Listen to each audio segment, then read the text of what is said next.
track of time, 'cause you and I need to feel alive. As far as I can see, we're living in a dream. When we let go of the wheel, it's like we're living in a dream.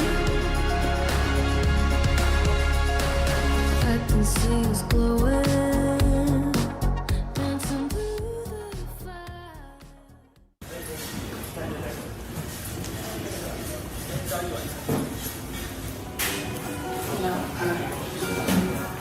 We've all had bad days. We stick together. Yes.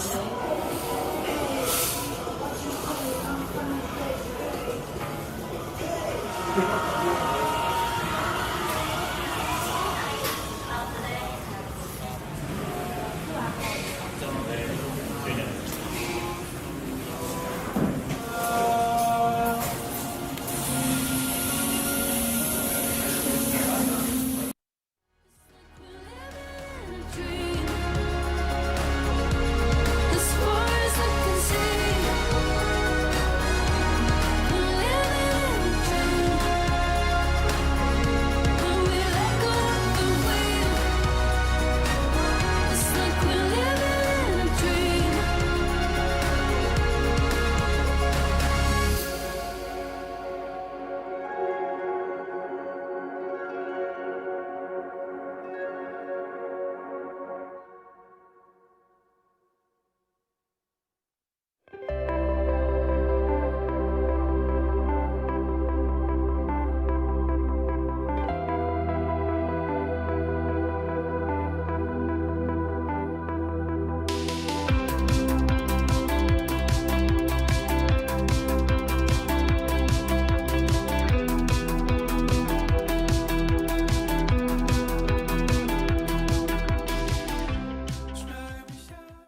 好的，欢迎各位来到 LCP Arena 的赛前访问环节，我是主持人汤米，在我身边呢是我刚刚在。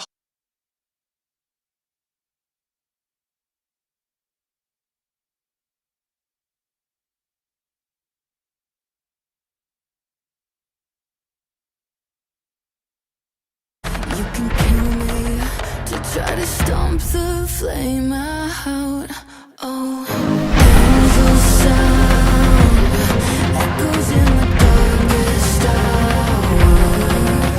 You can hunt me and you can have me, but you have no power. It's coming over the horizon like the blinding sun. Oh, let there be silence for the ones we drew our courage from. This is salvation. I can see mercy on the hill. Don't let your faith dim. There is a light the darkness can never kill.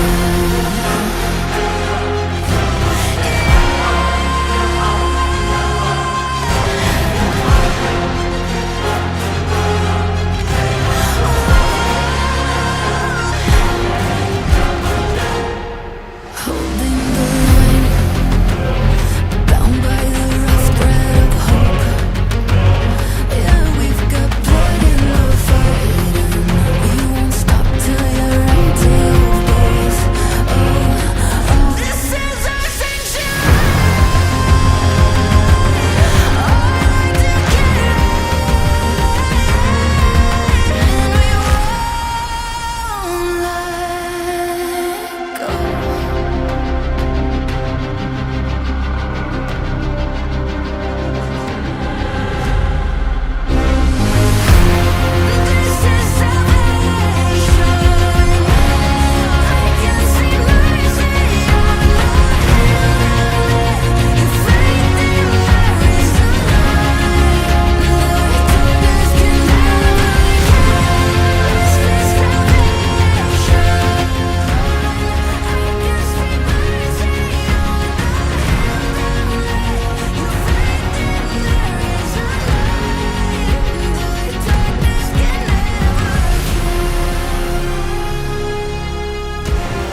how the game works.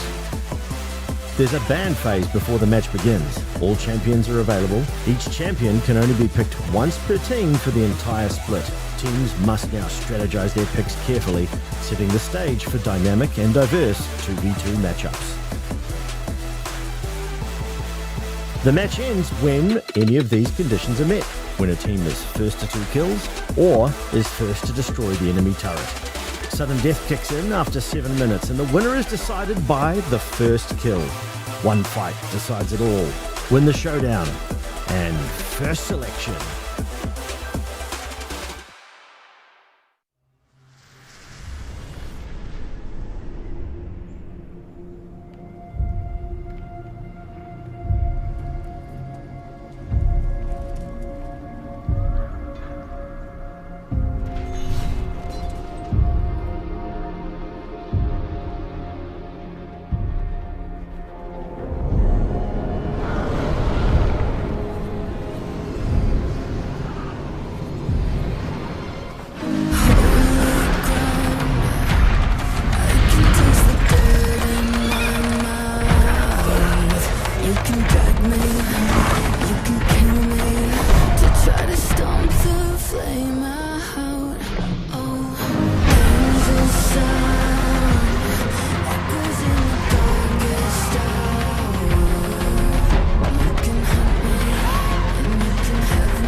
Till you're empty of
as far as I can see. We're living in a dream. When we let go of the wheel, it's like we're living in a dream. As far as I can see, we're living in a dream. When we let go of the wheel, it's like we're living in a dream.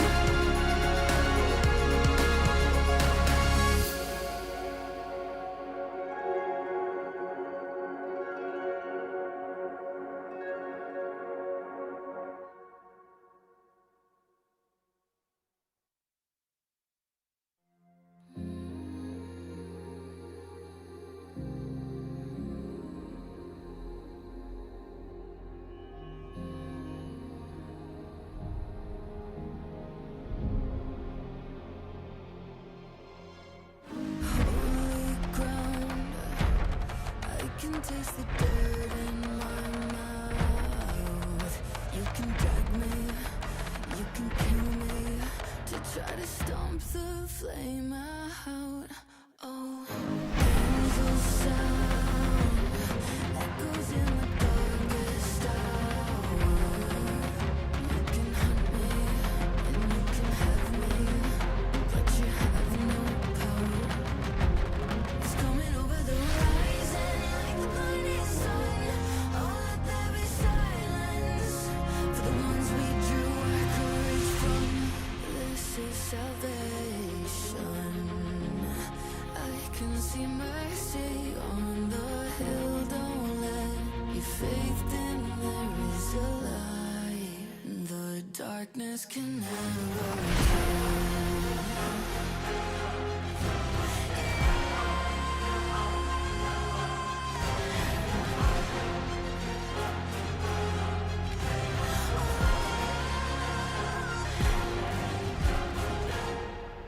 Holding the line, bound by the rough thread of hope. Yeah, we've got blood in the fight, and we won't stop till you're empty of both.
These thoughts within my head, they wake me from my bed. I am dreaming of what lies ahead, but I know I feel unbreakable.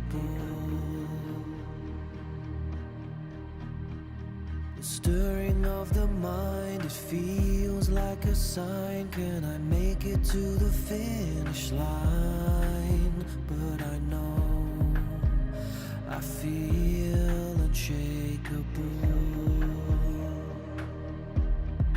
Look into my eyes, I'm free. I'm gonna fight the fire, you'll see.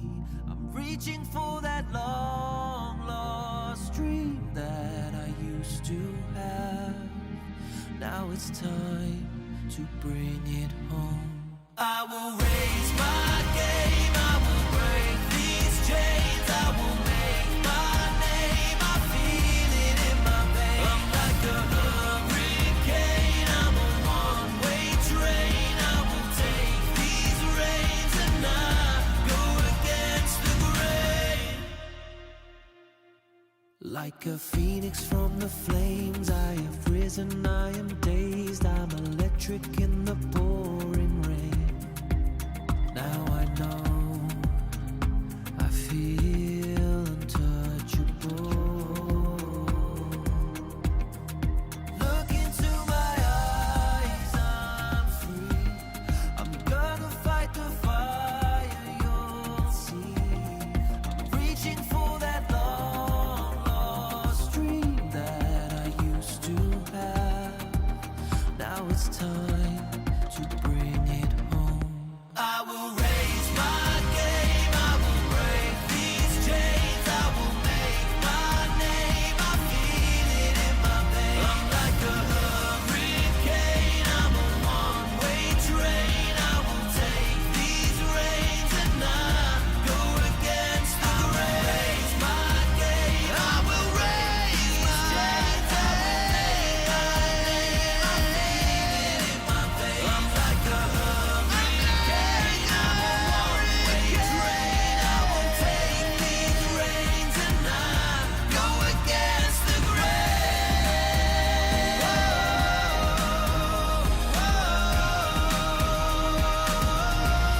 Against the grain.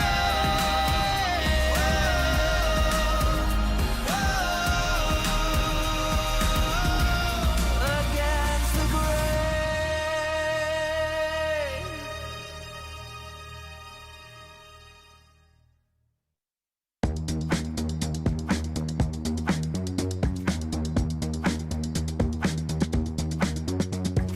Lately, I've been lost in a daydream. Was that calling? But maybe need a break from myself. Lazy, cut the ties for my safety. Free from habits that made me leave them all on the shelf.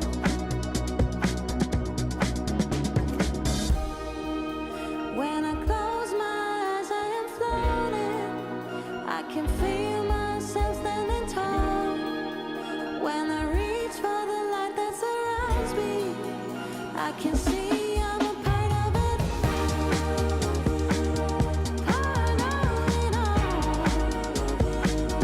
I'm a part of it all. I'm a part of it all. Yeah,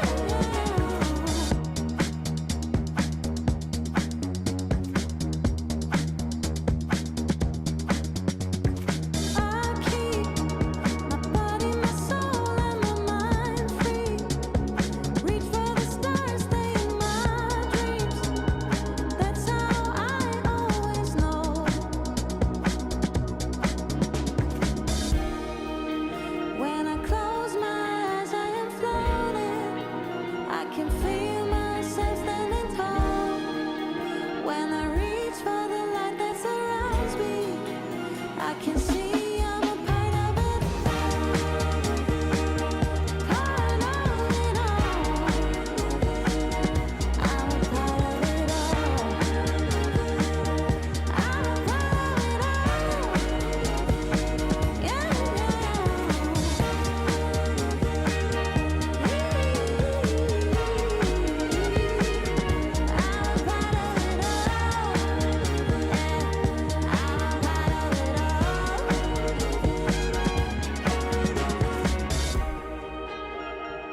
Коршун, сырники, your mama's baklava.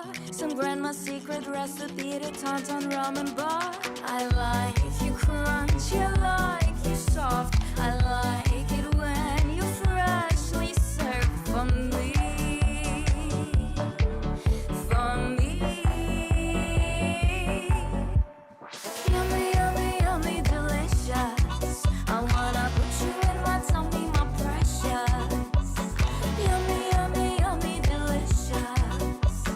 Tasting you is so delicious. Yummy, yummy, yummy, delicious. I wanna put you in my tummy, my precious. Yummy, yummy, yummy, delicious. Tasting you is epic delicious.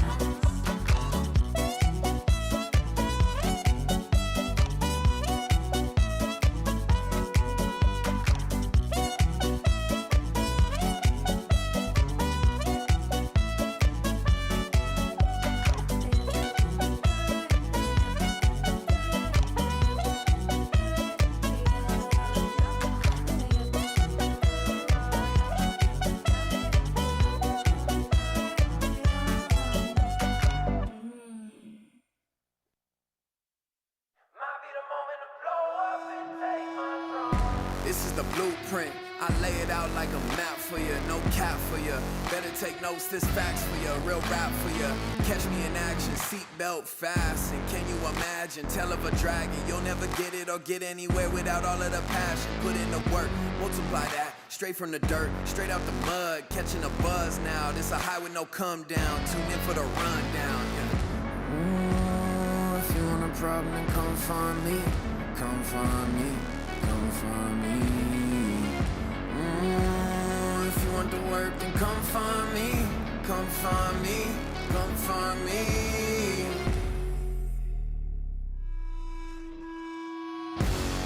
This might be the moment to blow up and take my throne.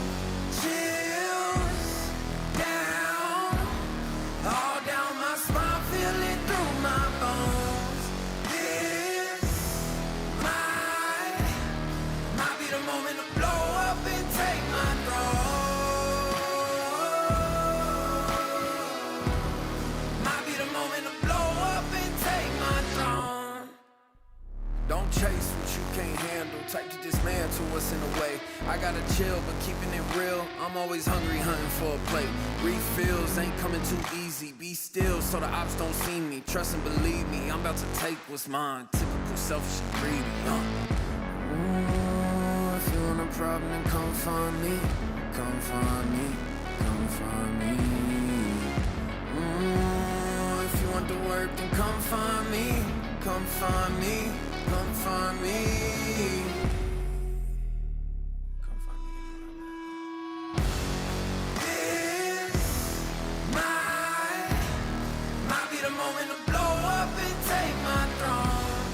Chills down, all down my spine, feel it through my bones. This might be the moment to blow up and take my throne. Might be the moment to blow up and take my throne.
And ladies and gentlemen, we are back for the LCP here in 2026. After a massive season for the region, a lot of success has been seen, and we are here now this year to see if we can replicate it. I will once again be your host, Vestian. Alongside me, my good friend Blue Panda. And they say with great success propagates great change, and there has been a huge amount of change. And I mean, you might be coming into the start of the year, oh, it's Demacia, it's Petricite. I'm wearing black and blue. We are here in mourning, unfortunately, to say goodbye to Arakan. It has been an interesting addition to the game, but we then booted out at the start of 2026. No more 50-50 coin tosses. Things are changing up. The landscape, while mostly the same, is going to be a little bit more interesting, I think, this time around. Yeah, absolutely. And a lot of changes as well to the teams. Obviously, starting up first, a new addition to the LCP in Ground Zero, Oceanic Org, representing the PCS as they did last year. And they have a very strong team. Hoosha and Jimian once again coming together, this time under the black and green. They have Yi Jung, one of the greatest top laners to come out of the region, went and spent a year over in the LPL. He is back, and we'll see if he's looking as good as Doggo did once he returned. Yeah, I mean, look, there is a lot of interplay between us and the LPL now, obviously losing so much of the CFO roster to the LPL as we did, but this Ground Zero roster coming in. Look, it's a little bit scattered, it's a little bit chaotic compared to some of the other teams in the league, but no one has really been immune from those changes going from the transition of 2025 into 2026. Absolutely, and one of the teams that has remained mostly immune to it actually has been Team Secret Wales, only replacing Taki with Beer, another fantastic support to come out of the VCS. Of course, we did see him play for the Saigon Dinos at the promotional tournament. Now coming in once again onto the LCP stage for the second time after that promotional tournament, representing Team Secret Wales.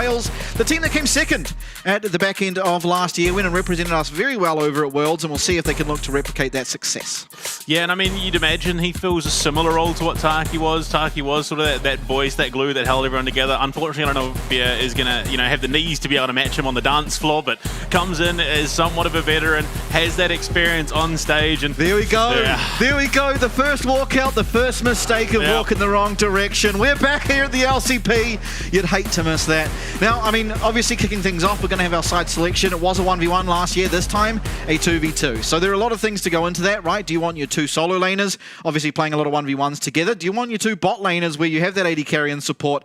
I would imagine that you're not going to see a whole lot of, okay, I'm going to go an AD carry, I'm going to go a support champion. I think it's just going to be two pretty solid standalone champions paired with one another. But we'll see who steps up to that mark to represent their team. Here for Ground Zero, it's going to be Yi Jung and Orca. So last year at the Chiefs, Jimian pretty much taking every single one of those side selections, getting a bit of a break here in the debut for Ground Zero, and it is going to be Yi Jung and Orca. And Orca in the past, when he was playing in the PCS, when we did have those 1v1 side selections, did a lot of them for his team. Yi Jung much the same on Frank. So they're going up against Pun and Histo on Team Secret Wales. Pun starting, obviously having Hero as well in the back pocket. They are going to keep that duo top lane. Unfortunately, one of the few teams in this league that still has that, as we do see Driver depart from CFO. But I mean, coming into it top and jungle, a fair amount of interplay between the two of them anyway. So you could imagine that these guys will play very well off the back of each other. But yeah, Ground Zero. For these two, their first step onto the stage and their first match on the stage, technically, even if it is just a 2v2. Yeah, I mean, Orca has played on the stage, right? He played for DCG coming through in the promotional tournament, but now coming in this time for the actual LCP. So it will be a second time on the stage, and obviously Team Secret Wales here with Histo and Pun both played a reasonable amount of games. Histo every single game for the LCP last year, so a little bit more experience, obviously, for Team Secret Wales. Jace can be banned out. I imagine we're going to see that on Summoner's Rift as well, as it has been pretty globally the most picked champion, highest picked ban in the world. So a very scary champion coming out of the jungle after they made that minion damage change to him. And we'll see if any team's willing to run the gauntlet and leave that one open. Maybe the ban was changed there, perhaps, or something's happened anyway. Yeah, no, it was Ground Zero banned it. Yeah, that was very interesting. Looking at the stats coming into it, and just, you know, seeing what has been played at the highest level of play over the last month, and Jace has been dominating in that jungle role, and he's 1,500 games clear of anyone else in that jungle role. So there's a huge amount of priority at the moment. Rumble as well, another stronger, you know, skirmisher. Draven Heimerdinger as well, making a lot of sense at the moment. You don't want anyone that is just going to be able to ramp up and take control. And speaking of ramping up and taking control, if Darius is given uptime, he is one that can take over. Yeah, and got the pairing as well with this Karma. So even on Summoner's Rift here, Darius tends to perform best when paired with an Enchanter. Orca a support player, Yijang a top lane player. They're going to be perfectly capable of utilizing these champions. And Tahm Kench, a deceptively difficult champion to deal with in those 1v1s, much the same as Varus, although his is not so much deceptive. He is just very, very strong. Able to keep some distance between himself and the Darius, then this Varus can truly take over. You have the safety, particularly at level 6, of that Tahm Kench ultimate to make sure this Darius, even if he does manage to close the gap, can get himself back out to safety. So, I mean, it's interesting. We're going to get to see the first glimpse of what these 2v2 looks like. Of course, on the line is the side selection. Won't be the be-all, end-all if you do lose this. It just means your first game, side selection goes to the other team. But as we've seen in the past, quite often it doesn't have that greater implication on the actual series itself. And just to clarify, no, this is Orca's first match on stage. He was Talon Academy last year. Oh, that is He was DCG 2024. So yes, he did play there, but not last year. So making his debut. Truly a support player through and through. Yep. Bringing the karma. Well, he actually is when he was doing his best in the PCS, he was playing more aggressive support, so carry supports, like the Heimerdinger, which was banned out against him here in this 1v1, was something that he would quite often pick because he'd want to be the carry in that bot lane alongside Feng, who as well has qualified, and he's on DCG, which we'll see in our second series of the night. This is nonsense. We've come an entire year and we're still getting Varus in the 1v1s and TV2s. We're always going to get the Varus, unfortunately. Yeah, if it's open, it's going to be picked. It's very, very strong. So, interested to see this Tahm. Yijang finds his avenue right back in onto that Varus. That's flash going to be lost now for Histo. So until level 6 is very, very vulnerable on this Varus, and once that snowball is back up for Yijang, he can look to capitalize on the immobility of that champion. First to 2 kills, of course. And he's rocking the cleanse too there, Yijang. So as soon as that 6 ticks over, he can look to get more aggressive. Does get himself out of the chains of corruption. Yeah, he's just sitting in this bush waiting for that snowball to come back up. Obviously, CS is not a win condition here in this 1v1, so you're not too concerned about them getting a CS advantage outside of if they are able to get a kill. Here he's going forward, he finds snowball, but it's onto Pun, not who he wanted. But a nice chain coming out of Orca, almost certain to be first blood. Histo's burning away, he will get it, but it's turned around as Pun does get the kill back onto Yijang. Now Orca and Pun, both of them on support-esque champions. Obviously Orca more so a traditional one. That's going to be the Abyssal Voyage. Does find his way now onto that Karma, but very, very hard to kill on the Karma. Mantra W will keep him topped up in HP if he chooses to do so. Instead goes for that Q. Gets the root on the back end, as well as both the Varus and the Darius now will be headed back to lane. Classic supportal combat coming on through. They do duke it out quite nicely. I mean, Pun coming out on top, if you'd argue that, just purely off level alone.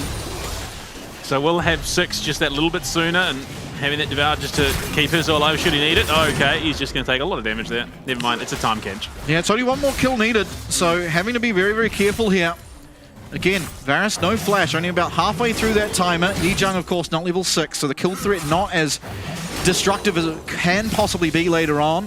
As well as the flash was lost from Orca in that last engagement, though Ignite coming back up is going to be a little bit dangerous if they are able to find a snowball to land onto Histo. Biding time for now, though, waiting for Pun to return, and we'll be able to step back up once he does.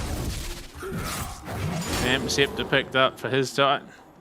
Not sure how much value he's necessarily going to get out of that in this matchup, but that could be that difference maker, you never know. Orca going to play spoiler here in the situation, trying to create some gap. Yijang to push that wave in. Yeah, a lot of damage here on the Karma, building towards what looks like it will be a Malignance. As well, Pun going to be able to stop that recall, but Yijang gets his off, see what he's building towards. At the moment, kind of hard to decipher. Negatron Cloak picked up, so they're going a little bit tankier, which, I mean, here is a little bit surprising, considering, sure, there is some magic damage, but it's not exactly the be-all, end-all of this duo lane here for Team Secret Wales. Abyssal Voyage lands, but he's not going to land the Q. Orca may have overstepped his mark, does get that shield down, and Yijang with the tower punishing Pun's health bar, looking for the turnaround kill, won't find it, but luckily, by the skin of his teeth, Orca will be able to get out. Gets a bit dicey on both ends there. I'm almost stuck under the tower. Fortunately, only now is Yijang ticking over to 6. So I won't have that Noxian Guillotine until after it was in prime position to take that kill. Yeah, they're both, I mean, I say supports. Yeah, I guess in the sense it kind of is. So both supports there essentially narrowly avoiding defeat, which would immediately end the game. But so far, both get a recall off. Both are now going to be topped up entirely in that health pool. Tarn looking awfully tanky currently. Varus sort of falling a little bit behind, not looking quite as dominant in the 2v2 as he traditionally does in that 1v1. Having that extra team member here, in this case, to kind of poke away and buff up at Yijang's health bar has made this a little bit harder for Histo to actually find those auto attacks that we tend to see in the 1v1s, especially against those melee characters. Yeah, I mean, this build path for Histo definitely doesn't feel like it's getting all that much value, unfortunately. Yeah, working towards Play the Ruined King, but this is quite a fair way off. In fact, down on CS as well. Means that even the gold is going to be there on the side of Ground Zero. And the snowball up. Ooh. Oh, he just finds the apprehend like that. Oh, wow. It's a nice stun. Oh, Great dodge, wow. and here's the snowball! The flash, the burn! The burn! Will it kill him? Oh my lord, he's life stealing. He's able to just survive once again. Oh, there we go. There's the Vem Scepter value. Wow, that was criminally close. And Pun now going on the front foot, says, well, I've got plenty of HP. I might as well pick up this wave. They're staying, they're staying, they're staying. They don't have a way to stop this Abyssal Voyage. The chain will not be able to stop it. As soon as it apprehends down, it's very difficult to stop him. Yeah. It's all fun and games until someone brings a friend, and then Varus, not quite the stat stick he once it was. It's still slowly but surely working his way to whatever he can get. And I really do like the snowball for Yijang. I think the cleanse has been unfortunately not used. Just Chain of Corruption hasn't landed on him, so he's had no need to. But at times, you know, if that wasn't a cleanse, if that was a flash, it would have almost certainly been kills going the side of Ground Zero, and they would have had the win. But that, I mean, hindsight, right? You probably expect these chains to be connecting. Yeah. Sudden death beginning soon, but it's already sudden death essentially, so whatever. It's just going to force the end of the 1v1 in some way. Here comes the apprehend once again. This time it's onto the Tarn, not the member they want, and a good amount of poke coming back from Histo. Yijang gets back up, but he's almost entirely built into magic resist here. Yeah. One Ruby Crystal. Yijang going to cancel that back. Oh, even gets hit by the piercing arrow. You are on a timer to look for this last recall. Abyssal Voyage coming out, going to be able to cancel it. Now the Ring of Fire has appeared, but it is not coming in just yet. So if Yijang gets it back off now... Yeah, no. He's being very greedy with these recalls. And it might just be too I don't know late. if he's had time. He's not got time. It's going to be moving any second. A little bit greedy with the recalls means he's not going to get that last top up of his health pool. Not going to be able to spend whatever gold he has left over. Orca doing his best here to try and land some poke, land some of those Qs. This will help. Particularly Yijang, as he does land that snowball. Flash not available for Histo, keep in mind. So as the circle comes in, there's going to be very, very small amount of room to work with. But the Devour there, here comes the knock-up, lands directly onto Yijang. But here we get the value out of the cleanse. Finds the apprehend, looking for the kill. Eaten up, that's a big shield here for Histo. Down comes the guillotine, but down go Ground Zero and Team Secret Wales get themselves side selection. A pretty significant oversight, unfortunately, there. Not getting the recall off in time. I don't know how much he would have picked up at the shot, but at least he would have been coming back with a full HP bar and could have taken that a little bit more comfortably. I mean, realistically, I thought for sure after that initial skirmish that GZ were in the driver's seat there, but a bit of a misplay, bit of a miscalculation, and Team Secret Wales capitalizing in a big way off Pun's aggression. Yeah, absolutely, and Pun really smartly just devouring the Varus early, so those stacks cannot get built up, because of course you get that extra AD when you do get those 5 stacks, so not able to do so means, especially with pairing that massive shield you get for coming out of that Tahm Kench ultimate, there was no real avenue to actually take down Histo in that back end there of that 2v2. So a big win for Team Secret Wales, side selection for them, and I guess we'll get to see where these teams are rating each side of the map. Obviously last year, blue side was where almost everyone chose to go towards when they did get that side selection. We'll see if that follows suit here. But more importantly, we'll see what the meta's shaping up like here in the LCP. Of course, again, globally, Jace stands out as that highest priority pick, both in the bans and in the picks. And Malphite really up there alongside him, which to me is very surprising because of how good a pick like Silas is against the Malphite. Quite often in the LCK Cup, we're seeing just the Malphite picked up, Silas completely open, and people not even going towards it. So we'll see. We'll see. I feel like that's got to be a good matchup. You know, you see a Malphite in the jungle for one team, just slam the Silas. You just get an empowered Malphite ult, essentially. Well, I mean, what we seem to be seeing at the moment is it's Mundo into Malphite. I haven't quite been able to go and figure out whether that's, you know, Mundo into Malphite or Malphite into Mundo, whatever the case may be. It would be Mundo into Malphite. You'd imagine so, but I mean, look, we see weird and wonderful trends at the start of every competitive year. Sometimes things shake up, but I mean, it just ends up being sort of that tanky meta, which we did see some of at the start of the year. It did tail off pretty significantly towards the end, but all your usual suspects are still there. There hasn't been a massive meta shift up by any stretch of the imagination, and Malphite immediately taken away by GG. Yeah, and importantly as well, it's blue side for ground zero. So Team Secret Wales deciding that they think this red side is going to be better for them, and maybe that just makes sense because when you look at this ground zero roster, who do I think is the power player for them? It's Yi Jung up in that top lane. So trying to keep him away from a potential red side fifth pick could be a good avenue in for Team Secret Wales here in this best of three. Obviously, if they do win a game, then they're going to have the option ground zero to look towards that. But for now here, starting off in game number one, going to deny that. You can keep your top lane pick hidden until the very end, and we'll see if they can make that work. But away goes the Jace, away goes the Malphite, Orianna and Varus alongside them. Yeah, I mean, it was a pretty consistent trend for VCS teams towards the tail end of last year anyway, was that red side opt-in. But yeah, I mean, at this stage in the competition for a fresh team, you want to get as much information as possible, try and deny them as much as possible. Nico, third phase ban there for GZ. Pretty stock standard given how strong it was in the end, you know, stretch of 2025. And there hasn't really been much to take it away. Same with the Poppy, which we've seen to great extent used against the LCP teams and then picked up by the LCP teams. Yeah, Kyming in particular, right, put a lot of work in solo queue to pick that one up, and now has been stolen by Brazil. So and unfortunately, another loss for CFO, another loss for the LCP and the PCS specifically. Rise over in the LCK Cup currently stands at a 100% win rate. It hasn't been the highest priority in the mid lane. It's been Talia, who was at a 0% win rate. So interesting little stat there between the two. And we'll see if that stat remains true here in the LCP. Pun looking towards the Rumble, will get it for himself.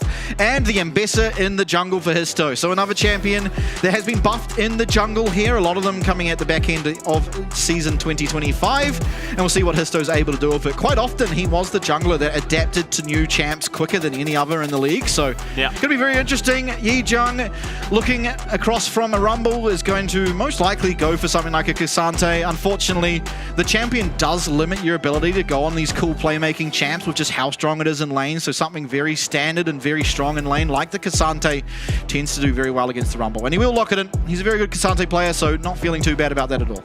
Absolutely. About to turn himself into a bit of an island and just do his thing, play for that later stage of the game. But I mean, obviously, Rise coming in does get himself that new item, the Actualizer, making him reasonably strong going to the later stages of the game. And then Yunara, again, there hasn't been a massive shake-up in terms of the overall meta. We did see a lot of the same, you know, usual suspects coming in from last year, still picked up pretty frequently. Yunara being one of them, of course. It's just jungle, really, is where the main switch-ups have come. Galio for Dire here, it's another champion he played a lot of last split. Now, I actually had a lot of criticisms towards Dire's Galio. When it came to Dire as an individual, he was really flashy, he was really strong, but he didn't really make the Galio look like a solid pick for himself. Now here, it does pair extremely well with this Ambessa, and it pairs well with the Rumble as well. If you're able to lock down a bunch of people on top of an Equalizer, Histo guarantees you a way into that backline. It is a great pairing. We'll see if Dire is able to have one of his better games here on the Galio. He has definitely at times had some crazy performances on it, so looking to him to replicate one of those. He also had that one game where it was just the weirdest build path I think we'd ever seen, and we were just very confused. Just the combat Galio that did nothing all game. Yeah, I mean, the AP Galio is strong, but it's usually proto belt and a bit more damage, whereas he was going some burn build, and it was a little strange, It was odd. Lulu banned out. Obviously, Coach Warhorse there behind Team Secret Wales rounds it out with the Jin Zhao, which again, just still very, very strong in the jungle at the moment. Yeah, I hope the camera, I don't know if you noticed, but behind Yijang is actually a fire extinguisher, and I think preparing early at the LCP arena for the absolute fire he's going to bring to the Rift. Well, you'd imagine the fire would be on Team Secret Wales side, given they've got Rumble. But He's going to be on fire. True. We'll see. We'll see. Either way, it's two bot lane bans that come through against Eddie, Phalios, and Kai'Sa, and it's going to be your next favourite bot laner. Yeah, I think Israel is a little bit better now. He is. I think the items, he's able to go crit, and I think that does a lot for his damage. Still, he's not going to be the high tank damage dealing AD carry that the likes of the Unara, but you know, with the new build, I do think you do a lot more damage. You can actually go into the likes of the Lord Dominic's or Mortal Reminder, so you do have a little bit more damage than before. I still don't think it's that amazing. I'd rather have the Unara, and I think that's why early on here in the draft, Skywalk and Shun did pick up themselves that Unara. Wukong for Husha, so tried and tested. He's had some phenomenal performances on the Chiefs here on the Wukong in the past, and looking to replicate that this time. Importantly, I want to mention as well here for Ground Zero for Jimmy and for Husha. Obviously, on the Chiefs, there were some really good performances for both of them. There was also some poor performances for both of them. But this year, they're in an entirely Mandarin-speaking team. So a lot more comfortable when you're making shot calls in the moment. You're able to speak your mother tongue, which is going to take a lot less brain power, and you're able to focus more on your game. So I think we're going to see better performances out of both of them, ultimately, with just the ease of actually being able to communicate. Yeah, for sure. I mean, just removing that extra step to understanding and communication is going to be big. Yeah. It is going to be the Rakan locked in to pair with the Unara. He was hovering the Nidalee for a second, and I mean, Orca coming in has been known for some weird and wonderful picks in the past. We're not going to see that today. But yeah, hovering the Leona. I mean, Circle Theory would dictate it's a solid pick. Yeah, I mean, I actually prefer the Karma that he was hovering. I think Karma pairs well with his team. It's a really, really aggressive bot lane that make Unara and Rakan's life really miserable. But instead, going for the Leona, additional engage tools, it's really good against the Rise. So it does make sense. I think the Karma would have been perfectly fine as well, because you're not struggling on engage this game. Absolutely not. Interesting, but instead, yeah, going for that, the Leona instead. It does give dedicated CC, so it makes it a lot easier to play the Israel. Yeah, absolutely. I mean, look, it also then allows for the Karma to come in later on down the line, depending on what we're running. I mean, you're probably not going to, because Israel's gone. So I think this, if you're playing Karma, it would be this game. Yeah. But yeah, this choosing the Leona, I mean, it's not a bad pick by any stretch. I mean, we did see it was Karma Caitlyn a couple of times in the latter half of last year. I mean, with the new Hextech item in the bot lane, potentially Caitlyn is seeing a little bit more play. But who knows? Who knows? It's a new year. It's a new split at the LCP. New year, new LCP. Except it's largely the same. I mean, new championship points. Arakan's gone, man. Yes, the coin toss is gone. I think for the competitiveness of League of Legends esports, removing Arakan is for the best. As a viewer, it was entertaining as hell. It was very, very fun. And the one good thing about Arakan, actually in my region, it was a bad thing, but there was by the back end of Worlds, it was a good thing. It was like, okay, my team is losing. CFO may have been losing, or whoever was losing, but Arakan hasn't spawned yet, so there is a chance. Yeah. That was the one good thing about it, but, casting when I'm in the LCP and I didn't really want to have favorites, it's like, okay, this team's really far ahead, but there's an Arakan spawning, and the game is just going to become complete degeneracy, and there is no way to know that this team with 4K gold is going to win anymore. And it was really unavoidable too, because of the location being in River. It's very easy to attack, right? If someone's hitting it, it's very easy to come in from all sorts of angles. It's very hard to defend, which meant it didn't really matter how far ahead you were. It was never a safe objective to take outside of maybe acing the enemy team. So yeah, I mean, we had a bit of a discussion about the other day. It's easier to defend, in a cave than it is in an open field. Yes. So not having that security of a Baron pit or a Dragon pit compared to just the river. Yeah, for sure. So I think that's a good change. I mean, even when I played a lot of ranked games last year, and I didn't like it in my ranked games either. It made the games so much more coin tossy. Yeah. And especially because I like to play tanks, it didn't feel very good. It did promote an extra fight though, and that is fun. Yeah, you had 3 to 4 fights in the river throughout the game until, Elder spawned, and then it was sort of over. I mean, to be fair, we saw a number of games where Arakan spawned, the fight happened, the game was over anyway. Yeah, well, I mean, that unfortunately was quite often the case, right? One team gets Arakan, and the amount of buffs you get from it, and also every Arakan take almost always resulted in like a 4-kill or an ace or something that was just like, okay, well, the game's just completely over now. Yeah, we had maybe a handful of games where it was a steal, no, they took Arakan. It was sneaky, but no, it was just Yeah. hotly contested through and through. And Oh. Jimmy doing great here. Controlling the pace of this mid lane, keeping Dire low on HP. Does have that second wind. Does have 2 potions, using one of them already though, and Jimmy completely unperturbed.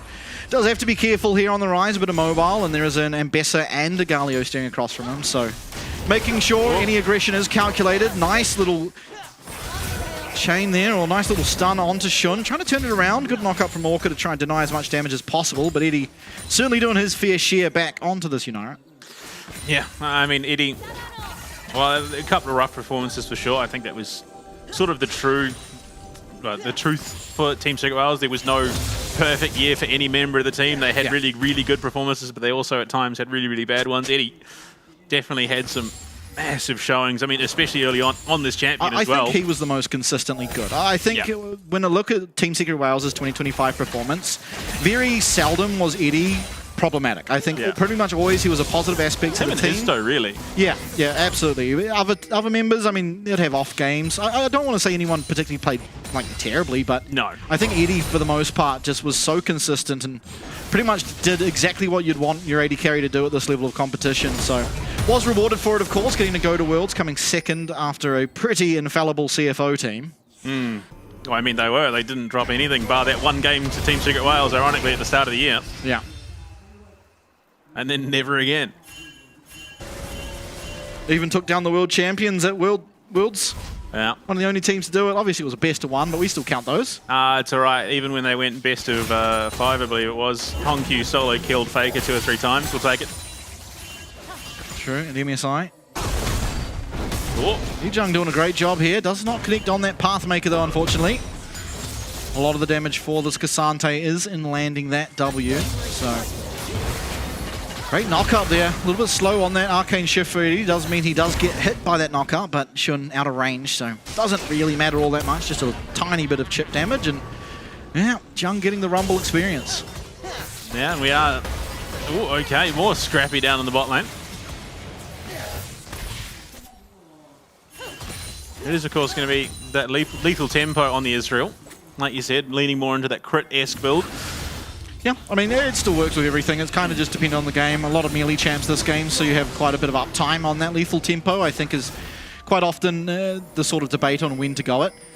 Obviously, there is Conqueror too, but not the tankiest of champions, really, outside of this Cassante. But even him, you know, he uses his ult and he loses a lot of that resistance. And the unsealed spellbook making its way through once again, but just a bit. Oh, Yeah. Did fall off a little bit towards the end of the year. Yeah, a few nerfs. Deservedly so. Yeah, I mean, it was at kind of times crazy. we saw 3 champions we had, on a team taking it. a game, 5 of them. Because it was all in top lane who took it as well. And Sejuani in the jungle.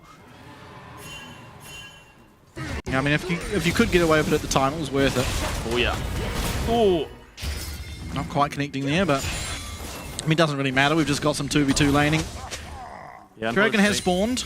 the kill threat from Dire and Beer, not the highest, so a bit of a nothing burger at both sides.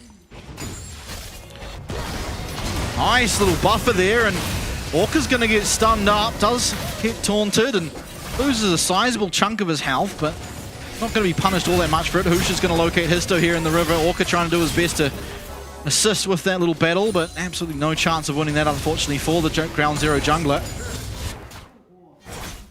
Yeah, one of those, you're sitting there, 1 level more, and that would have been a crazy fight.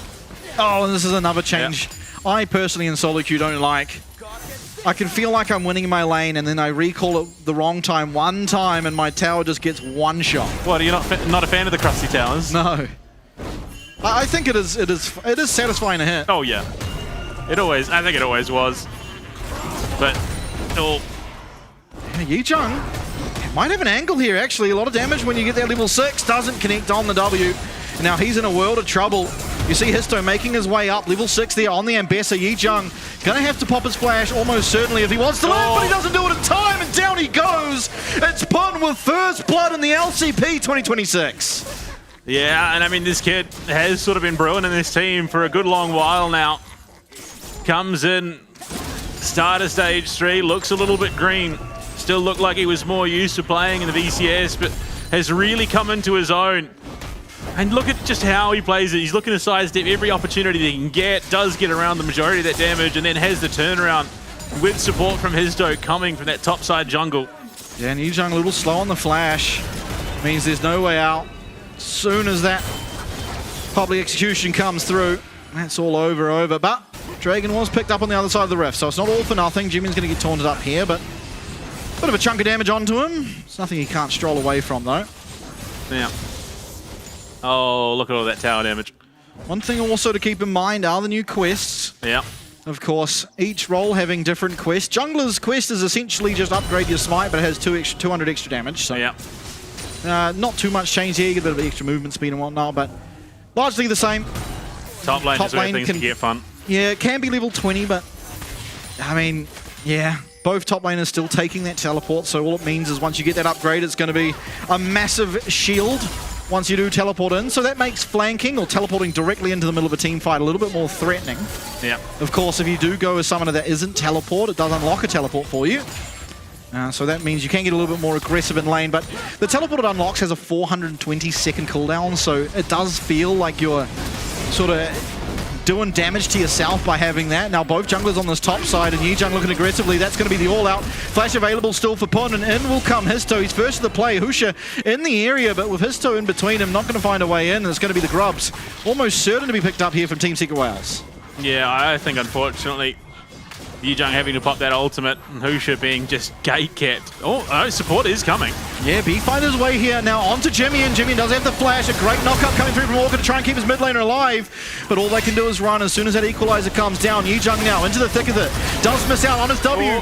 Oh, public execution misses, and a lot of damage down, but it's onto the clone. And unfortunately now with Eddie here, it's a 4v5. Shun does arrive, but unfortunately, that's the Grubs. All three being picked up by Team Secret Wales. Just a superior positioning on the map allows them to take that fairly uncontested. And with a single team fight, Pun is now going to hold the ult. Okay. Husha does have the clone. There is no ult here for Histo. Yeah. He does get himself that Gromp, however, so a little bit annoying, but Husha's not going to feel too negatively about it. Is down the one camp now because of it. Yijang! Oh no, he's used the movement speed forward, or movement ability forward. Does have enough to get himself away though. Pun very, very low. Can just teleport back to lane. Yeah, I was going to say, you know, with a single team fight, Pun has now propelled himself to the top of the damage stats and will likely stay there for the rest of the game as Rumble is off to do. Yijang, I mean, barring that one misstep, is actually putting the screws to Pun. Yeah, doing a great job here in the lane, of course. Going aggressively at the wrong time, punished justifiably so by Histo, but ultimately remaining essentially even on CS with a Rumble is no mean feat. Nice little tower plate picked up there for Jimmy as blue buff invaders on for ground zero. Taking a look at the ultimates available. It's not going to result in a fight, so it doesn't matter, but there was the quickness available for Orca if he chose to pull the trigger. There is so much more visual effects on the screen now with the Aegis to brushes. Scuttlecrab picked up as well. So that Gromp that Husha lost out on, he's more than made up for it now. Yeah. Although this could be the Raptors being taken out as well, and it almost certainly will be with Beer there supporting his Stoke, and Husha just looking to take his Krugs. Yeah, just sitting in the brush. Beer is going to walk straight over Orca. Although it's a Leona, so there's only so much I think you're going to be able to find off the back of that. Absolutely. Doing well, keeping up. 1k gold advantage for Team Secret Wales, the 3 Grubs as well. So they are absolutely ahead. That's going to be the ultimate popped for Shun to get himself out of that ultimate. The solar flare coming down from Beer. So a trade of ultimates. Shun does need to take a recall anyway. Two-shot barrage coming through, might connect on him. If it does connect, and I think it might have, stopping those home guards is actually really important because they are so broken now. Yeah. Oh, again, Pun, just with that fancy footwork, gets himself out of that Pathmaker once more. Husha looking aggressively in the mid lane. That once were Chiefs combo, trying to pair up against with each other again. Great flash from Husha, and down will go Dyer. It's Jimmy in first on the board for ground zero. And that is exactly the champion that you want to accelerate a Rumble. Oh, sorry, a Rise rather. Can really take over a game. Especially going to the later stages. Picking up the likes of that Actualizer, just empowering that mana of his, which is already so crazy. And Equalizer dropped. Yijang does sidestep out of it, but it's going to allow Pun to collect that minion wave, get himself out, and look for a timely recall. Absolutely. And one thing I know for sure is that Jimmy is a true blue Australian at this point. And he will be the first, wearing those Australian colours, to pick up a kill. It's a great gank from Husha. Finds his way in. Dyer way too far up in that lane. Cyclone held here. Does get taunted. Immediately pops it, so Dyer has no way out with that phase rush. Great flash. Also straight onto Dyer to get that second knock up. And an easy layup for Jimmy on the back end. Yeah. Ground Zero. I mean, a lot of talk about them entering into this league and how they would perform and how they'd stack up.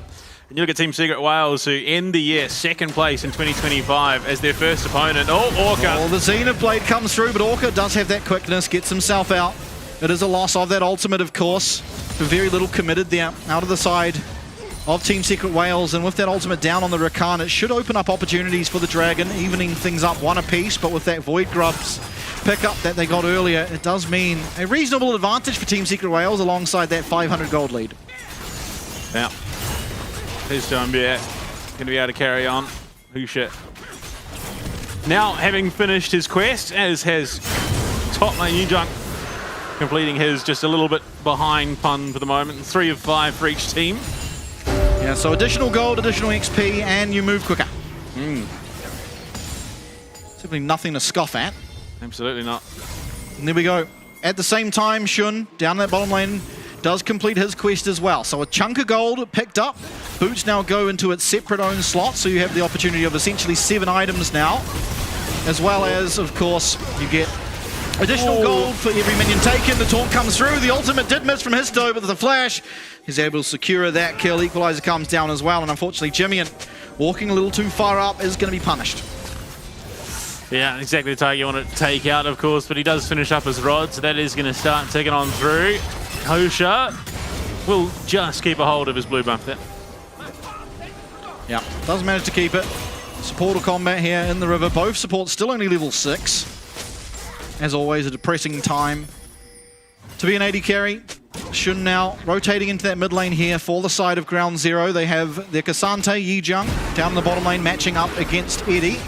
Exhaust coming through from Bier, just cycling through those summoner spells, so does get his flashback available to himself. Or maybe it's on cooldown. We do see one of those new items picked up here. Orca has the Bandle Pipes in bag, and that thing is already getting a nerf because it is just crazy strong. But you can see, great call from Team Secret Wales. They fully identified Jimmy as that prime target. They do drop 3 ultimates. Oh, actually 2 ultimates. It wasn't dropped there in the mid lane by Dyer, but I mean, public execution and the equalizer just to make sure he goes down, and that is some big value, I reckon. Yeah, did miss the ult, the public execution, but... Zoning is the term I believe they use. Yeah. Pushed him into the equalizer. Rod of Age is now completed for him on this rise, so quietly stacking away at that. Of course, the Hollowed Radiance on the other side of things for Dyer. Makes that wave clear a lot stronger. A lot of people up here in this top side. Dyer playing cautiously, being that they do not have vision of so many of the Ground Zero members. There you go, all 10 quests are done. So we hit that 15-minute mark with the Herald spawning. Yeah, Rift Herald now started up. Ground Zero getting it down to half HP. Eddie and Bier here in the area looking to try and help out their team. Massive health shields coming in on both these top laners. That is going to be the Rift Herald picked up. Can they get the eye though? It might be up to Yijung to do so. He hasn't picked it up. Oh, great team fight coming out of pretty much everyone. The all-out comes down. Histo goes down with it. And Yijung right in the thick of things. So strong on this Kasante. 2-man knock-up and searching for more. In comes Shun. The cleanse there. Back over the wall. Ground Zero keep on fighting. As Pierre will go down as well. Double kill for the 80 carry of Ground Zero. Eddie limping away at the top side of the fight, and Dyer will flash out as well. 3 for 1 Ground Zero and a Herald to boot. An absolutely chaotic mess of a fight. Unfortunately though, the eye goes wanting. It was not picked up, but they get themselves a massive injection to cash. Shun just slow burning throughout this game so far. Plays that fight magnificently. Ducking and diving over that wall, transcended. Having that cleanse at the right time as well. I mean, that was just brilliance from this, well, I say debutante team, but 2 of 5 have already been here before. Absolutely. Reinvigorated are Jimmy and Husha. They get themselves the fight win. As you said, I was not picked up. Yijung unfortunately strolls right on by it. Locked into the fight that was occurring and gets it done. Dyer staying on low HP. Jung trying to find his way onto him, won't be able to do so. He's going to have to head for the hills now on that Galio. Not going to lose a whole lot for it though, so perfectly fine. But as you said, Shun, large injection of gold, great team fighting out of him. His debut here on the LCP stage and showing why he was always one of the best AD carries of the PCS, and now coming into the LCP looking to prove himself as the same. Oh, that's right. Yujung just misses out on that I2. And oh, look at it. Shun down on the bot side has so much coverage. Yujung just playing menace in the middle of that fight. And he somehow survives on this Wukong as well. The team fight splits. Great knock up onto 2. And Shun just keeps bumping that damage on through over the wall. Somehow, with the magical timing on that cleanse, gets himself back to safety. And then with the help of his jungler, runs down that poor Leona. The rest of Team Secret Wales limp away, Dire forced to flash. Husha the wherewithal to not even flash during the midst of that too. Somehow holds on to his summoner, so that could be a key component of whatever comes up next. Possibly the dragon, which is now spawning. Taking a look at ults, there is no Realm Warp, but pretty much everything else available here on the Rift.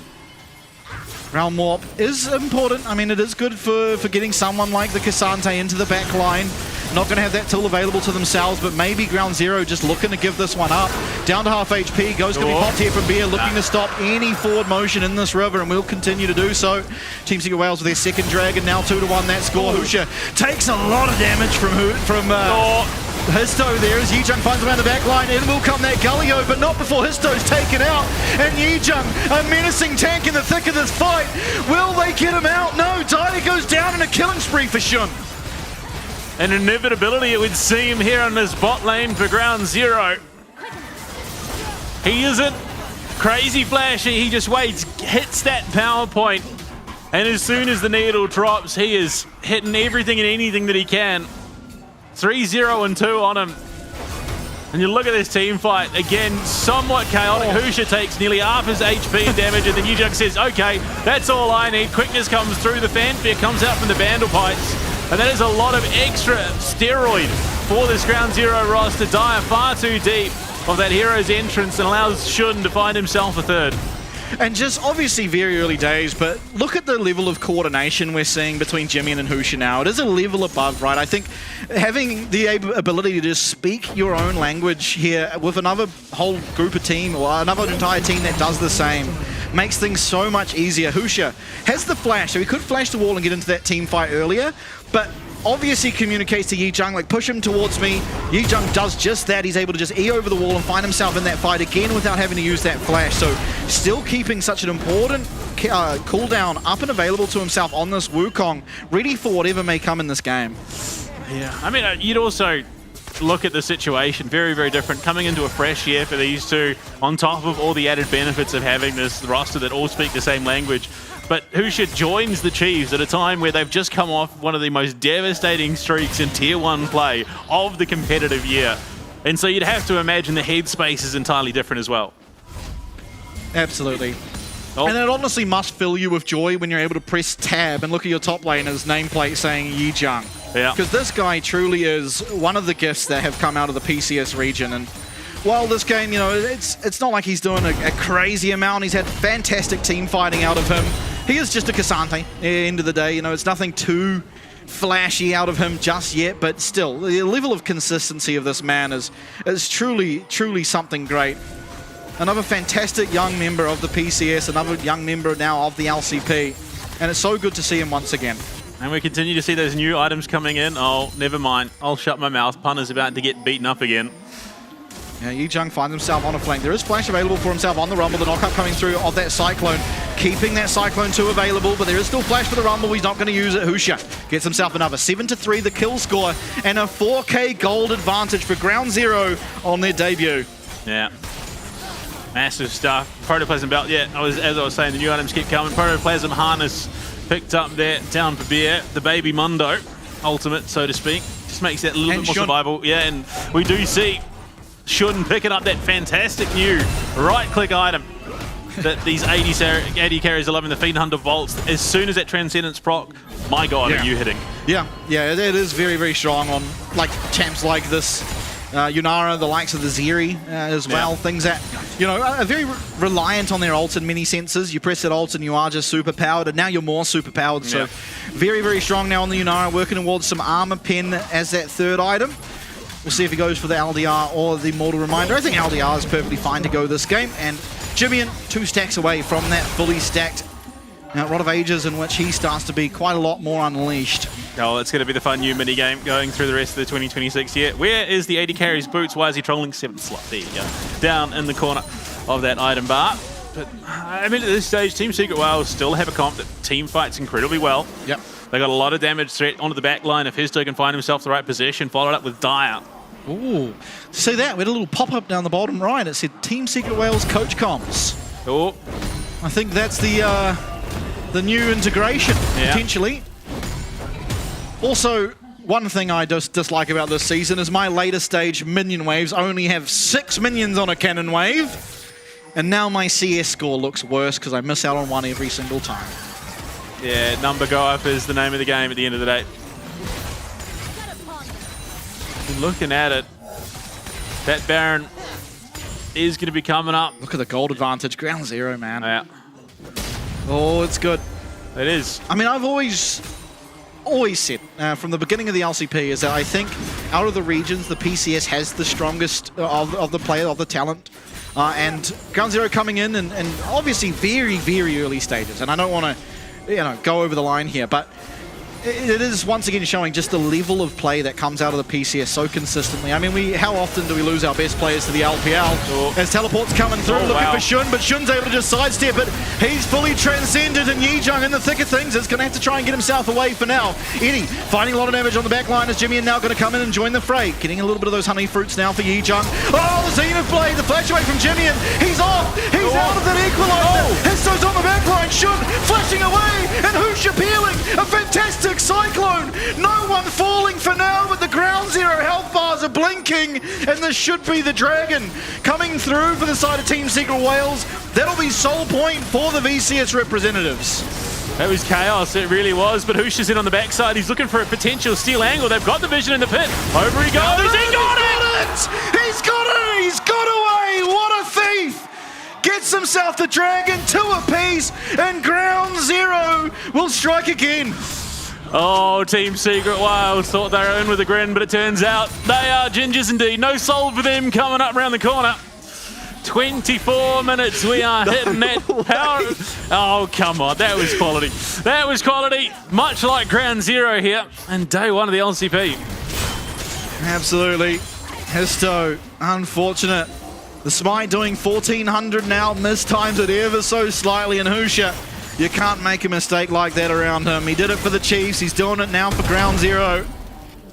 And they are once again coming up on top. A lot to do to get the game across the line, but putting themselves in a good position to do so as this mid-tower taking a chunk of damage from Shun. And you got to keep your eyes on Jimmy, and that next item, you'd have to imagine that actualizer going to be somewhat of a steroid for Rise going ahead. What a steal it was over just from downtown with the smite. Boy, oh boy. What an action-packed thriller we have here for the LCP opener. And honestly, as soon as you see Team Secret Wales as one of the teams, you kind of expect it. Yeah, absolutely. 3 items deep now for Shun in the bot lane. He's got a 500 gold bounty. There has been 3 deaths collectively in their top mid and support. Husha and Shun untouched. Not for lack of trying though, mind you. Absolutely. Wow.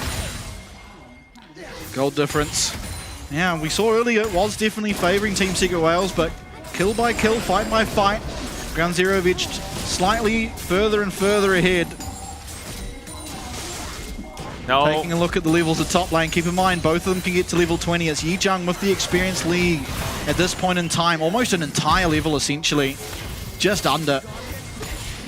And I mean, if Cassante was unkillable at level 18 before, I'm very excited to see him with that extra 2 levels. And new year, new me indeed. The new facelift for the Bloodleader's Curse there in the inventory for fun. If you're tuning in, haven't noticed it, it is the same old Bloodleader's Curse, just looking a little bit different. Yeah, revamped. He takes a bit of damage from Husha, but nothing too bad. Healing up with the new support item. Yeah. The baby Mundo ult, Yeah, essentially. which is funny because then you put it on Mundo, which makes him even harder to kill. Yeah, I tried this in ARAM Mayhem. It didn't actually feel that good. Well, you need resistances. That's where a decent chunk of the healing comes from, so you can't just build the raw HP like you used to. Histo just standing out there in the open. Yeah, really tempting fate, but unfortunately for him, oh my lord, it's an absolute pulverizing as Yi-Jung is going to stand completely unperturbed in the thick of things. It's a kill onto the jungler of Team Secret Wales, and with it, likely the Baron for Ground Zero. Free as you'd line the opportunity to present itself. I don't know what the heck Histo was thinking, just standing there. Didn't get a chance to do much of anything, and there you go. Coach comes in from Team Secret Wales. Yi-Jung taking a lot of damage, equalizers there. There's still a lot available here for Team Secret Wales, but no smite. Importantly, Histo is not here for the smite, and Husha will land it. Beer only just surviving as Jimmy popping the ghost. Not going to be able to land that kill onto the support, but the Baron more than enough of a reward. No, the Krusty Towers there building up the mid lane. It's a lot of potential damage. I mean, one good team fight from Team Secret Wales and they can find themselves in a position to get a decent amount of damage on these towers. And boy oh boy, do they have a team fight. And unfortunately, this Israel on the tried and tested build, and unfortunately the tests have usually been pretty bad, so he actually will not be doing that much damage to this Cassante, to this Wukong. I mean, Jaksha is well on its way here for Yi-Jung as well. And that Guardian Angel being built up for Husha. Mid lane tower taken out too. Here comes the round Pun. He's in a pretty rough position. No flash available to himself after using it. There's going to be the Ambassador ult utilised to try and keep his top laner alive. Yi-Jung still in the thick of things, taking a lot of damage. But nothing really to perturb the push that's going to come through for Ground Zero. Looking towards this bot tower and almost certain will claim it. And there it goes. Another tower falls. Ground Zero will claim it. Shun working towards the second mid tower at the same time. These Baron minions still as difficult to deal with as ever. Next wave should confirm themselves another objective. Eddie, Dyer and Histo all here to try and defend it, but no ultimate on this. Mbessa makes her a lot weaker. And it will be the minions to take it out. Jimmy flash forward. Root comes through. And down will go the jungler of Team Secret Wales. The support will fall thereafter. And Shun unrelenting in the backline, trying to find the damage, not able to do so. 3 will survive. Oh, but the root from Jimmy and again. Can they get it? Oh no, just one auto would have done it. Not able to land. Dyer gets himself out, but as another minion wave comes on through, the teleport coming from Yi-Jung as well. Mid inhib tower falls, and the inhib should as well. My lord. The support formerly known as Orca CFO for all of about a week and a half. He's getting his money's worth here on Ground Zero. He has single-handedly disrupted so much of the backline team fight of Team Secret Wales. I don't think Dyer's got an ult off since that second one. Yeah, gets the ult off in terms of the shield, and unfortunately, the person he ults dies and he gets CC'd. So it's a rough showing. It's a rough showing. Really great out of Orca. Really good out of all of the Chiefs. I mean, their engage right there was a flash root from Jimmy, and look at it here, just boom, boom. Pulls the trigger immediately, in goes Orca, straight onto that CC'd Ambessa, able to stop Dyer's channel, allows passage for Yi-Jung to get in and take out that Leona as well, and while they couldn't get anyone else, the damage was already done. Oh, look how much health Dyer survives with here. Literally. And if he'd just been a couple of degrees off on the angle of that Justice Punch, he would have caught that orb from the Rise as well. Absolutely. Approaching the 31-minute mark, and Ground Zero fully in control. A great showing for their first time here on the stage. A lot of fantastic players on the team, but same can be said for Team Secret Wales. Dyer is going to have his ult, or no, not his ult, rather, his Justice Punch channeled, and Yi-Jung gets the insect, claims another kill for Ground Zero, and a tower will follow. Absolute monstrosity that is this Cassandra at the top lane. And Eddie's doing negative damage at this point. Yeah, I mean, unfortunately, there's not really anyone that's going to be damaging this Cassandra anymore. Ambessa a little bit, but she's still only at 2 items compared to the 3 of this top lane here for Ground Zero. Pun gets himself a sizable chunk of gold in that bot lane inner. But all the while, it's his mid inhib going down. They're looking towards the top inhib as well. Channeling that teleport will be a massive shield, so not likely to be coming through with a dive here, and look at that shield. A beautiful, beautiful stack of health there for Pun, but unfortunately a fight can't come through with the missing Galio on their team. Yeah, unfortunately. They've got to go collect the wave in mid lane as well, all the while just pushing through towards their Nexus. Actualizer is now finished for Jimbian, so if you thought Rise was a bit egregious before, he's even more so now when that thing is up and available. Yeah, very excited to see. Nothing like mana steroids. What a beautiful opening for Ground Zero, man. This is how you come into a league with a statement. Obviously, still it's only game one, and Team Secret Wales have lost games before and still won the series, so you can't count them out by any stretch of the imagination, but for a first time on the stage, it really is a promising look. Yeah, and for those of you at home might be wondering why the coach is talking to the players mid-game. Well, one of the newest additions to the LoL competitive scene is the introduction of Coach Comms. You're allowed 3 a series, 45 seconds for that coach to get in the ear of his players and try and communicate some motivation, whatever it may be, words of wisdom, just observations. Yeah, I try think and help it's a cool sway them. change. I really do. Yeah, every other esport essentially has it in some way, shape or form. Obviously, FPS games are the most obvious, right? You just pause before the start of a round. It's a bit harder to do something like that in League. Well, I mean, it was happening in the middle of a Baron fight. Luckily, I mean, you know, Team Secret Wales didn't really have anything to fully commit to the fight. Well, I think it was more like, okay, if we lose this Baron, we've probably lost the game. So even though we've lost our jungler, we still have all our ultimates. We can look to try and get them off it. I think that's more likely what the call was. Obviously, very much just guessing. I have absolutely no idea. Teleport coming through here for Bier from that unsealed spellbook. Absolutely. I mean, just having that little extra outside eyes to look at how the game is going and not be stuck in the middle of it. A more objective opinion too.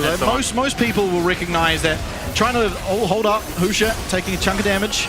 Most people that have played League will recognize, you know, if you watch a replay, it's much easier to see what went wrong. Or if you're spectating a pro game, it's much easier to see what went wrong than when you're actually in the game. Yeah, it's very hard to be objective while you're playing the game. Absolutely, not having to focus on positioning and wave clearing. Just someone who's sitting there purely watching. So I think it is going to be interesting to see how that develops throughout the rest of the year. And you look at it, QSS picked up now for Shun, so he's got 2 cleanses effectively to work with. Yeah, Luxa finds his way in. He does get a nice arcane shift. He's going to be able to freely hit on the back line. But unfortunately for him, it's an absolute steamrolling on the Metro. The intro was filmed, and unfortunately it hit Team Secret Wales, and down they go. Double kill for Jimmy, and Rise ulting to the backside as Jimmy flashes forward, having to dodge away from a lot of these skill shots. Eddie, still a fantastic player, and Yi Jungle get it finished. Bier, unfortunately, this is not a 1v1 you win. And the first game of the LCP will go to the new representatives in Ground Zero. Oh, big stuff coming out here. The latest addition to the LCP competitive environment. And they are here to take it by storm. Invasive pests. But unfortunately for them, they've still got 2 more to do it.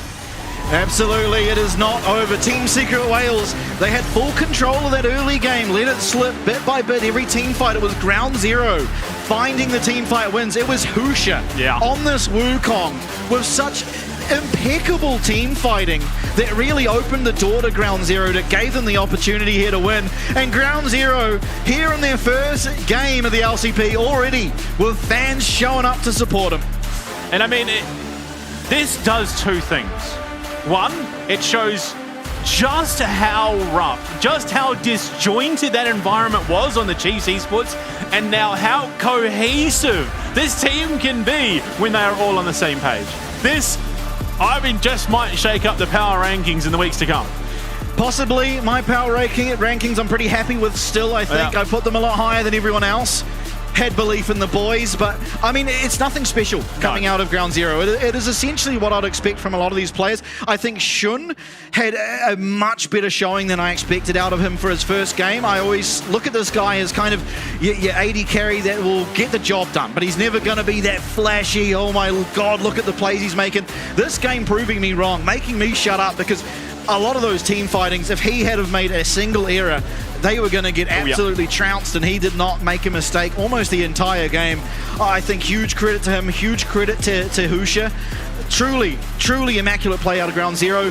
And Team Secret Wales had the better early game, were not able to capitalize on team fighting, and unfortunately, it's an issue we've seen out of them before in years past, but it is something they tend to get better at as the year goes by. Yeah, and I mean, you talked about Shin a lot coming into this week and how he was sort of that critical mass spot laner. He sort of just got his farm, waited team fight time, then did his job. He did both those things. He did his job. He did not step a toe out of line until it was time to fight, and even then he danced that line to perfection. Absolutely. Yeah, a lot of credit given to him. And obviously on the Yunara, you get a little bit of flexibility around those team fights. The new item, of course, buffing up Yunara quite a substantial amount. And she was already a strong champion, so made even better. But, I mean, there were just highlight plays for everyone. Orca as well, with some of those disengages, some of those engages. It was just so fantastic. And there they are in the backstage. Oh, Jimmy, and you're looking good in that black and green. Yeah, I mean, look, maybe for him, that was his super villain arc, was the Chiefs Esports, because he looked a man possessed coming into the tail end of the year, but they just couldn't get it done. And that was the motivation. He steps into a new competitive year and looks like a man unleashed. And I mean, we thought for sure this was going to be an opportunity for Pun to really take over that game. He oversteps the mark, and you just look at how well Pun is microing this fight. Then he turns it around with the equalizer, has support streaking on through the river in his dough. And I mean, look, to their credit, despite how the game ended, Team Secret Wales still looking pretty clean. Yeah, absolutely. I don't think there's any real concerns over Team Secret Wales just yet. And look, honestly, when it comes to a team, right, they've pretty much remained the same. The only exception is Beer coming in. And I think out of all the roles, swapping out your support changes a lot in how your team can play the game, because, I mean, a lot of how Team Secret Wales played relied on Taki making plays, and Taki being sort of that catalyst for them to find avenues in a lot of games. And so it may take a little while for Beer to step up and fill that role, but I don't think he played bad by any stretch of the imagination.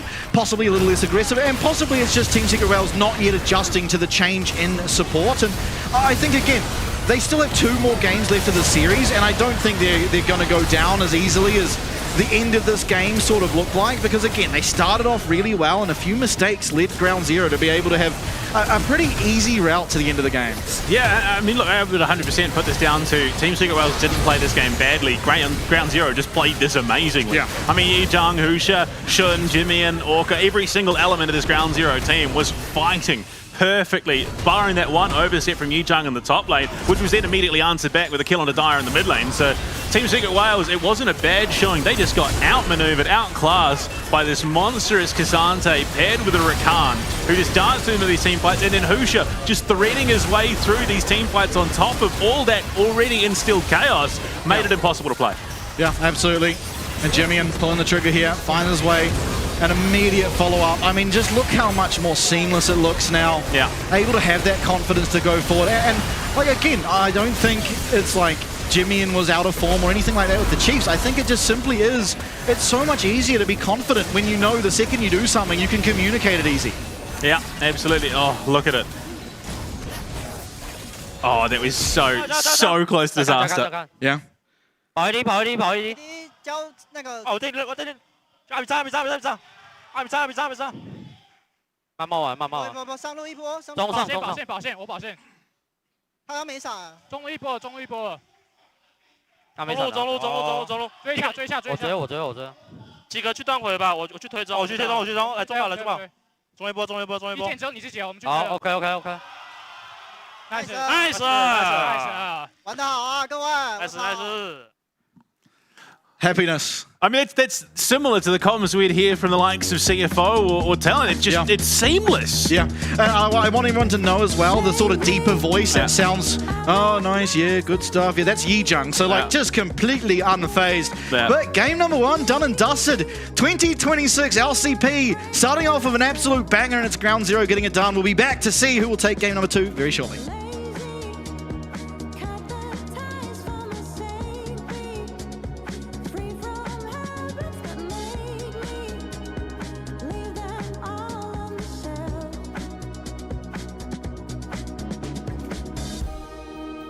When I close my eyes, I am floating. I can feel myself standing tall. When I reach for the light that surrounds me, I can see I'm a part of it. I know it all. I'm a part of it all. I'm a part of it all.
darkness can never.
Wow, game at number 1, done and dusted. Ground Zero coming out hot.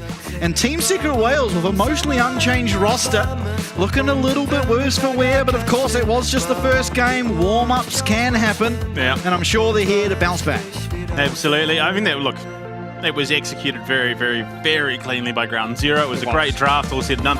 Especially when you look at what they were playing into. I mean, Ambassador with a Galio Rumble on the back line, you'd think for sure that that could really throw a spanner in the works, but it was just maneuvered so cleanly. It was beautiful. It was truly one of the cleanest games, I think, from a team we've seen in a long while. Now, obviously the early game could have used some work, but as soon as it came to that sort of mid-game, late-game aspect, I think they were moving around the map and they were playing together to near perfection, really. So I think, obviously, sure, where is there something they could do better in early game? For Team Secret Wales, it's the opposite. I think their early game was really, really solid. Histo, right place, right time, pretty consistently. Got himself the grubs. Lost the first dragon for it, but then got himself the second and the third dragon. Unfortunately, got smited away for that last dragon. Well, the third, it would have been their third dragon, but again, Husha gets his way into that pit and takes it away. I think the draft is where it let them down. The bot lane for Team Secret Wales, I don't think quite really had the strength to back up what their front line was looking to achieve. And there you go. Again, Jace just banned out insta by Ground Zero, responded to by Poppy. Absolutely. So bans remaining the same thus far. There should be a Malphite coming soon. Same side of the map as well. So Ground Zero opting in to the blue side, and Team Secret Wales, after choosing the red side, will get it once again. Varus banned away.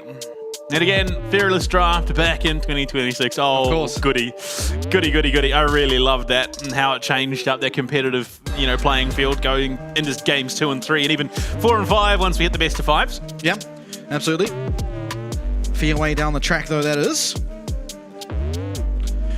Now, what are we looking towards here? An Orianna ban. again. Makes a lot of sense. Although I believe it was Jace first ban. No, it was Malphite Orianna banned out by Ground Zero. It was Jace that was the first ban for Team Secret Wales in the last game. And Silas gone, so now forcing what I imagine has to be a Malphite ban. But again, teams haven't necessarily been going towards that as an answer. I mean, yeah, again, the Mundo is there and available for his, so if he looks to go that And angle. honestly, Ground Zero could just first pick the Malphite if they really want to. Ban the Mundo even away. Yeah. Skywalk deciding. Nico. Okay, so they're going to stick with their same 3 bans. Strong. So, yeah, I mean, Mundo, Malphite open. You still have the classic Pantheons and Zals, and Azir, again, is another champ really strong. Talia's still strong, so these are champs in the mid lane that we can look towards for both teams. Oh, our first Great Wall of Sparta for the year. That's the Malphite taken away, but I think red side's not usually supposed to pick No, first. that's right. That's the change that's come through. The team, I believe. Oh, yeah, that's right, yeah. yes. So it's a smart call that Mundo the response, so yeah, it makes sense why it wasn't banned away. Oh, that's going to confuse me, man. I've been watching League of Legends for something like 15 years now. All of a sudden, things are getting changed Which on me. means that it would have been... so you get the choice of either side selection or first pick. So they've opted into first pick, which means that then Ground Zero have opted into blue side, which, again, less relevant now, I suppose, with that change. Azir. Yeah. One of Jimmy's strongest in its way. It didn't have all that many appearances. He wasn't that comfortable Split playing 3. it clearly. It started and then came out and he looked phenomenal on it. There we go. Annie, Hover, maybe a Kai'Sa. Something that does a little bit more damage. You need something that does damage against this, this Mundo. So there you go. Some percentage health damage on that champion. And a Kali here for Dire. So a good champion against the Azir, really strong at skirmishing, and pairs well with something like the Mundo, Malphite, where you do just get straight into that back line. I mean, the game plan is go forward, it seems. Pause champ. It has seen a surprising rise in play. Obviously, with the Fiend Hunter bolts, proccing that ultimate, you then get extra damage as you start chipping away, but Corki is still very strong. Also, potentially could go there. I think less than likely, but yeah, Corki just going to have that little bit extra poke, that ability to potentially clear some of that follow-up damage as well. Yeah, not to mention he is just, again, a bit of a bully when it comes to the laning phase. So second phase of bans now to come through. Supports and top laners yet to be picked. I still have some of my Team Secret Wales merch in the drawer at home. Same. We came back with a fair haul from Danang. Yeah, I did. I have 3 shirts, 3 Team Secret Wales shirts, 2 of which are the world shirts. I didn't get that, unfortunately. Yeah. And then I got a sign that has Eddie's face on it. What else do I have? Oh, banners. I got the banners. I got 2 Team Secret Wales banners. I got something else. Oh, it was the little bobble thingy from Team Secret Wales. Yeah, I got a lot. CFO, I got a couple of shirts and a jacket, and I didn't get anything worth keeping. He's gone now. Sedge. Oh, did you get Honku stuff? Yeah, I got a Honku paddle. Oh, he's gone too. Yeah, and a Honku towel. Oh, yeah, I got a driver towel. Both driver. gone. Such a keen personality in the league. It's a shame to see him not play, but he is co-streaming, I believe. Oh, the support bands. Alistar, Brom, take it away. Brom right up there in terms of popularity and the support role at the moment. Yeah. Bard as well, taken away from Orca. Very, very good on that, Bard as Orca. So I think definitely a deserved ban towards him, and Na to polish things off up against Yijiang. A lot of champions still available for him up in the top lane, so not going to feel all that bad. That is going to be a Nautilus lock-in almost certainly. It's somewhat a takeaway from the Kai'Sa, but she's going to be happy with any engaged support. It's most likely just what Orca wants to play or what he thinks is best for the team. It also has point-and-click CC for the Akali, which can be very important. And you go first item protoplasm harness, and he's a lot harder to kill in the middle of those team fights. So, I mean, supports, I think, arguably in terms of these new items, eating pretty well. Yeah. The Bandle Pipes, the protoplasm. And I think harness. it's about time because the supports really had 2 options for their starting item between Redemption and the Locket. And then it became Redemption exclusively. Yeah, exactly. So, Redemption, a very strong blind pickup in that top lane. We'll see what Yijiang wants to answer into it, and the Ral going to be a good matchup into the Nautilus. I mean, an even matchup, absolutely. Gragas, potentially. Was up there, but has, much like last year, sort of slipped down in terms of what was really strong. And Sion. Still very, very high in priority. And again, I mean, this is a very hard to kill team, and you do have the damage because you have that Azir, you have that Corki, so DPS isn't lacking. Locking in something like the Sion does make a lot of sense, and we saw last game just how good Yijiang can be on these tanks. Well, look, we lost our Apex Predator Sion and Driver coming into this year. That man truly made it into a threat unto its own. Yeah. So we'll see if Yijiang can fill that role now. He can. I've seen this guy Sion many a time.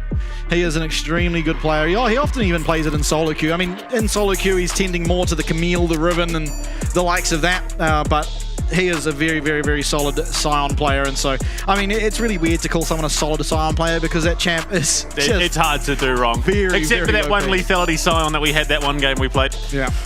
Also, I mean, I think the biggest, like, how good are you at Sion check is how good you are at landing Qs. Yeah, oh, absolutely. In the midst of a team fight, that is. Because in lane it's pretty easy. You throw an E and then press Q.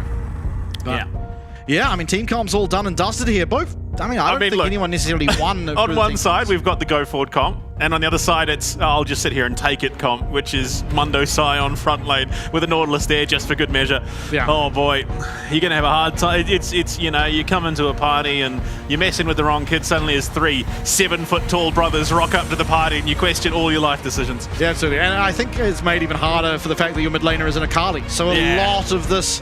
A lot of the onus of winning this game now befalls upon Eddie as that AD carry on that Kai'Sa. And honestly, on this team, if there was ever someone I'd be like, okay, I want this guy to be our carry to this, the game's on this guy's shoulders, it's always going to be Eddie, because more often than not last year that was the case, and more often than not last year he was able to do so. So absolutely, I think you're not out of it by any stretch of the imagination, but a lot of work for Eddie to do and a lot of sort of pressure on him to get out of this laning phase in a good position.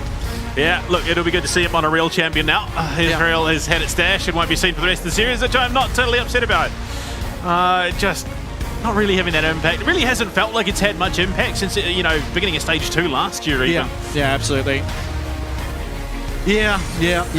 I think that champion is just so underwhelming. It is safe, and sometimes you need a safe AD carry, so it makes sense, but if there's ever a tank involved, it's just misery. Still better than, you know, Jin and Tuscana Sion. That was the game. Either way, I mean, look, both these comps, game 1, phenomenal. Absolutely battered it out the park to start off the competitive season. Game 2 is drafts that can do much the same, honestly. Yeah, absolutely. Interested to see if Ground Zero have a better early game, if Team Secret Wales, you know, still dominate that early stage of the game, and if they can then carry that along to find themselves a win, or if I mean, it's just interesting to see. Obviously, only seen both these teams one time now. We know a little bit more of what to expect from Team Secret Wales, being that they have largely remained the same. But didn't really get to see it in Game 1, unfortunately. It wasn't what we saw last year, where it's, you know, it doesn't matter the stage of the game, they're just going to fight and handscap you, because that just didn't happen. Yeah, I mean, well, to be fair, they did somewhat adapt or change their approach to the game, because for the better part of last year, it was, you know, man fighting. It was just say it with your chest. You know, gloves on the ground, let's just duke it out. And then going into the, you know, playoffs to stage 3, it changed. They were a little bit more consistent, a little bit more focused, a little bit more coordinated.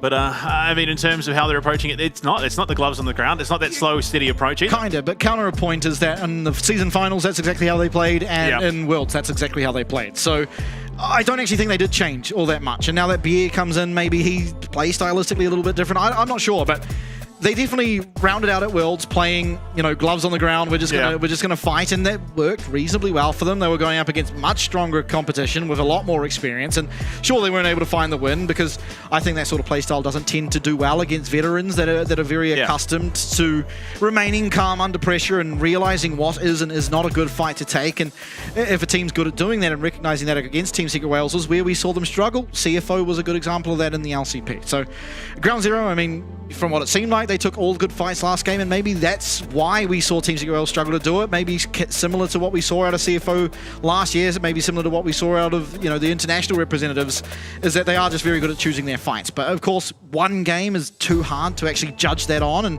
there's a lot more LCP this year to get a full grasp on just how good this Ground Zero roster is and just where Team Secret Wales lies coming into 2026. Well, speaking of things coming into 2026, I would be hesitant to call at the start of the season just yet until a certain man makes his appearance. Do you know if he's shifted his allegiances from the Chiefs to now Ground Zero as pseudo OS representative? Mr. Steak in the arena. Is that going to happen, do you know? I don't know. I know he's still floating around. I think he has, but I'm not sure. I'll have to go check the Discord channels. That'll be pretty quick to find out. But yeah, Mr. Steak. Slowly but surely, the posters will make their way through the crowd. That's right. When it got to the point where it wasn't just him, we had half a dozen people repping the Mr. Steak posters. Hey, at least he got one. From Australia. There you go. That's what we love. He's not a real Australian. He spelt it right. And he's lost. Maybe that's a pseudo Ground Zero banner. It is. You know, Ground Zero came in from Singapore. Let's go Ground Zero. A lot of Ground Zero fans. I mean, they are a PCS representative playing in Taipei.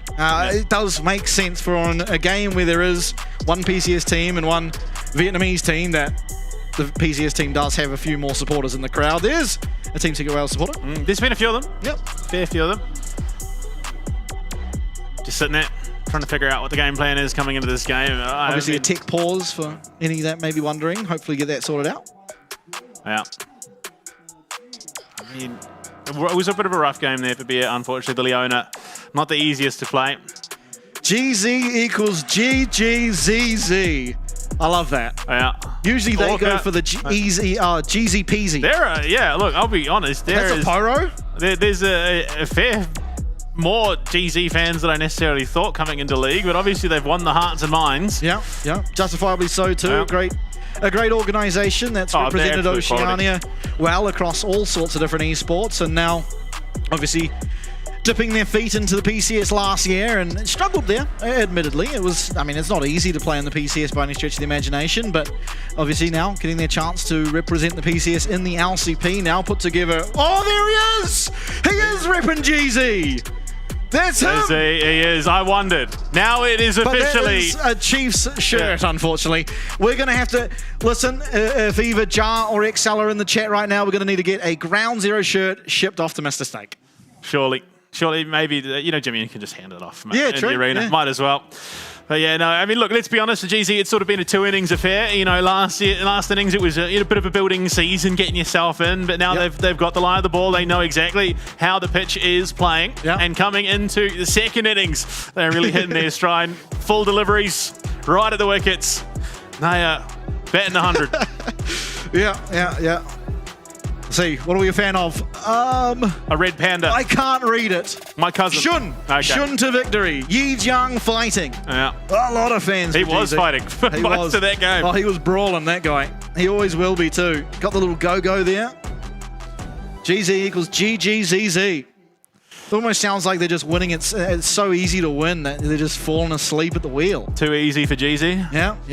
Easy peasy. That's the one. There's going to be a lot of fun signs throughout the year for GZ. It is a very memeable name, I feel. So much rhymes with the letter Z. Yeah. Most letters, in fact. Unless you're American, in which case Z. It doesn't, because it's Z. True. A bed. Yeah, unfortunate.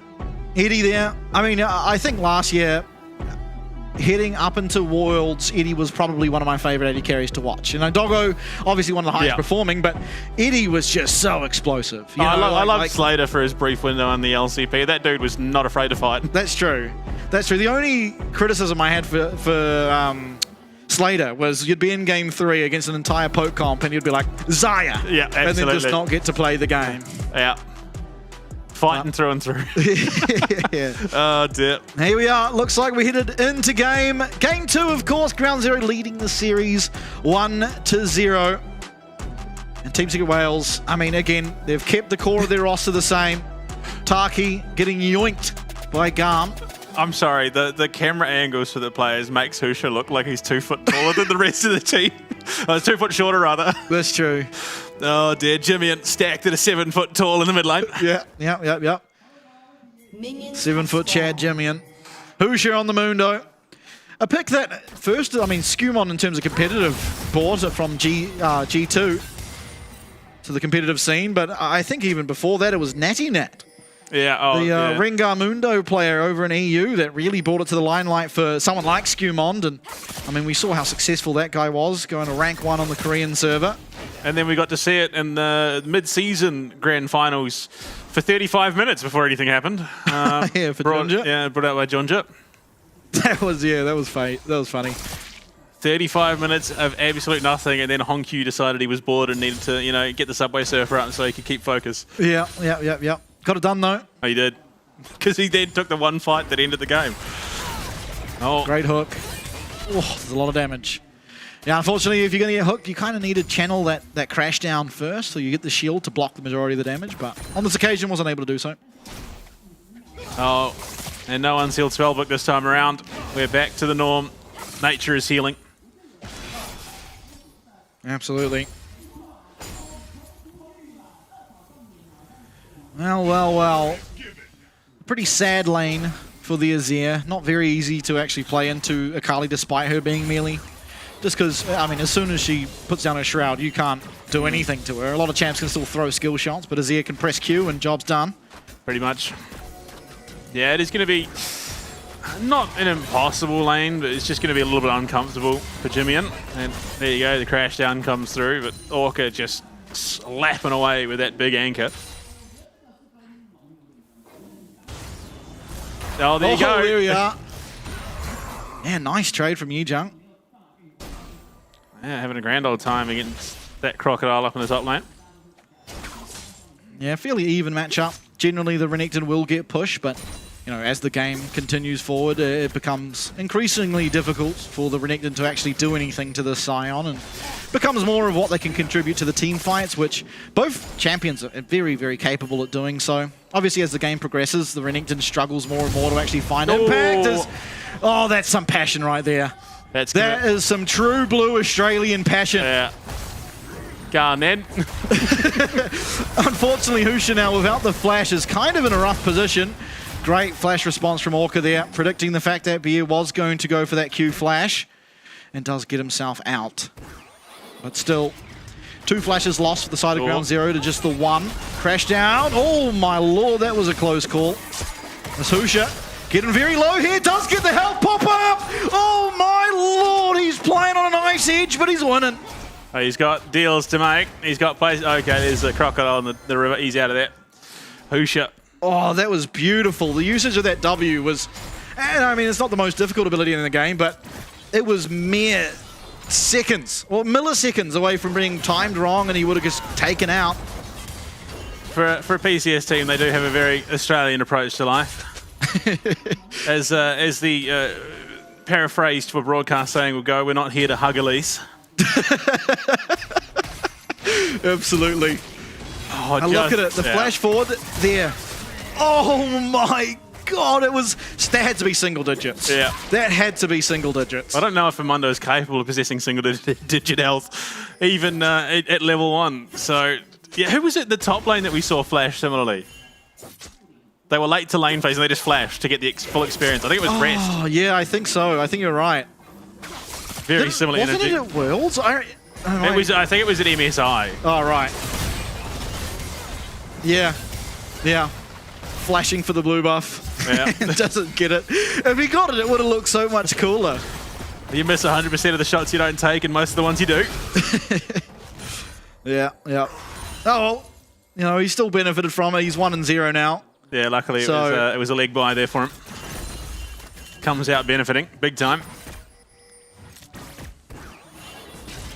And the AD carries, the bottom lane is just left to their own devices, as per usual on that support rope. Oh, Pun! Oh, no. Big. That's big.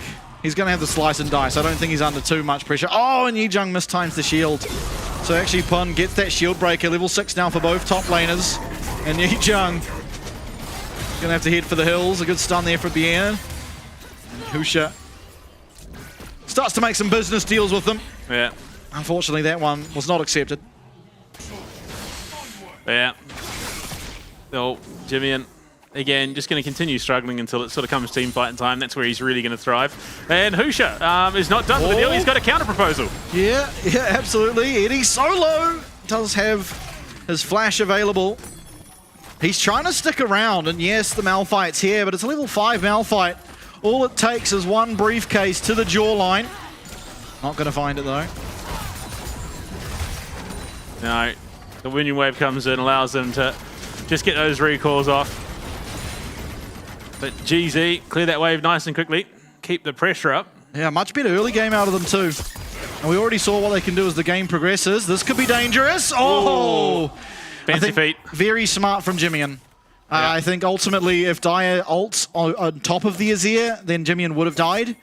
And so you just have to ult to make sure he can't get that execution onto you.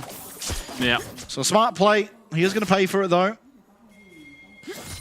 Yeah, I mean, like, Actually, he survives. That's the main thing. Home guards are so OP. He's just going to stroll back to lane. This is... Yeah. And Orca's going to even make it easier. Oh.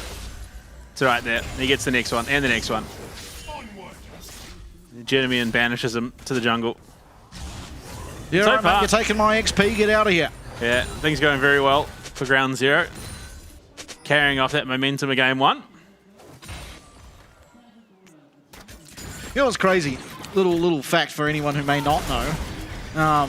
That obviously Ground Zero, an Australian organisation, is based in Perth, which is just the same time zone as the LCP anyway. So, you know, they're really living it good. As Shun and Orca have just stood up and delivered, really.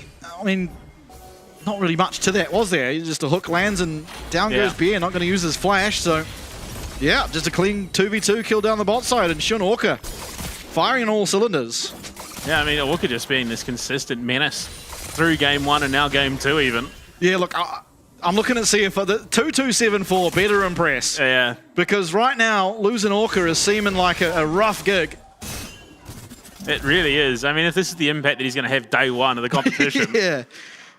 Just steps up and, yeah, immediately showing just how good he is. And he's always been very, very good and continuously leveling up. I mean, look how simple this was. It didn't really take much of anything. I mean, it was just CC layering. Natural kit of Nautilus allows so much there. Unfortunately, Husha does have an appointment. He's got a meeting scheduled up in the top side. This lane is not going damage that good for Pun, unfortunately. Yeah. I mean, it's pretty normal. Yeah. Things are just even. This is, for all intents and purposes, an even lane.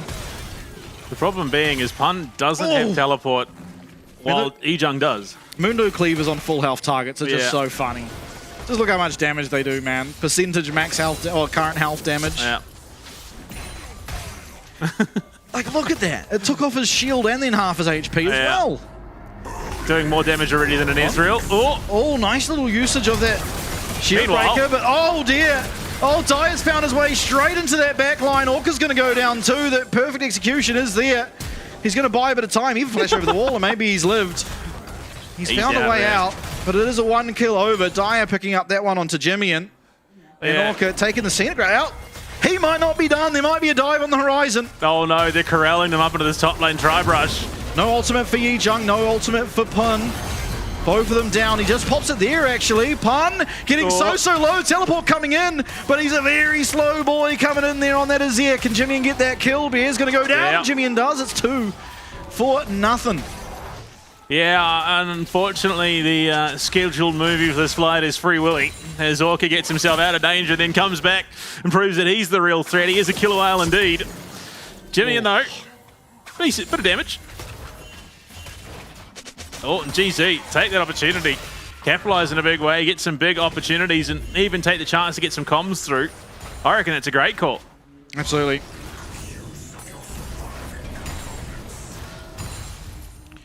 Yijang able to just go for that proxy now. Has been made, as many people who utilize X, the Everything app, has been made a lot stronger with how the quests operate now. So, oh, I mean, that was a great ult. Yeah. That really was from his dough. Unfortunately, sort of a bit of a one-trick pony type deal as Malphite for a good 2 minutes now. Yeah, and then ults and job's done. Just Orca's like, yeah, whatever, champ. I'm out of here. And then Husha comes in and says, oh, that's right, we had a meeting. And then collapses as Orca goes round town, hits the drive-through, comes back in. Pun gets slowed down just enough so that Jimmy's TP comes through. Oh, look, yeah, flash is over. And the Sand Soldier. Close, close. Well played from Jimmy. Well played from Ground Zero. 4-1 lead, 2K up. Second game here of the LCP for the squad. Kind of crazy to think. If this win goes through for GZ, just business as usual. Oh, okay, I hear the alarm. Yeah, there is an alarm coming down, but oh, maybe it was that one as Malphite comes in and decimates Shun. He gets off the Valkyrie for a bit of extra damage, and Husha looking near on unkillable, but the same cannot be said for Orca. And slowly but surely, this health bar is going down and down. He's trying to limp himself out. Eddie, one more auto's order will take. Histo's tank in the tower, and Team Secret Wales will equal the score. And it is about 200 gold. Oh, Jimmian! Jimmian's looking for the solo. Great ult out of Dyer. Oh my lord, that's a close fight. Another fight. And we hit the farm alarm up at the top lane. Unfortunately, that is now no longer a farm alarm. They actually, Jijung was using it aggressively. Oh, Jimmian. Yeah, that Shroud making a little dicey to step up here, but as soon as he sees him walk out the other side, can finish off those last minions of the wave. Yijang looking for a decimating. Oh, what a read. His Spidey sense is singling that. Yeah, Yijang has to be careful now. Pun going down, getting himself that honey fruit. So, I mean, you see Orca coming in, and it's just Histo. Flash, ultimate. Shun can't move anywhere. Flash not available for the Corki, so no real chance to react. Even if he uses the Valkyrie, he's just going to get knocked up anyway. I mean, Eddie somehow surviving through all of that. Got very close. And Histo, good guy Malphite. Tank Malphite, not that troll mage build. We'll just sit there, tank the tower quite happily. Feeds that gold over. And the gold lead has swung now in favour of Team Secret Wales. Only about 300-400, but still, momentum shift. Yeah, some quests coming through now. Both junglers finishing. It's Yijang up in that top side first to it, and Dyer in the mid lane first to his.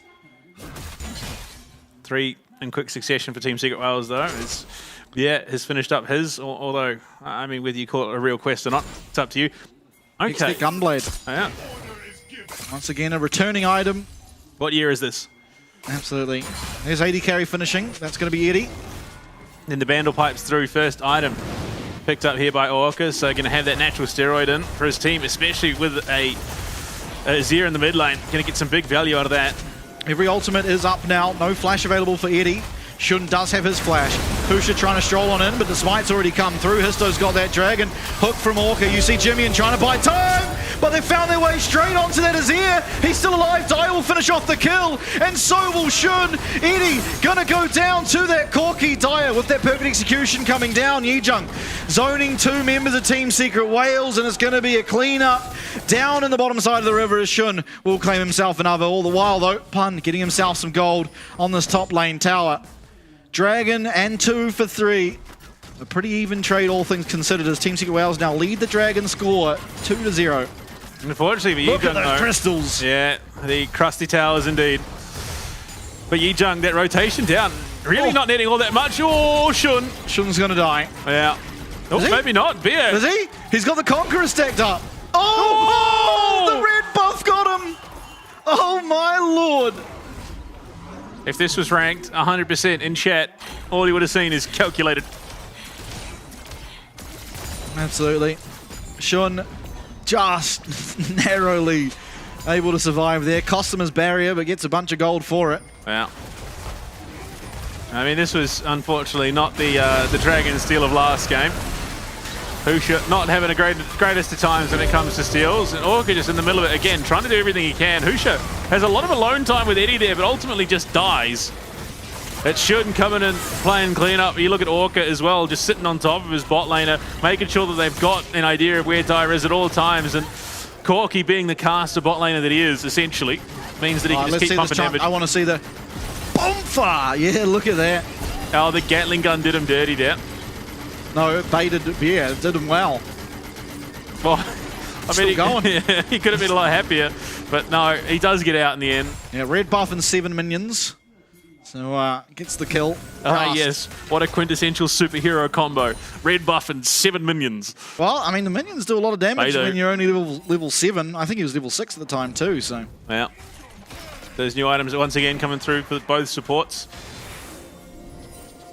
It's good, bit of variety. Oh, the terrain. Ulting for a way out for now. Beer trying to find his way onto Jimmy. Great sidestep.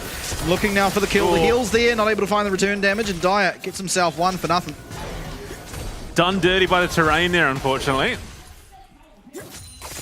I think if he was angled slightly more, if he was standing a little bit to the left and angled more into the river, he might have clipped that. Battle happening. No victor. The term battle is subjective there, I think. It's going to be the Black Cleaver first here on the Renekton. You definitely need it this game. Yeah. So, a wise choice, as Heimerdinger would say. Oh dear. Oh, it's so scary playing anything into Mundo that doesn't, into Malphite that doesn't have 4,000 HP. Yeah. Oh, he's got the Vandal pipes as well. Hook lands. Both supports exchanging their aftershocks. So a lot squishier now are they both. Dire finding a way onto the back line, but does not have ultimate. Flash forward, Shun gets himself out though. Pun can't find his way onto it. That's a shutdown. Down will go Histo. Husha trying to keep his AD carry alive, but won't be able to do so. It's a 1-for-1, 2-for-1 now as Eddie able to take down Orca. Melting away at the health bar of Jimmy, and as well, it's only Husha and Yijang left, and they cannot do very much as Eddie will slice down another health bar, and Team Secret Wales looking good here in Game 2. Yeah, back to what we've come to expect from them for the most part. A team that is quite happy to scrap at every opportunity, and they're doing just that. And this Malphite, I think, opens up a lot of what they're trying to do here. Straight in, an unstoppable force, followed up by the Magnet Storm of Beer on this rel. It's just such a terrifying combat that we see time and time again. That initial chip damage then allows Dire to come screaming on in.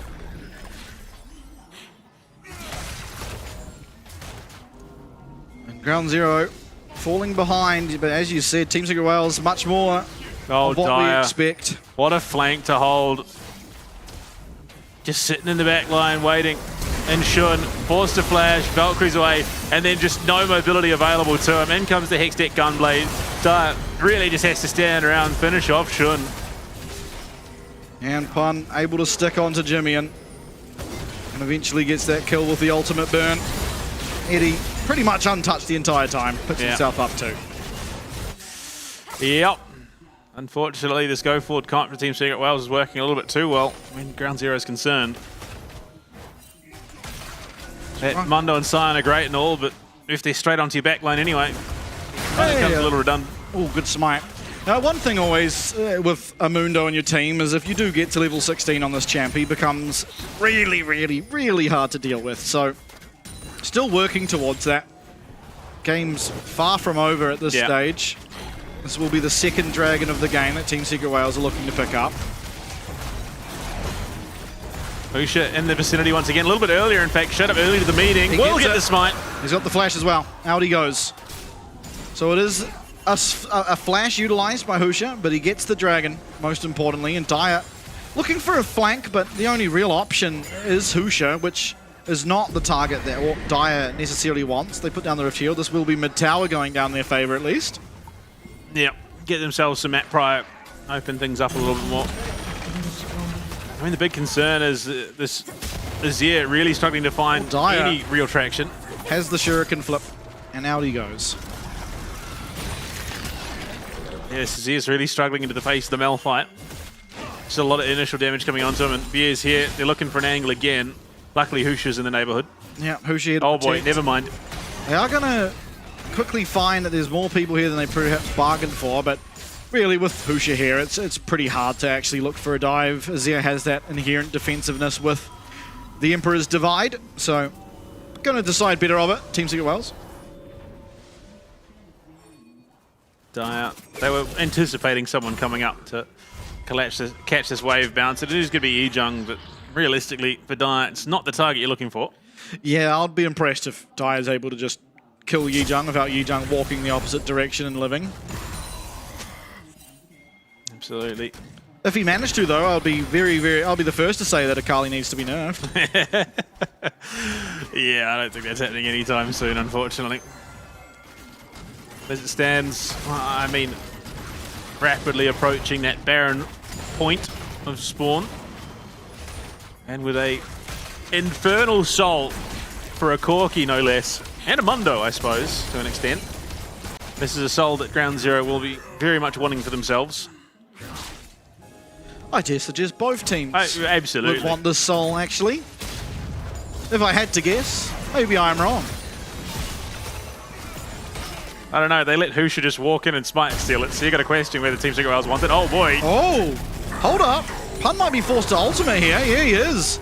A lot of damage coming down from Yijang. We'll see if he continues on this fight. Of course, Pun in the middle of that minion wave can get a lot of health back, but gets the stun, but the Q does go off from Yijang. Look how close this is. As soon as that shield's available, it becomes a mind game. Now the shield breaker available, and he's not going to go for it. A close fight. Oh, Yijang, he's playing mind games. The slap fight should. Oh, overthought it there, unfortunately. So both gentlemen just going to walk away from the slap fight. Gentleman's handshake. Very, very close affair. It did cost the flash from Yijang, though, so Pun actually, in the end, kind of winning out on the engagement.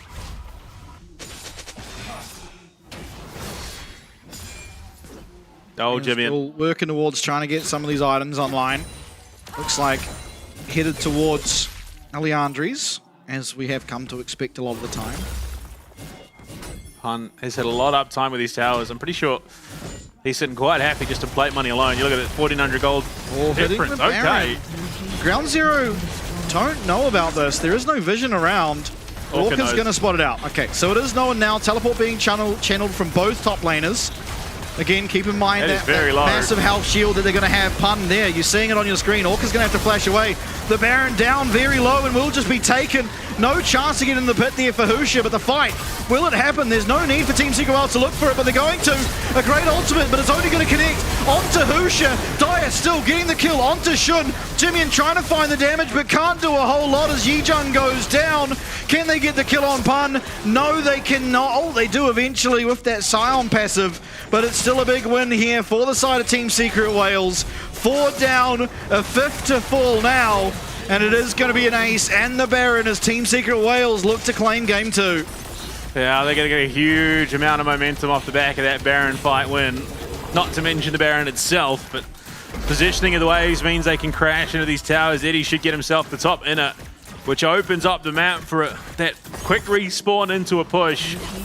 You look at it, tier 2 in the mid lane as well should be down with Dire chipping away at it. My lord, that's a huge amount of momentum. Absolutely, and we're steering down a 9k gold advantage for Team Secret Wales, so VCS team looking to get their first win on the board. Orca, you see him here just flashing away so he doesn't get completely one-shot by Pun. And unfortunately, Shun, he looks completely fine here, but you're going to see Pierre finds an angle onto the back line alongside Histo. Right here, flash ultimate. Shun gets out of it, but Dire just narrowly not getting clipped by that Emperor's Divide, and everyone comes flying on in on top of that Corki. And it was pretty light work from that point onwards. Yeah, the Bandle pipes getting some big value there for Eddie throughout that fight, picked up by Histo in the jungle. And, I don't know if this is disrespect or what, but Dire is feeling that momentum right now. Has the Magi's. I've just noticed there's something wrong with our dragon. It's all infernal, buddy. It's always infernal. No, because there was another one, and now it's disappeared. So I don't know. There's a chance that that's the 3rd dragon for Team Secret Wales. I think it might be. I think it might be 3 dragons to 1. No, maybe. I don't know. Could be. Well, oh dear. Oh, Histo straight onto Shun. Shun straight down. Eddie unstoppable. Eddie looking for even more. Yijang, he's tanky, but he's not tanky enough. And down will go that Scion. Husha with the ult popped. Not going to have it available to himself any longer. It's 3v5 and Baron up against the walls now, Ground Zero. That's going to be the bot lane inhibitor tower and inhib going down. Reasonably low health bars, sure, for the side of Team Secret Wales, but no clear way in. They've just got a handhold around the throat of GZ in their base right now. Who should throw a briefcase? It's not an insignificant amount of damage onto Eddie there, but it is going to be diminishing returns, unfortunately. Absolutely. Jimian getting caught there by one of those empowered Kai'Sa Qs, and Husha doing a great job of following here. Beer going to be able to step in line, make sure the next one doesn't land. Histo walking forward, but up will go that sandcastle. Is there an avenue in? Emperor's Divide up and available. Can Jimian find an angle? It'll take another slow or so from Husha. Good slice and dice. Does get Pun clear of that one. And it looks like Team Secret Wales will be able to walk on out. Yeah. Still following, he'll use. They're not so convinced, Ground Zero. They locate the Renekton. Possibly looking for something here. They're turning it around. Husha, no stun connects. There it will. He's going to get very low and he's going to get taken out. Jimian trying to provide that damage in the back line as Yijang comes on in, but it's 2 kills for Eddie. Can they even find the kill onto Histo? No, they can't. Emperor's Divide's there. In the thick of it goes Eddie. Triple kill, and Dyer will take the 4th. So only the quadra, but Eddie stands and delivers. He needed to be the damage for his team, and by God was he.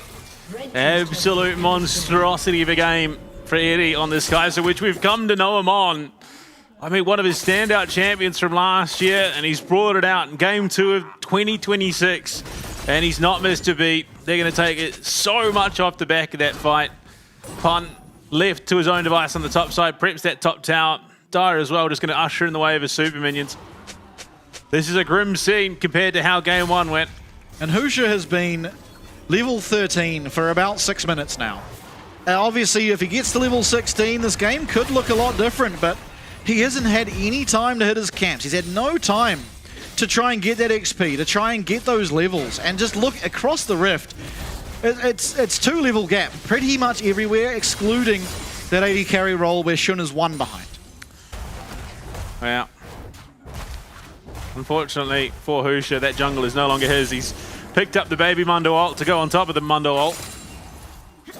So looking for that added survivability as much as you possibly can. Yijang has ticked over to 16 now. A lot of HP to his name. 3 items now for Shun. I didn't get to glimpse at Eddie, but I imagine it's at least 4.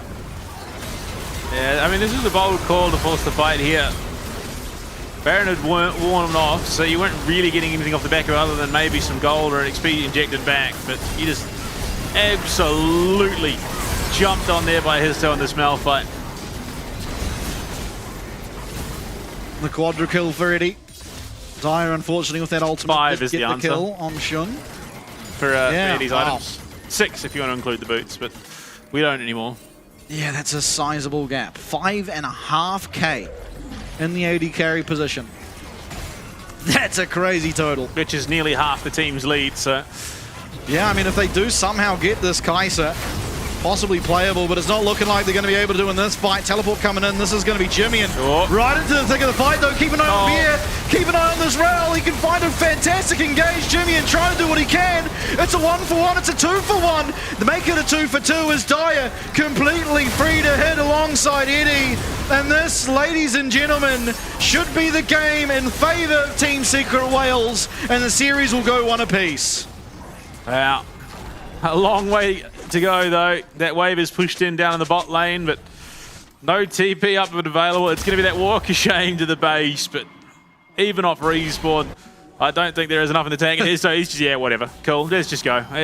Doesn't even worry about finishing off the tower in the mid lane. He's got a job to do. It's get that super minion wave in. Eddie's going to be the one to collect a bit of added pocket gold, some stat padding. They just usher it in. Orc is up and available. If he can hold for 5 seconds, maybe, but I don't think he's got that much long left in the game for himself. Yeah, unfortunately, I don't know that it's maybe possible. not. He hooks on in, he's trying to find something, but immediate flash here from Histo. He's going to go down, but Eddie once again is unleashed. Jimmy's going to fall once more, and so will Shun. And Husha, he's here for more business dealings, but unfortunately, it's a one-sided deal. Yi Jung ulting in, won't be able to connect on this ultra-mobile Akali.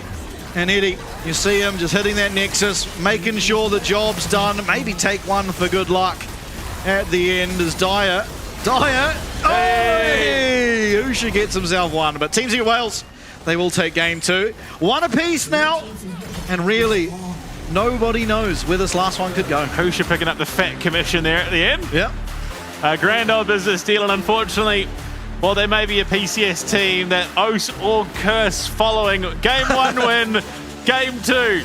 Unfortunately, a loss. It comes down to a game 3. Could we see the first ever Ose Org win in the LCP in game 3?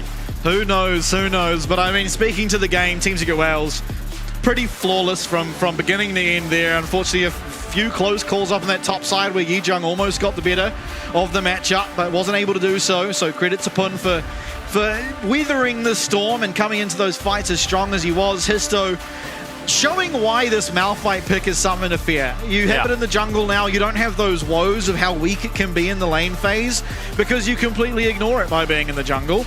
And he comes into these fights, chooses a target to ult, and that target is just removed from the fight entirely. We saw Ground Zero's bot lane picking up 2v2 kills, looked fantastic, but then Shun was just eliminated from every fight because Dyer or Histo would eliminate him at the start. Yeah, and you see that increased value of the Poppy ban. If that Poppy is up and available, it becomes a little bit harder to play that game for Histo. That Malphite loses a decent amount of value because even if you don't block that unstoppable force, the hammer then comes in, completely resets the fight. Ground Zero find themselves in a much better position. But that ban, that is why we saw it first phase ban by Team Secret Wales there. That too as well. You don't want the counterplay. They were very clearly preparing for the pick of the Malphite. I think everyone sees the Silas ban and they're like, okay, this is... I mean, they're just picking Malphite. It's the same as if you're playing solo queue and you are a Malphite player. You just are forced to ban Silas every game because if you don't, it's very unplayable. And so this game, they go for the Mundo thinking, you know, okay, the Malphite matchup, Mundo's good into Malphite, sure. But there's more champions on the Rift than just the Mundo. And a great start for Ground Zero again, getting this 2v1 kill in the middle lane. Very, very close call. Puts Jimmy in a good position. The 2v2 kill happens here. But this was kind of the last of the highlights. Yeah, unfortunately, once Team Secret Wales got themselves to a position where they could just completely ignore that front line, consistently dive onto both Shin and Jin, and we see it here, straight in onto Shun, it then becomes an unplayable team fight because as much as Mundo can become a monster, Mundo in an Nautilus in a 3v2, not going to have the same effect as a level 16 Mundo with, you know, 4 or 5 items. So, yeah. This was like minute 10, Husha's level 9, and by the end of the game, he was level 13. 14. He just ticked over. Yeah, after that kill. But unfortunately. For all intents and purposes, level 13. Yeah, not nearly close enough. This time, he couldn't get the steal. He goes to the next one. But again, these team fights, it's very grim because Eddie can quite handily deal with the Mundo in that situation. Whereas the same can't be said for Jimmy, and he can't handle the fact that the rest of Team Secret Wales has collapsed in on him as an Azir. They do well to find Dyer here. Just having that information feeds the kill up to Shun. But again, Dyer played his Akali so cleanly, in onto the back line, everything burnt there by Shun just to get out, only to find himself face-to-face with an Akali who's hyper-mobile and has that ability to just run him down. And consistently, the power of a Malphite and Renekton combo with the Rel as well, just consistently getting onto the back line, completely overwhelmed Ground Zero. Yeah, it'll be interesting what we get to see here in Game 3 as well. I think, obviously, seeing Yi Jung on something a little bit more aggressive is something that I would quite like to see because, I mean, simply put, he's a very exciting player and he's not really getting to show that excitement on these channels. Well, in the Cassante, admittedly, there is a lot of playmaking, so you kind of get to see it. But here, you know, you throw an ult, there's a Kai'Sa which is almost impossible to hit, and Akali which, for all intents and purposes, is impossible to hit. And so he's kind of just in the middle and becomes... well, I don't know, a punching bag for Eddie, who doesn't have any threat onto him, which I think is one of the problems, right? A lot of threat onto Jimmy and a lot of threat onto Shun, and next to no threat onto Eddie. Yeah, and I mean, Team Secret Wales had the opportunity to ban the Malphite away. It was very telegraphed by Team Secret Wales. They opt for the Nico ban instead, and I reckon they're probably kicking themselves a little bit here. And Eddie, just a standout performance from him. And you look at it, just Team Secret Wales corralling this position. They go so heavily in into dive, but all the while, Eddie on the back line does have that depth charge dropped on him, but suddenly there's just no threat whatsoever. And there's far too much threat coming out of ground zero for this to be a contested fight. Absolutely. I mean, unfortunately, the game was pretty out of hand. There you go, Steve's 14. Oh, nice. Yeah, good. Yeah. Didn't matter at all. 14 as the Nexus explodes. But unfortunately, for Ground Zero, they are going to have to battle once more. And Oceanic Org backs against the walls in a game number 3. But Team Secret Wales, they've been here many a time before and they consistently get it done. Can they do it one more time? We'll see very shortly. Over and over again, pounding hearts are on the line. Crashed and burned every day. Feels better and better somehow. Grab my hand and lead the way. Taking slow, taking my time. Where till we go? Running to the wild. Taking slow, making right. Where till we go? Running to the wild.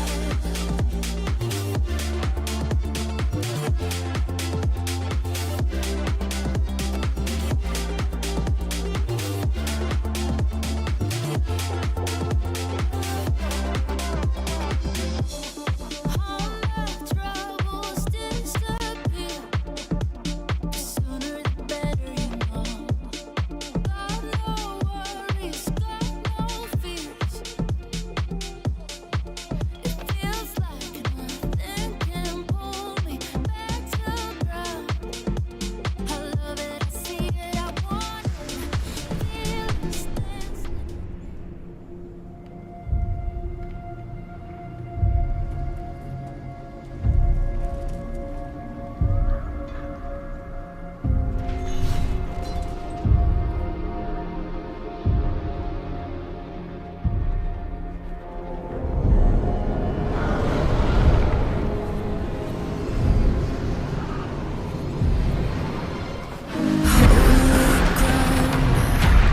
I can taste the dirt in my mouth. You can drag me, you can kill me to try to stomp the flame out. Oh, angel sound echoes in the darkest hour. You can hunt me and you can have me, but you have no power. It's coming over the horizon like the blinding sun. Oh, let there be silence for the ones we drew our courage from. This is salvation.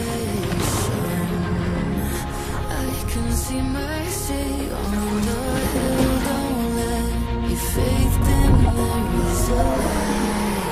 The darkness can never.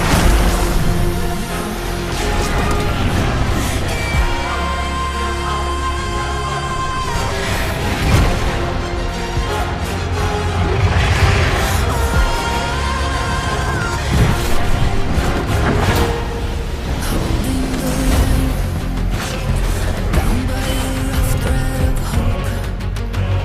Yeah, we've got blood in our fight, and we won't stop till you're empty.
ladies and gentlemen, a tied up series. Ground Zero versus Team Secret Wales, 1 apiece. Blue side selected it for Ground Zero, so Team Secret Wales will have their option for first pick or second pick.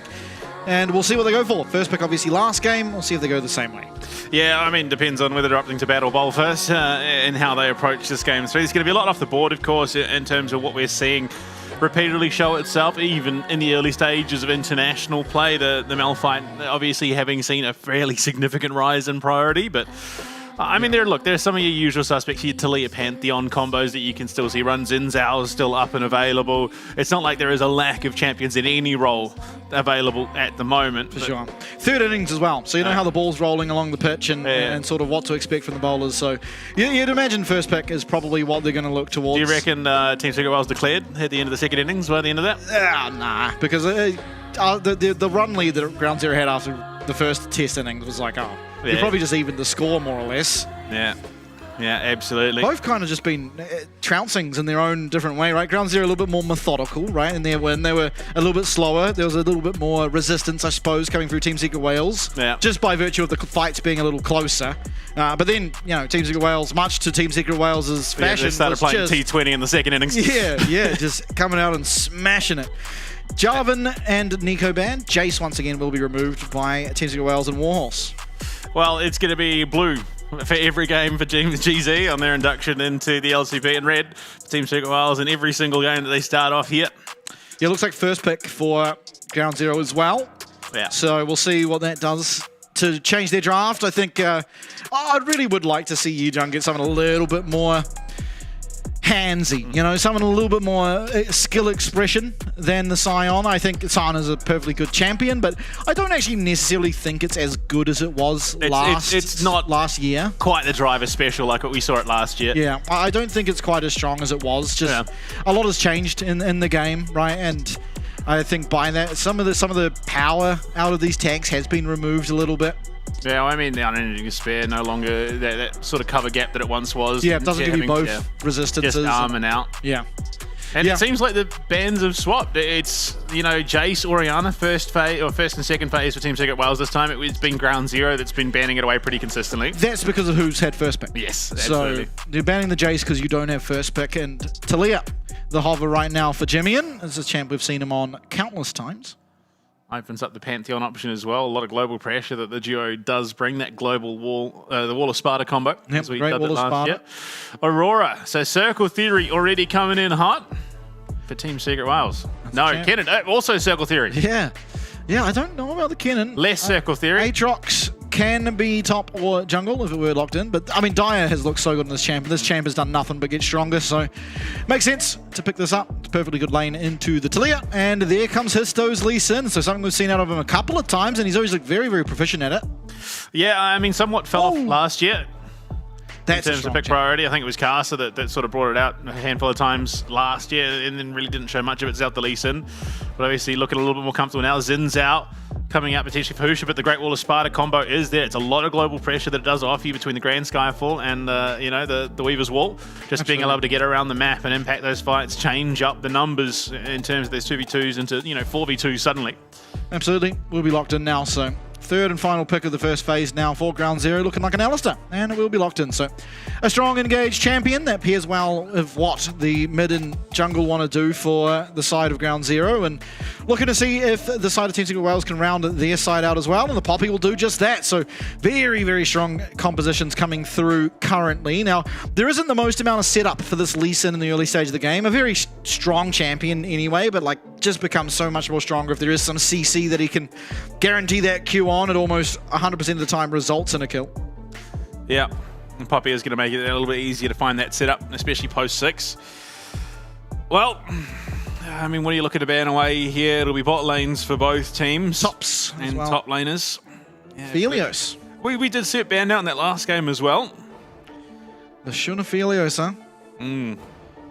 But again, you look at it now, the landscape of bot lane is having that 7th slot essentially for the boots means that you can just get that much deeper into your build. Oh, and that champ scales ridiculously, so. Absolutely. Oh, he's Mr. there. Steak. Yeah, you just know it as soon as you see the Chiefs. Look, maybe he's not a Ground Zero fan yet. I think he's just Oath Ride or Die. Yeah, respect. Similar to Jimmy and just a true blue Aussie. I mean, 2/5 of that Chiefs roster. Kennan is going to be banned away here. 2/5 of one of the Chiefs rosters. Yeah, 2/5 of one of them, which is still a fraction of a fraction, but it's still Chiefs, which is good enough for Mr. Steak, apparently. Sibba, I mean, hugely popular at the moment, especially with those Fiend Hunters bolts. Yep. On the hunt popped, and oh boy, those ricochets. You had a team, and the Silas taken away, obviously with an Alistar, makes all the sense. Yeah, The last thing you want is that monstrosity. Not sure where that Silas would have... Yeah, I'm not sure, I guess. Top Aurora lane. top and then Silas in the mid true. lane, I guess. Misfortune. Oh boy. Now, we've talked about this, and the opinion of the champion got progressively worse Yeah. throughout the 2025 There's competitive not season. really any setup for this Misfortune currently. You're looking And a for the lot to top be lane. scared of, Yeah. unfortunately for her. But, you know, we can still round this Caitlyn. comp out with that Kennen, and we have set up all of a sudden. But Caitlyn going to do perfectly well into this Misfortune strong laning phase, and a possible blind pick, coming through. So was banned against him last game, and this time he will get his hands on it. Jack's a good matchup into the Nah, but it's nothing that Nah shouldn't be able to deal with. And again, you're still putting a lot... Okay. All That's right, Aurora Chief. top. I'm still wanting for the setup for the Misfortune. I think the Jax offers you infinitely more than the LeBlanc, and even then, Jax is only offering so much. It's Yeah. better than nothing, I suppose.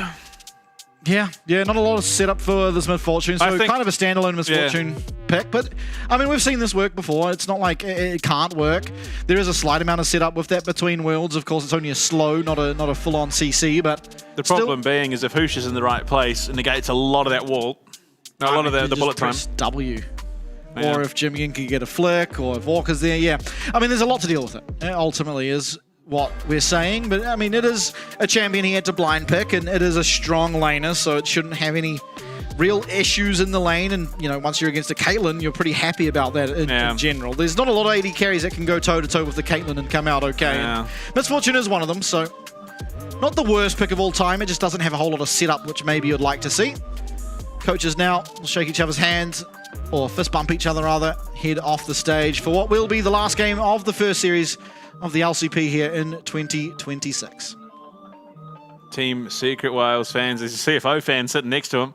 I don't know how to tell him this, but that's not today. Look, I think there's a lot of CFO fans. I wonder if any of them sort of scattered because, you know, like the core of the roster has changed. Yeah, I mean, yeah, it'll be interesting to see. It'll be interesting to see whether the truth faithful for the CFO fans are going to be sticking around, or whether they've shifted over to the likes of JDG, following Honkyu and Junja. Absolutely. Game 3. I mean, both games so far have been fairly one-sided, one way or the other. And we'll see how this one goes. And we're back on the unsealed spellbook for the supports. Let's go. Nothing crazy. Nothing all that out there in terms of the runes selected. Although I'm excited for the Caitlyn now with the addition of the Hex Optics. We'll see if that is included in the build now that you no longer have to worry about a Boots taking up a slot as a bot laner. Yeah, absolutely. Because it is going to give her like crazy range. It will. Both mid laners just shoving the wave as quickly as they can. Pun starting with Q. Of course, it's pretty hard to close the gap if you start E, which typically is Jax's strongest level 1 ability, but against the Nah, who is ranged, starting Q means you can get on top of him, get that grass proc, and walk on out of there without taking all that much damage. What is going on here? Pushing him out of lane. Oh, It's about those quests. Unfortunately, the river is not part of mid lane. this is my favorite. But it hasn't really happened that much. The dual headbutt. Yes, no Orca, no... Oh, Beer started Q. Yeah. Absolute trolling. Oh, there we go. Okay, nice. Now do we see it? 2 coming across for both. I mean, Orca can't press his W until he knows which spell Beer unfortunately. has. If he has his E, then he's going to probably die. It's all right, flash pulverize. I would imagine could be the game plan. Smartly Beer not giving away which ability he has, so it does mean that Orca will struggle a lot more to actually try and find aggressive angles. 'Cause until you know which ability this Poppy has, you can't really pull the trigger on it. Yeah, ooh. Great shove. Jimmy returning a lot of damage that he took and oof, just out of Fancy range beat. of that Q. Yeah, that was nice. Just steps back, moonwalks a little bit out of that damage threat. And again, Orca's still not 100% willing to find out. He's not in that portion of his lane. Okay, all right, Angelina Jolie. That thing went sideways. Yeah. Punt, taking a bit of damage. Quite low on mana as well. Of course, has that TP, so can just return back to his lane. Yijang might look for a teleport himself here, just freezing that wave outside the tower. Wisely done. He's going to get that top crab. Busha is going to meet him over He the just wall. used Smite, so there's no chance of getting the crab. Actually, both junglers do not have Smite right now, but Husha's going to see that this one is a foregone conclusion. Orca finds a nice engage here onto Eddie. Trying to look for some damage here. Shun staying well safe. Has that lethal tempo stacked up too, so it's a winning fight now. Foreground 0 if they're able to find a way to do so. Both mids and jungles. Oh my god, it's time to lose or win the game over a Scuttle Crab. Oh, I love this. Oh, my lord. Jimmy is stuck against the wall. Flash away, Sonic Wave connected, but very low. Great shove. Oh, and that's Eddie flashing forward. Will get the kill. Orca and Shun in a world of hurt. And that's a double kill coming through. Reset even for Dyer. Shun able to dodge out of that Q, so will live, but it's a 2 for 0. And all ground 0 have to show for it is the Scuttle Crab. That's the important part. And Yichang slipping a little bit in terms of CS, but I mean, realistically, he should be able to make that up quite comfortably. Yeah, great Range trade. versus melee matchup. Great trade there out of him, but unfortunately, Pun with second wind and the refillable pot will be pretty fine. To be expected. I mean, it looked all right, and then Beer comes screaming on it and slams Jimmy into the wall. Boom, straight on in. Great connection there from his zone. He just follows it right into the back line. Jimmy with a really nice shove, but unfortunately Eddie able to just flash confirm that kill, and from here on out, Orca, nothing really he can do. Just hope that the Lee Sin Q misses, but Histo's not going to miss that. Shun also just got pummeled down in the bot lane in that picture-in-picture. He's got 2 HP in a dream. Oh, okay. Oh, dear. Oh, Eddie's nowhere nearby, actually. This is kind of worrisome for Beer. No, unfortunately, the cow is too chunky, and Beer was forced to walk around him, and subsequently the trap as well. Yeah. That yodel is not getting snapped.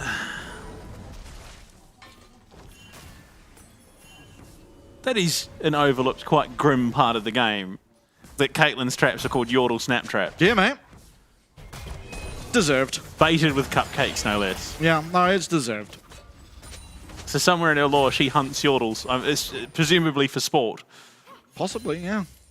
I'm sure it's an Arcane. Probably. Is that what Heimerdinger was running from?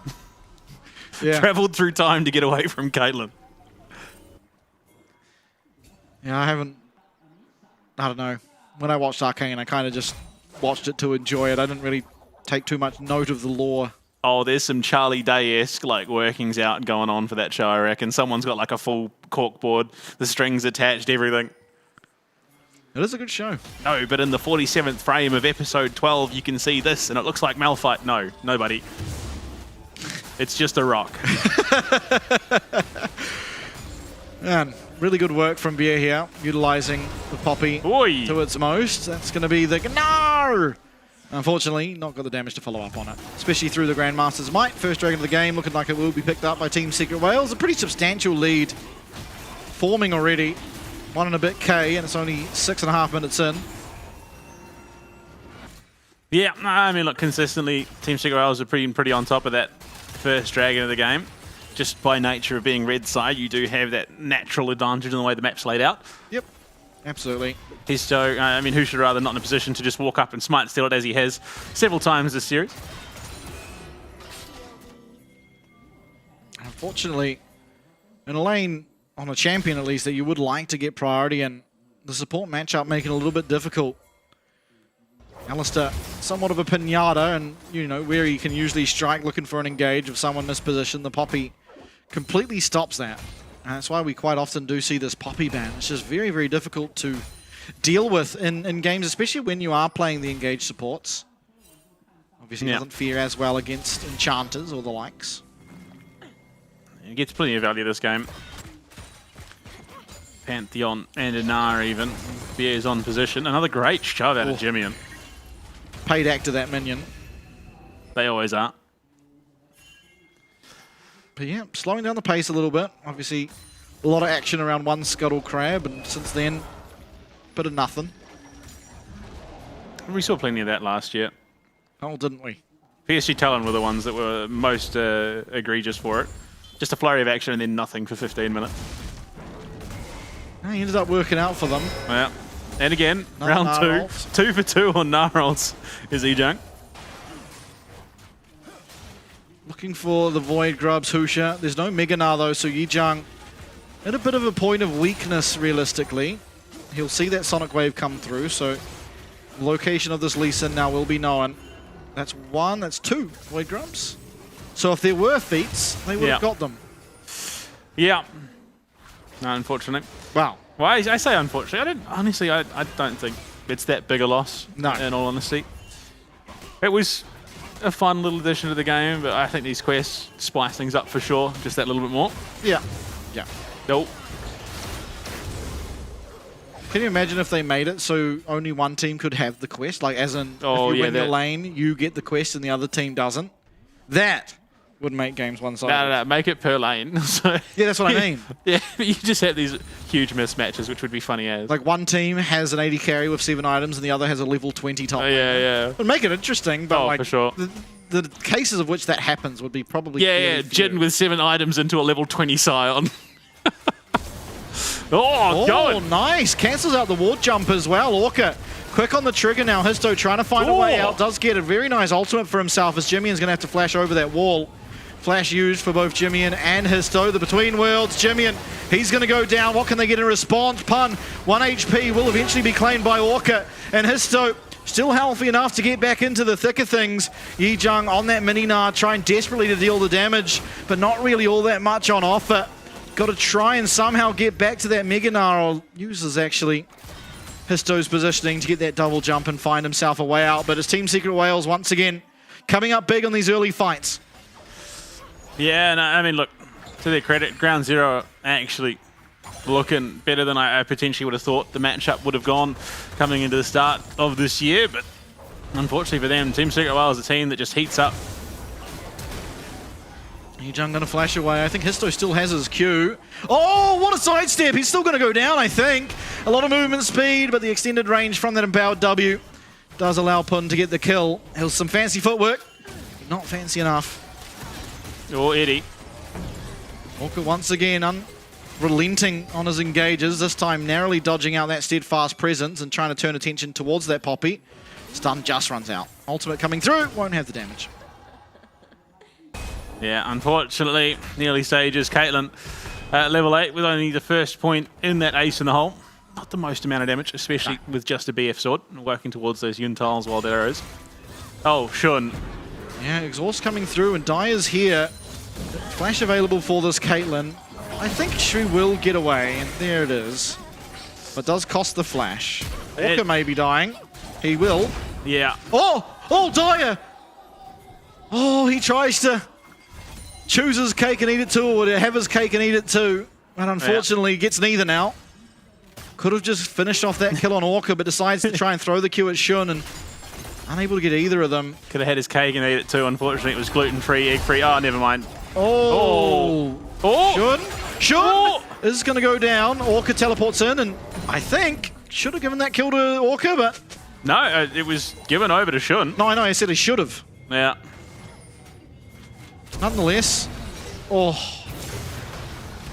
it feels... Oh, wow. Okay, I see. That was really, really well played by Bear. Yeah. Otherwise, Histo was well and truly dead. I didn't see that in the heat of the moment. What a flash engage by Pun, though. Catches Jimmy and Husha. Picture-in-picture, Dragon number 2. Gonna be taken completely unmolested there by Team Secret Wales. Oh, he's already dead. He's medium rare, Orca. Oh, okay. Ah, yes, the classic top lane slap fight. Oh, that's right, because Histo was there. Yeah, yeah. Okay. He's dead now. I love it. Just fight. Oh, it's a Storm Razors. Okay.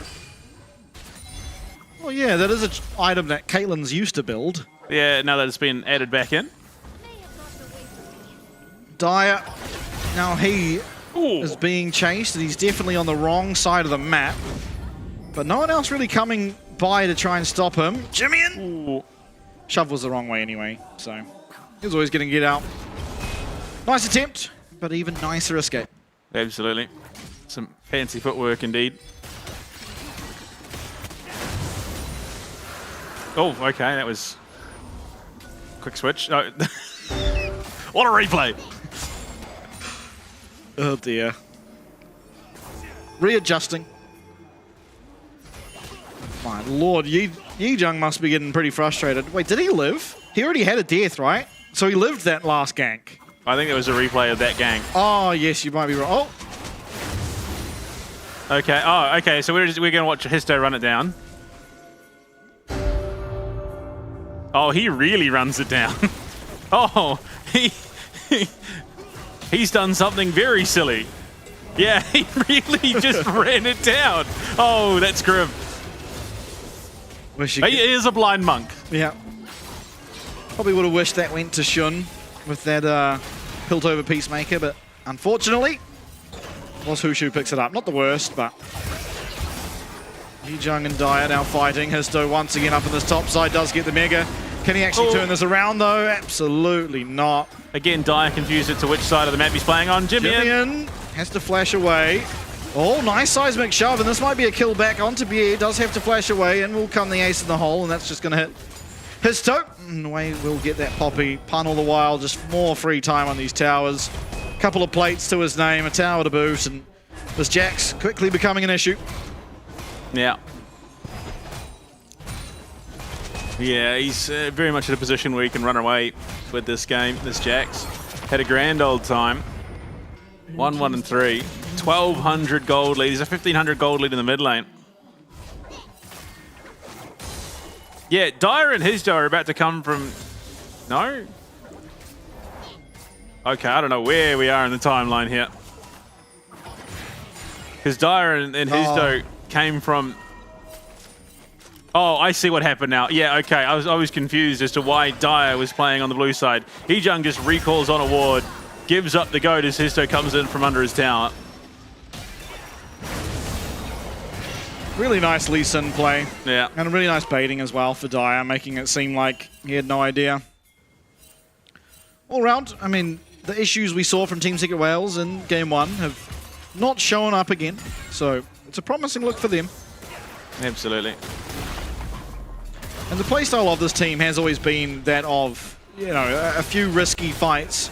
And if any of them do go the opposite way, then things become a lot more difficult. And that's kind of what we saw in Game 1. Yeah. But here, this time around, a lot more controlled. Picking their moments, finding Yi-Jung slightly far up the lane and really punishing him for it. Hushu now trying to do much the same to Pun, but he's already at his tower, so we'll be fine. That was an insignificant chunk of damage. Yeah, it was a good chunk. Still has that counter-strike, though, so it's going to be a difficult dive if they look for it. Everything just going Team Secret Wales' way this game. They've got all the map pressure. They've taken all the objectives, bar the 2 grubs that Ground Zero were able to sneak away from themselves. And a 4.4k gold lead at 16 minutes. Yeah. It's a rough position. Still, with the mobility they can have on the map between this Taliyah and with this Pantheon, there are still avenues for sure. You see Team Secret Wales now using the last of their coaching comps. I believe using 2 of them in Game 1. One in each game so far. All right. Is it Ground Zero? Both teams have used 2. Okay. Ground Zero used it after that fight they won early in Game 2. Oh, Rift Herald in the mid lane. So this is just going to be all 3 outers cracked. Guaranteed.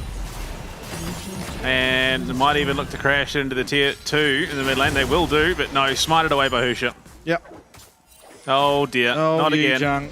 He's built up his Mega now, and reinforcements can come down the Rift. Of course, Pantheon and Taliyah can be there in a matter of seconds. And wisely, trying to back away now. They keep the ward there, make sure Yijang's not looking for a big engage. Of course, Beer will have a pretty easy time of stopping it. Unfortunately, it's Husha that's paying the price there, losing out on the red buff. Every single lane just going the way of Team Secret Wales. Dragon is up. Yeah, Dragon number 3 for Team Secret Wales. No contest to come through. No way to contest for ground 0, unfortunately, and that will be the 3rd Dragon of the game. Now on Soul Point, Team Secret Wales, as they look to put the nail in the coffin on this series. 2 items done now. Admittedly, it is a slightly cheaper second item there for Eddie and the Collector, but is sitting quite pretty. Infinity Edge finally done now for Shun, so he is going to start hitting that a little bit harder. 2 items for Dire. Ludens plus that Storm Ray. I mean, he's going to be hitting very hard. Oh, nice seismic shard. Walker popping the ghost. Trying to get this kill onto the Aurora. Comes straight back, and unfortunately, Husha, once again, they're going to pick up that kill. A great flick, though, from Jimmy to set that one up. Yeah, far from intentional, though, unfortunately, that Grand Skyfall. This Dire puts himself right under the spear. Either way, I mean, look, they get the kill. They get some shutdown gold. That's pretty impressive. Trying to find those openings where they can, and courtesy to ground 0, just slowing things down that little bit. They've stemmed the bleeding. It's gone from a 4.5k gold lead down to a 3. Oh, shouldn't. Oh, Eddie could have just kept going. Yeah, I think that was a dead Caitlyn, or at least a flash from Caitlyn. But Now it still might be. finds his way onto Shun. Flash still there, does get it away, but the auto attack comes through from Eddie. Able to take that last hit. Takes down that Caitlyn. More time off the map for the 80 carrier ground 0, and more gold in the pocket of the 80 carrier Team Secret Wales. Everyone now joining to try and take down this mid lane tower. The Weaver's Wall. Going to be a warning sign more than anything. Yeah.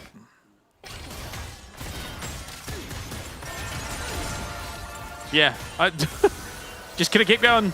Would have been fine.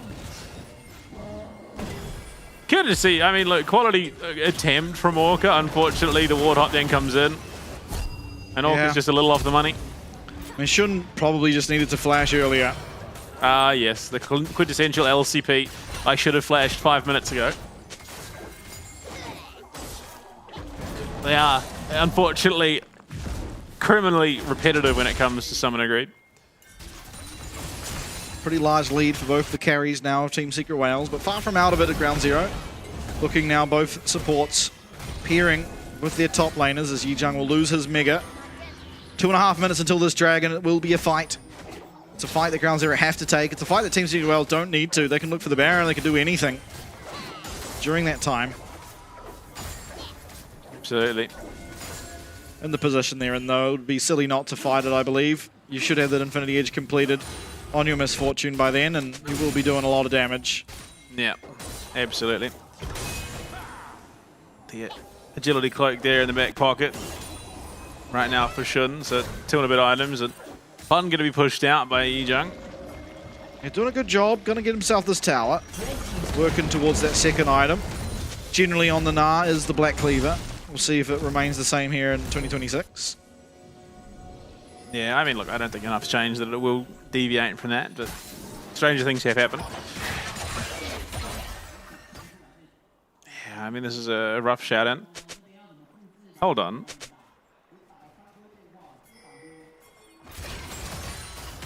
No, Team Secret Wales definitely used one game too, I swear. Maybe they held it. Okay, maybe I am wrong. Because they've just gone for comms again. I don't know. Anyway, nonetheless, Orca and Beer, both the brunt of each team fight's battle. Eddie going to... Oh, my lord. Yijang's going to take out that Misfortune. Shut down to him on the Gnar. Parton having a flash away. Mega Gnar now popped for Yijang. Doesn't look like much more to be found. Oh. Does go wide on the ult, unfortunately, but it is just a cooldown that's going to be back as soon as he's back into Mega, so it doesn't really matter. Yeah, Tower if claimed. Maybe a little bit earlier, could have done something on the pun, but realistically, they got all the zoning they needed out of it. Yeah, and Eddie just a little bit too far up, using that flash earlier to try and secure that last hit onto Shun. Does mean that he's left wanting here. Pops the barrier, it's nowhere near enough. Yeah, it was an interesting series of events there. Zorka connected again, will jump in onto his. So Bier's just a little bit off the money. but does clear the primary damage threats. Unfortunately for them, it's a Pantheon of Talia, who are then almost immediately back in the fight. Ace in the hole. Yijung, the cleanse, not going to do a heck of a lot there for Eddie, unfortunately. Yeah. And that should all but close that top lane gap. Yeah, it actually swings Yijung out in front. Ever so slightly. Styrex is the choice he has gone for, so a little bit stronger in the team fights, a little bit more durable as Husha takes a substantial chunk of damage. Doesn't even have that Grand Starfall either, so it's going to be very scary for him to approach this dragon, which again, keep in mind, is the Dragon Soul. Yijung as well, still Mega, nowhere near. Oh, sorry, still Minion, nowhere near that Mega on this Gnar, desperately trying to find a way to get it, trying to zone Dire, and Husha will once again provide as he gets the smite on the dragon. The fight might go poorly after this, who really knows? Wow. It's Hesto! What a kick! Able to find more off the back as well, double kill for Dire. Make that a triple as down will go Orca. And Yijung's coming, swinging. Double kill on the Gnar. Kiting away. Still got that Mega. Trying to find the damage with these meteorites, but still, he's rounded into that alcove. He's got nowhere left to run and no chances to survive. It's going to be a win in the team fight for Team Secret Wales, but a great steal on the dragon once more for Husha. He's won a game now. He's done pretty well for himself in that department. But my lord, it got a bit dicey there. Yeah, between the spear and the smite, it was all but a guaranteed thing. Pun with that counter-strike negates so much damage. The bullet time onto Husha. Unfortunately then drags Histo into the back line and resultingly allows Shun to be taken down. If not for the fact that Histo's in on the back line, if not for that Dragon Rage connecting, Shun potentially survives that. And what a flying ultimate there from Yijung. Yeah, really well timed to be able to just catch Histo on one side and then on the other side catch Eddie. It was about pixel perfect on when he had to use it. So well played to salvage the situation. But honestly, Team Secret Wales, they win the fight. They're not needing to get the dragons just now, and so it is a win for them nonetheless. Yeah, the fact that they were able to force it though so closely is a little concerning. Whatever the case may be, Team Secret Wales still handily in the driver's seat, 3.2k gold lead. You look at it, Infinity Edge done now for Eddie. He's going beyond. 2 crit cloaks in the pocket for Shun. He hasn't upgraded those to anything. He's had them for a couple of minutes now. Unfortunately, I don't know if he's going to have that time to go back and do it with the Baron being started up now. Yeah, starting up the Baron. There is a little bit of vision in the river. Ground Zero going to be able to stop Team Secret Wales from trying to take that objective. It's much harder for Ground Zero to find the timings in fights. They need to try and do it around when Yijung has his Mega, and he doesn't have it right now. He's not even building towards it. The ultimate from Eddie doesn't land all that well, but Yijung's gone. Yijung's been taken out. Dire, on a minuscule amount of health, will just narrowly be able to avoid death, and Pun steps on a trap. Counter-strike stops him from taking any damage, and it will be the Baron now being started by the side of Team Secret Wales. Yeah, it just almost feels like a complete collapse of composure here from Ground Zero. Dragon's Rage. Yeah, it does find it, but misses out on that Sonic Wave. Husha blocking a lot of damage, and unfortunately down will go Jimmy, and Shun will follow, and now it mightn't have been certain, it sure is, as the Baron will go to Team Secret Wales as the ace pops up across the screen. Unfortunately, that team fighting of Team Secret Wales has been so much cleaner. 18-7 at the 26-minute mark, with the Baron shortly to fall. And a heartbreaking moment for Ground Zero on the entrance to the LCP after what was a magnificent game one. Reality comes crashing down around them. Absolutely. It is going to be the Baron now falling. Again, I mean, Ground Zero and Orca just stepping way too far up. Look at Yijung. He's still exhausted, I think it is, from when his Mega Gnar goes down. So they just have no right looking for this fight. You need your Gnar to have his Mega Gnar, otherwise there's just next to no hope. Yeah, that is the gamble, unfortunately. And, I mean, the zoning bullet time to force Shun into that between worlds, just so clean. And then Histo again finds an angle, gets the Dragon Rage, does miss the follow-up, but it allows them to bait the remaining members of Ground Zero in. Yeah, slamming Jimmy into a wall, allows Pun to then collapse onto Shun as well, who just has not had the space to play this game comfortably at all. No, been a bit of a struggle here on the Caitlyn. Trying to work towards having that third item on the other side of the rift, dealing at 4. Eddie, once again, a substantial advantage for him in this AD carry position.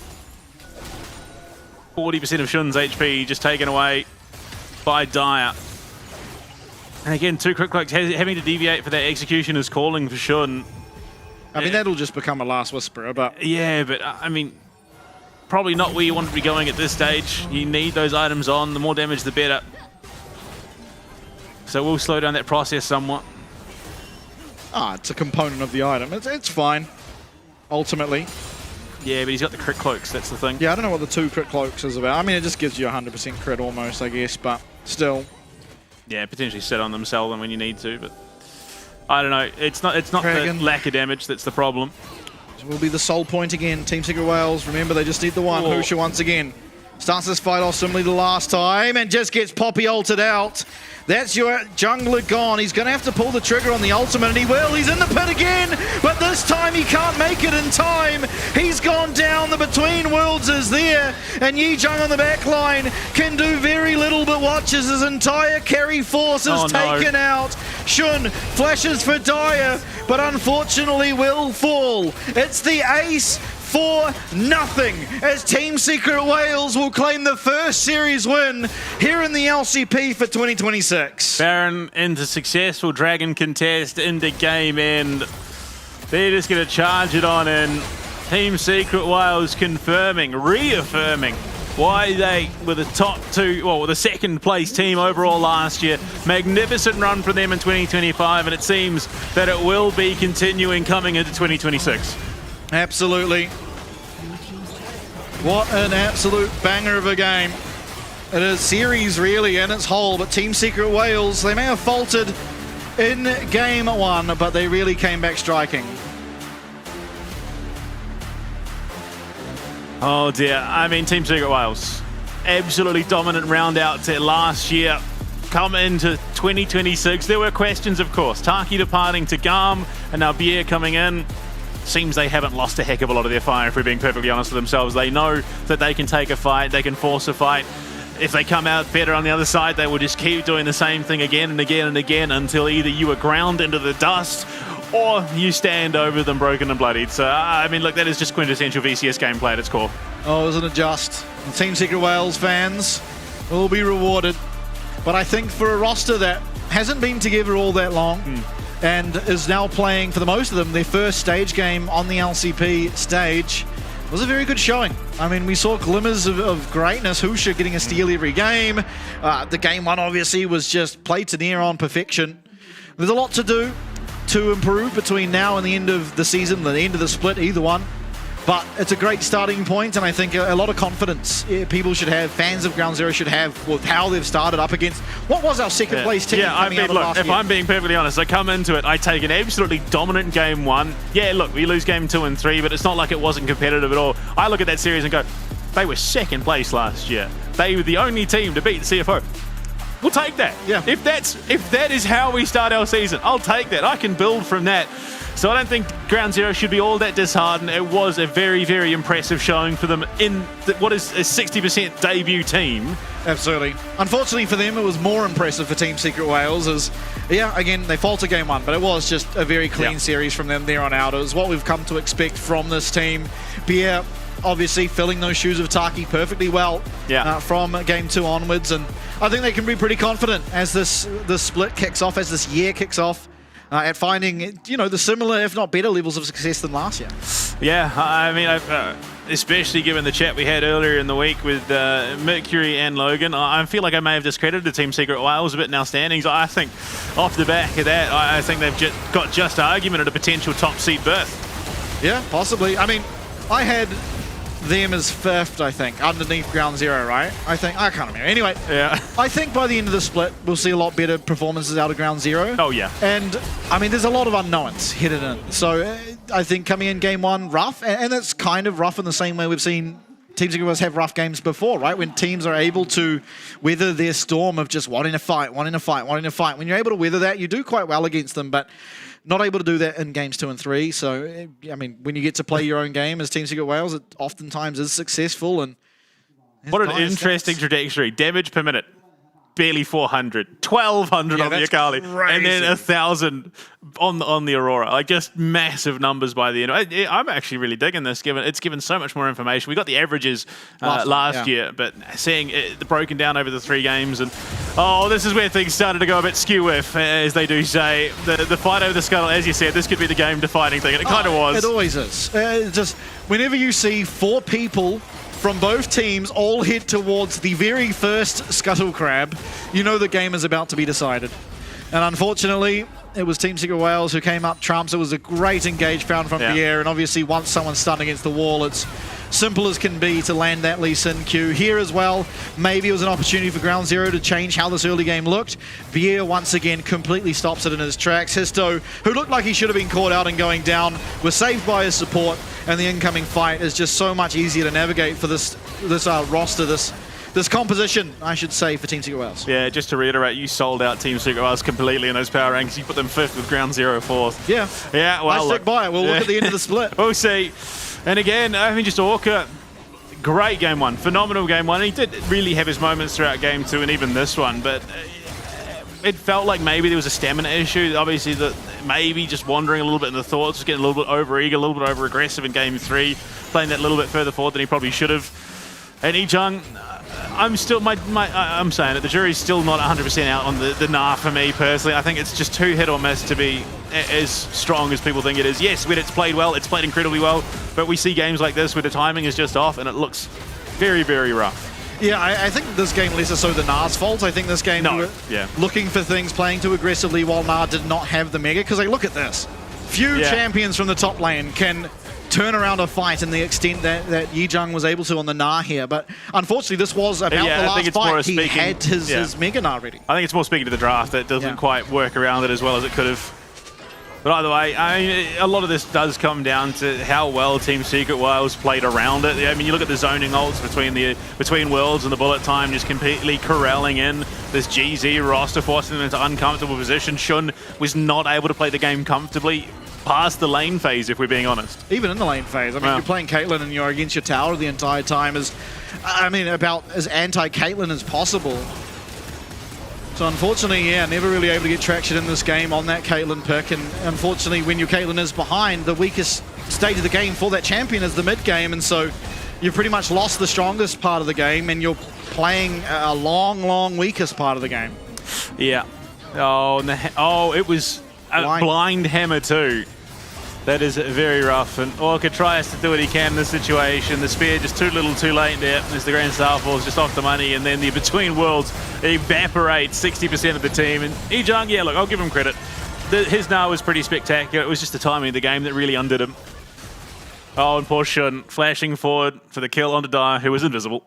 Yeah, absolutely. But, I mean, that was just the first series of the night, and we've got a new set of newcomers coming through. Deep Cross Gaming, of course, qualifying through the PCS, taking out the Chiefs in the promotion relegation tournament. Florin, Pot 9, Hongshiro, Feng, and I forgot the bot laner. It's just completely slipped my mind. But regardless, Pot 9 last year, 665. Actually, last year and many years before. So changing his name coming into this year. So we'll see if that gives him any more aggression. Chelsea, how could I forget? Former CFO support. Yeah. But look, it's exciting. The debut match to start things off for GZ, hugely impressive. And I mean, DCG, let's be honest, impressed, I think, more in the promo relos. So high expectations from them, I would imagine. For sure. And I, for this team, really want to see a Blitzcrank game. I think Chelsea is one of the best Blitzcranks I've ever seen. Production, could you repeat what you said? Sorry, I didn't hear. Perfect. All right, got it. Sorry. I think we're having a chat to one of the GZ players. I think was the we are. We are going to have an interview with one of the GZ players.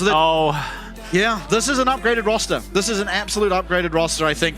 The acquisition, particularly of Arya for me, stands out as a big one, and Vista as well. So Vista was playing on SHG back in 2024, left, came back. Corgi and Maru, formerly of PSG Talon, now going over to SoftBank. We'll see if they can invigorate that roster and give them a little more oomph, because they really struggled to get out of, I think their best finish was 6th, and then by the end of the season it was 7th. So I mean, a lot of work, a lot to prove this roster. They've acquired the best player from DFM from last year. now, obviously, he counts as a Japanese resident, so that gives them that guy in the mid lane. You've got Marble, you've got Evie. I think it's a strong roster on paper, but you've got a lot to do to prove it. Absolutely. I mean, that has always sort of been the case for SHG. If we're being perfectly honest with ourselves, Evie had a pretty underwhelming 2025, Sure. but he did have those glimmers where he showed sort of the form that we know he's capable of. So you'd hope that he's been revitalized coming into 2026. He's going to be that good old Evie, the thumbs up, the bald man himself. He's rocking hair at the moment. We haven't hit the stage where we've had to shave it off, but it's early days. It is. There's a lot of haircuts from now until Christmas, so we'll see what he comes up with as the season does progress. But one thing I want to touch on in this bot lane here for SHG is that Vista is a very aggressive support. I remember one game, who was it against? It might have even been against Ground Zero, you know, but one game, they were playing bot lane, and it was Senna Yasuo. Yasuo being Vista. The support player was on the Yasuo, and they won the game. It was quite impressive to watch. So this guy, he's got the hands, and he's a very aggressive player, which I think might level up Marble a lot, because he is a very solid AD carry, but Gang was not really that aggressive in that support position. So we'll see what he's able to do to try and invigorate, I suppose, this SHG lineup. Yeah, absolutely. I mean, look, you've always held out hope for SHG because they have had moments where it's looked like they could potentially do some real damage. They just never eventuated into anything in 2025 outside of just the continued beatdowns of both DFM and Chiefs Esports. So, till the end, and DFM decided finally. And then they were like, you know what, actually, we're tired of this. And Aria and the rest of the team, I think it more came off the rest of DFM stepped up to that line to match what Aria was doing, was where their real success came from. But unfortunately now, he's been stolen. SHG has him in the bag, and that presents a really scary opportunity, especially when you're talking those bottom 4 teams. Yeah, absolutely. And this DCG lineup, of course, over in the PCS, a lot of fans were kind of sad to see them not a part of the inaugural LCP year, because they were a fan favorite in the PCS for a long time. Their players very personable and very, very skilled. I mean, they were first for the entire split for spring in 2024. They were first for the entire split of summer in 2024. Not actually winning it. It was PSG Talon that won both those splits, but they were very, very skilled, and they were real contenders, and then they lost the slot, so a lot of PCS fans were kind of heartbroken by that. But on socials, a lot of celebration as soon as they were able to qualify back into the LCP. But I believe we're coming to us for an interview, if I'm not mistaken, but maybe I am mistaken. Interview is ready. It is time for our first interview with Ground Zero, and our first interview of the individual from Ground Zero. Jimian, my good friend, how are you doing today? Hello everyone, I'm Ground Zero mid, Jimian. I'm doing not that good today, but because we lost the last two matches, so yeah. Yeah, but in terms of obviously, you know, I won't talk about too much. It was a hard year last year, but this year you're in a new team. You've got everyone speaking Mandarin. Does it make it a lot easier to sort of, you know, decide on plays during the game and you know, just play the game in general? Yeah, make my game more easy, because I can like say like more important thing, work shot calling. Yeah. So well, last year we shift because I think language barrier, so I cannot talk too much in game. So making more harder. But this year I feel better. Yeah, and how does it feel to once again play alongside some players that you've played with before, the likes of Yijang up in the top lane, obviously Skywalk, your coach, you've played with on Frank. Does it feel more comfortable to sort of be in this year with Ground Zero? Yeah, like I know other teammates like each other, so I feel more confident and comfortable too. So yeah, I'm pretty happy to play with them. Yeah, I'm excited for this year. Yeah. And I'll say quickly before Blue Panda asks you a question, but I just want to thank you and welcome you and let you know that you are now a Australian in the eyes of many. You've represented Oceania for the entirety of 2025, and now you're a PCS team, but you're an Australian org, so I think you are very welcome as an Oceanic resident in the eyes of many. So thank you, Jimian, and you can ask a question if you like. Yeah, I mean, Jimmy, it must have been a little bit daunting. Your first game of the competitive year under this new roster is against the second seed coming out of the 2025 season, but you guys impressed massively in game one. Surely that gives you a bit of a confidence boost in the going ahead with the rest of Split 1.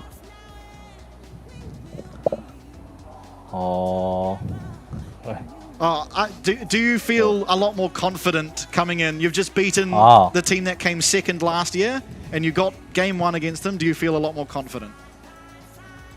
Yeah, after the first game we won, and I feel more confident, and I think we definitely can win today games, but we made too much mistakes, so we will ready for Sunday. We will be DCG. Yeah. Oh, I love that. They will be DCG. Jimmy, thank you so much for representing Oceania for as long as you have, but also joining us for this interview. I know English isn't your first language, so the fact you've come on and done it in English means a lot to all of us and many fans. And best of luck for the rest of 2026 on Ground Zero. Thank you. What a nice guy. All he's missing is a mullet and a Holden Commodore. And then to be a real Australian. Yeah, no, absolutely. I mean, it's always a pleasure talking to Jimmy, and I mean, I've been friends with him for a while since the PCS, so seeing him a lot brighter this year than, the conclusion of last year gives me a lot of hope for himself and Ground Zero. But I'll just check with production. Are we going to a break? All right, we are. So we'll go to a quick break because series number 2 will get underway soon. SoftBank up against DCG. We'll see you very shortly.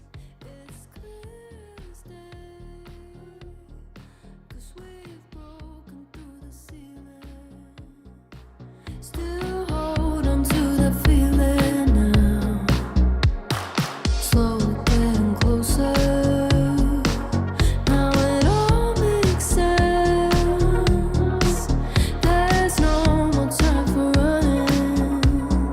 This is all we ever wanted now.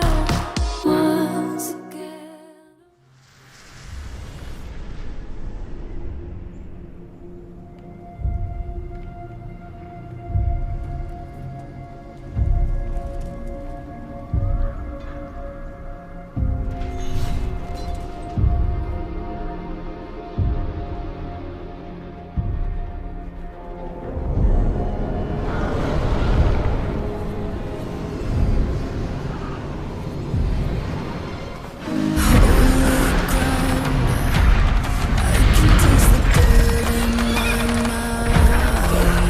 You can drag me, you can kill me, to try to stomp the flame out. Oh, angel sound echoes in the darkest hour. You can hunt me, and you can have me, but you have no power. It's coming over the horizon like the blinding sun. All that there is silence. For the ones we drew our courage from, this is salvation. I can see mercy on the hill. Don't let your faith dim. There is a light. The darkness can never.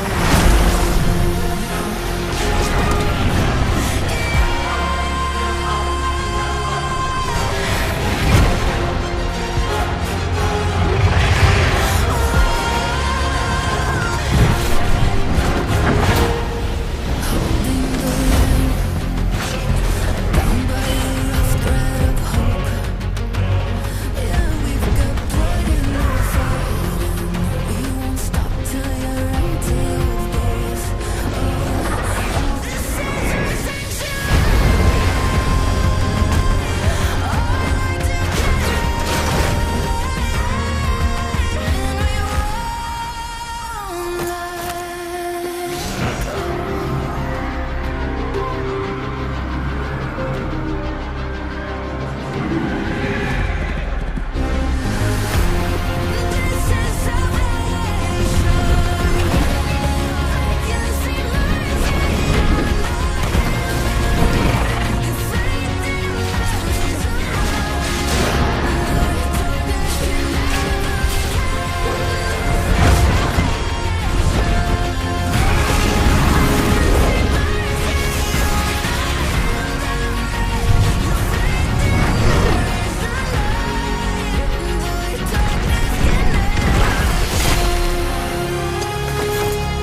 darkness can And it's time for the second series of the night. DCG, the new entry on the big stage of the LCP here in 2026, up against SoftBank or SHG.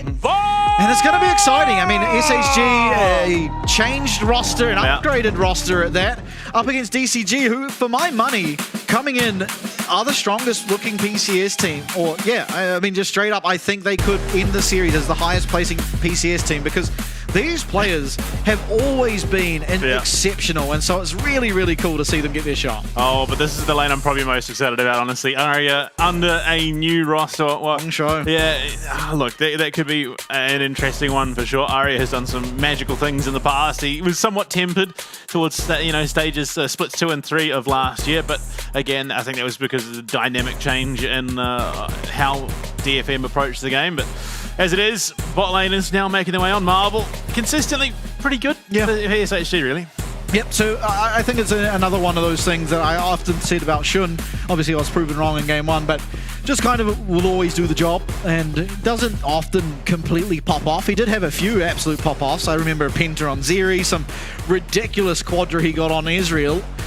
So there are his moments, but I think up against the bot lane of Feng Xiaoxi, this SHG bot lane is going to be very, very tested. Of course, their coaching staff, Corgi and Maru. I do wonder what language they communicate in. Because obviously Corgi speaks Mandarin. Do they speak English? Do they speak Korean or Japanese? Or like, what is going on with the team comms between the coach and thing? It's something that maybe we need to find out as the year progresses. Oh, look, I'm sure they've found some way to manage, because otherwise this could be a very, very problematic split. But, I mean, as it stands, we've still got the 2v2s to go through. Evie had a couple of showings of the 1v1s last year. Oh, but how do we see that change up? Do we see the jungle top lane again? Do we head, was it support top lane? There we go. Top mid, Hongsho, Florent, for the side of DCG, going to be heading on to the bridge. Imagine if this 2v2 had augments. No, see, that's what they're going to add to 2027. It's going to be augments on the Rift. Nothing like rolling dual gauntlet mid lane as come. UV Aria. Hey, yeah, so top mid. I mean, DFM, Aria was always the 1v1 guy. SHG, Evie was always the 1v1 guy. Well, look, we've got 2 1v1 guys. I know who we can have as our 2v2 guys. Chelsea. Something's under there. Yeah. What's happened? Knocked something off. I don't know. But going into the 2v2s, I mean, the Varus Tom Kench lane wins.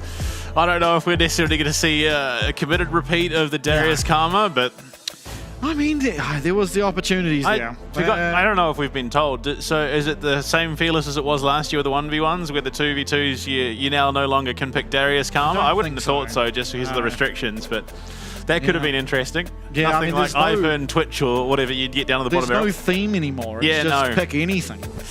Well, Demacia technically. I mean, for the picks. For the picks, there's no like only Noxus or only Ionia or that. No, so split 2, you make it factions, and you got to roll, see what faction you get. So it's like Demacia, Ionia, Ishtal, Noxus, and that one dude that gets void and wins. Ishtal would be terrible. There's the challenges where you got to like fight as a pre-made, play all. You just got to die twice and you win the game. It's like Ixtal, man. It's like Ixtal. Your AD carry options are like Nidalee, and I don't know. There's no actual AD carry anyway. Is what I'm getting to. So you have to like pull out some random niche bot lane. Ixtal doesn't. I meant for like the 2v2s. Yeah, I know, but the Ixtal champion pool is not that deep. Nidalee Kiana. That would suck in a 2v2. That would be a terrible 2v2. It'd be funny. I don't even think it'd be funny. Skarner, who else you got? Rengar. Yeah. Rengar could be a bit of fun. Rengar could be. Rengar Ivan. That's a classic. Is Kha'Zix technically Ishtal? He's Void, obviously. He's Void. But I think he's just Void. Yeah. I think. Cassiopeia. Off the Rumble Renekton ban, as well as the Varus Gragas. And Tom Kench might be the stat stick in this 2v2. I mean, to be fair, he offers a lot in a 2v2 situation. That's a tanky front line. I don't think this Cassiopeia is going to have the mana. To be honest. Pantheon Cassiopeia into Tom Kench Sejuani. I'm like certain that this Cassiopeia just simply will not have the mana. No longer a champion. Oh dear. Questioning your life choices. But, well, Hongzhou picked a mid lane champion and Arya picked Tahm Kench, so maybe the champion proficiency could help him out. Oh, I hope he gets Heart Your Steel. Tahm Kench with stacks on stacks on stacks. I think the best I reckon Tahm they Kench- should add augments to the 2v2s. I reckon think that the would be best great. Tahm Kench augment is not that. The best Tahm Kench augment is Goliath. Oh, yeah. Because your tongue lash becomes the entire length of the lane. It's so ridiculous. Well, I saw one the other day. Yeah, it was Goliath Tank engine. Literally, it was just ridiculous. Like, you couldn't go anywhere. Yep. All right, 2 Doran's rings and a null magic mantle. I kind of think you wanted to build a tier. Oh, absolutely. I think we are going to have some mana issues. There is, of course, the mana top-up with those relics, but still, there is a lot of health to get through. Double Ignite, double Flash on the side of SHG, Flash Ghost, and Flash Ignite for the side of... Sorry, other way around. DCG. Oh. Yeah, okay, this game is just unplayable for Hongzhou. He's out of there. If he gets He's out of there. Never mind. Oh, one more will do it. That's one. Oh my god, this might be over before it even started. Mana issues be damned. Hongzhou is out of mana. Yeah. Now, 1.5, that's his limit. There you go. Yeah. For now, but the health items will continue to come through as long as the game doesn't end immediately. Still a great start. DCG striking first. I'm not sure about the dagger for Arya. Yeah, stacking up the Q stun quicker. This guy's playing TFT Tahm Kench, where you just get attack speed. Well. Oh, well. And Evie with the walk shame back to lane. Having gained absolutely nothing. Oh, well. Hex Drinker for Florin. Not that he lost much of any notable HP in that last engagement. Yeah, a lot of focus was on Dong. He built a mana crystal. There we are. Ah, close That's enough. the stuff. It's a instant reward rather than having to wait to build up that much. just give it to me natural. I suppose it means, I guess he's going Lost Chapter of some variety. I suppose in the long term that probably does him a little bit better. And I mean, it's not like a tier is a huge investment, so... No. So long as he does get a decent amount of this farm and picks out that Lost Chapter, maybe can get the tier on top of it. But realistically, given how quickly they were able to take that fight, it may just come down to the next scrap. Yeah, well, the good thing about Cassiopeia is she has fantastic single target damage. Oh, yeah. Obviously, Arya might be a little bit difficult to get through with the essential double health bars, but the Sejuani, less of an issue, especially if she doesn't have that passive shield, loses a lot of resistances. Okay. Oh, Florin trying to get tricky with it. Trying to hit the drive-by onto the ball. Well, I don't even know if it's a ball with this skin anymore. Which one? Sejuani. Looks like a mole. Yeah, I'm not sure. Oh, yeah, I couldn't tell you. To be fair, I'm not, I use the Poro Riders. yeah, I'm not entirely sure which skin it is. Yeah, neither. I use Poro Rider. That's a mole. Canonically, that's a mole now. Subterranean Sejuani. That damage is coming hard and fast. Team Liquid fan in Hongzhou. Absolutely. Oh, okay. Yeah, it's not an insubstantial amount of damage.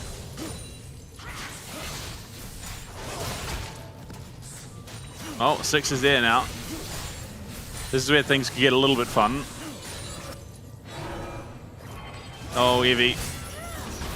Has the Glacial Prison now, but hasn't taken the opportunity Yeah, to Hongzhou back. has to be so careful. Yeah. If he gets hit by a random Sejuani ult, he is most probably just dead. Yeah. Although Arya's stepping up. Oh, yeah, okay. Arya's All right, dead. it's over. Yeah. It is over. Great ultimate from Hongzhou. Able to take down Arya just like that. And it will be DCG getting their first win of the LCP and getting themselves side selection. Heading into the series, second pick is what they've chosen. Yeah. Red side, second pick. Yeah, look, as much as GZ, an Australian PCS team, clearly that has not been picked up by SHG. You never walk into a brush if there is a snake around. It's a good way to get bit. Yeah, true.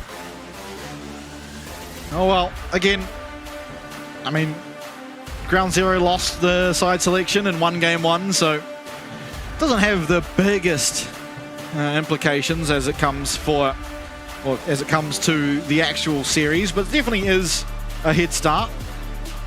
Corgi there looking as dapper as ever. Yeah, absolutely.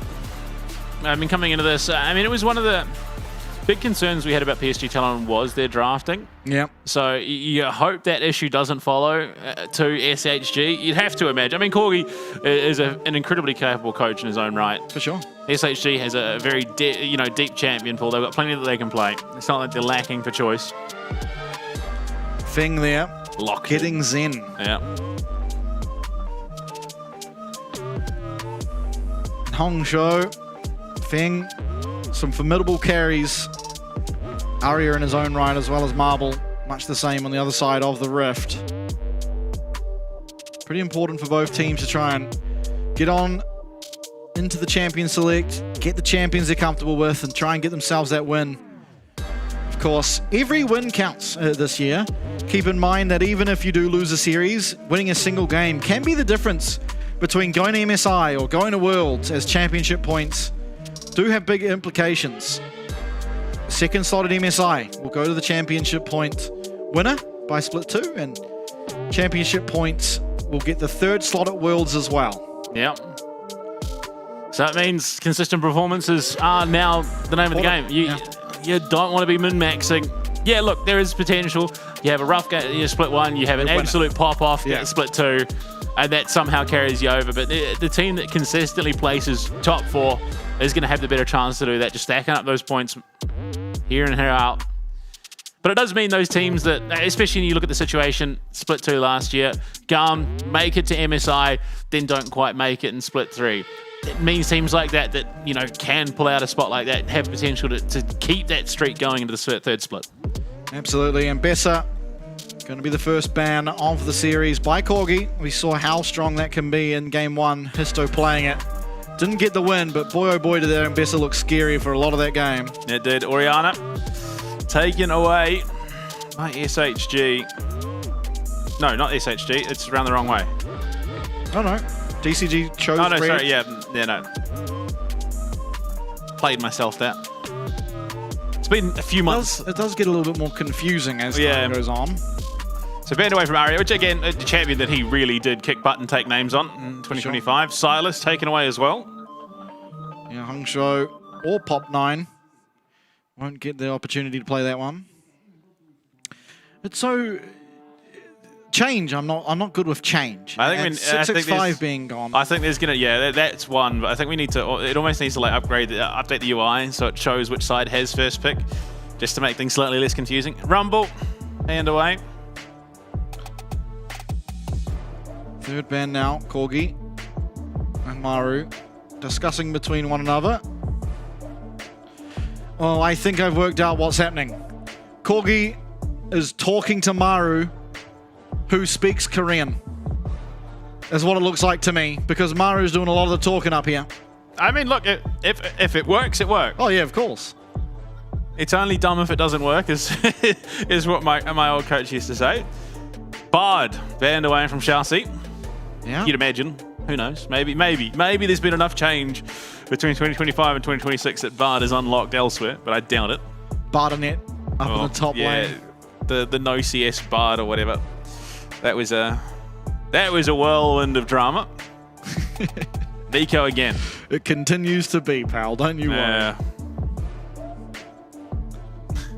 Now, Evie going to be able to pick his team's champ. A lot left open. Not really that worried at the moment. Azir stands out to me as something Aria has always looked fantastic. Oh, no. Get the Malphite in. Oh, Jace as well. We haven't even touched on that. Jace is open. Okay. Yeah. Nah, get the Malphite. Let Aria have his Yasuo. We saw what he did to the Chiefs last year on it. No, I'm not expecting that by any stretch of the imagination. But Jace being let through seems like somewhat of an oversight. I'm not sure. Is that necessarily going to... I suppose we're going to get our answer as to whether we do see that played in the jungle or top lane. You'd imagine probably in the jungle, given how strong it has looked. But, I mean, it is a bit of an Eevee classic as well. Now, Yunara for Feng. Again, first game of the series. A Yunara coming through both times. Mundo as well. Up against that Jace.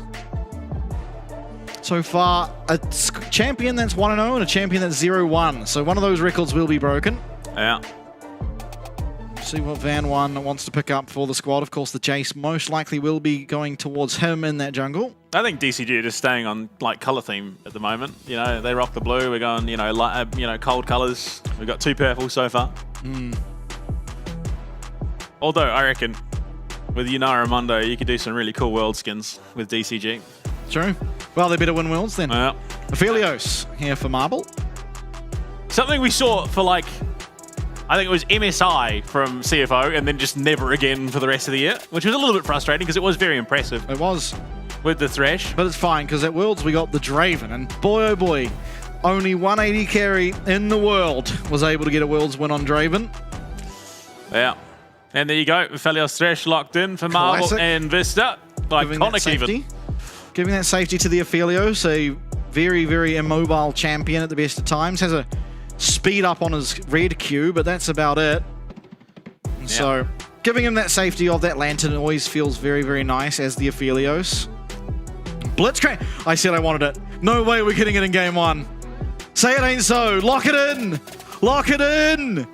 We're about... Oh, you're in for a treat, ladies and gentlemen. We are in for a treat. I remember the first time I saw Chelsea's Blitzcrank was in 2023, I believe. Oh, it was one of the two. They're the same year, essentially, in my mind. Anyway, he was on No, it was 2024. It was 2024. He was against the Hell Pigs, and the game lasted about 17 minutes. Yeah. It was an absolute clinic that this man put on. Well, it's the fisherman in the bot lane. 2 hookers ready to go, drop anchor and start fishing. Yep. One champ is a little bit better at dodging in the Yunara than the Aphelios, but you have that safety of the Lantern if you do get hooked. And there is no pink ward available because, you know, you have those mind games. If Chelsea does have a pink ward, he lands the hook, trucks the pink ward onto that Lantern, and all of a sudden there is actually no escape. Sion ban, so this would indicate that it is likely going to be Van 1 playing the Jace in the jungle. Oh yeah, I'm not surprised. It was just a pretty consistent part of Evie's pick, champion pool last year. Until they nerfed Tank Jace and then it nosedived. And then came back. Azir banned away from Hong Shuo. Yep. Banned away from Aria too, kinda. Very, very good on that Azir, but first pick out of the next phase of the draft will go to DCG, so makes sense. You don't want to lane up against it.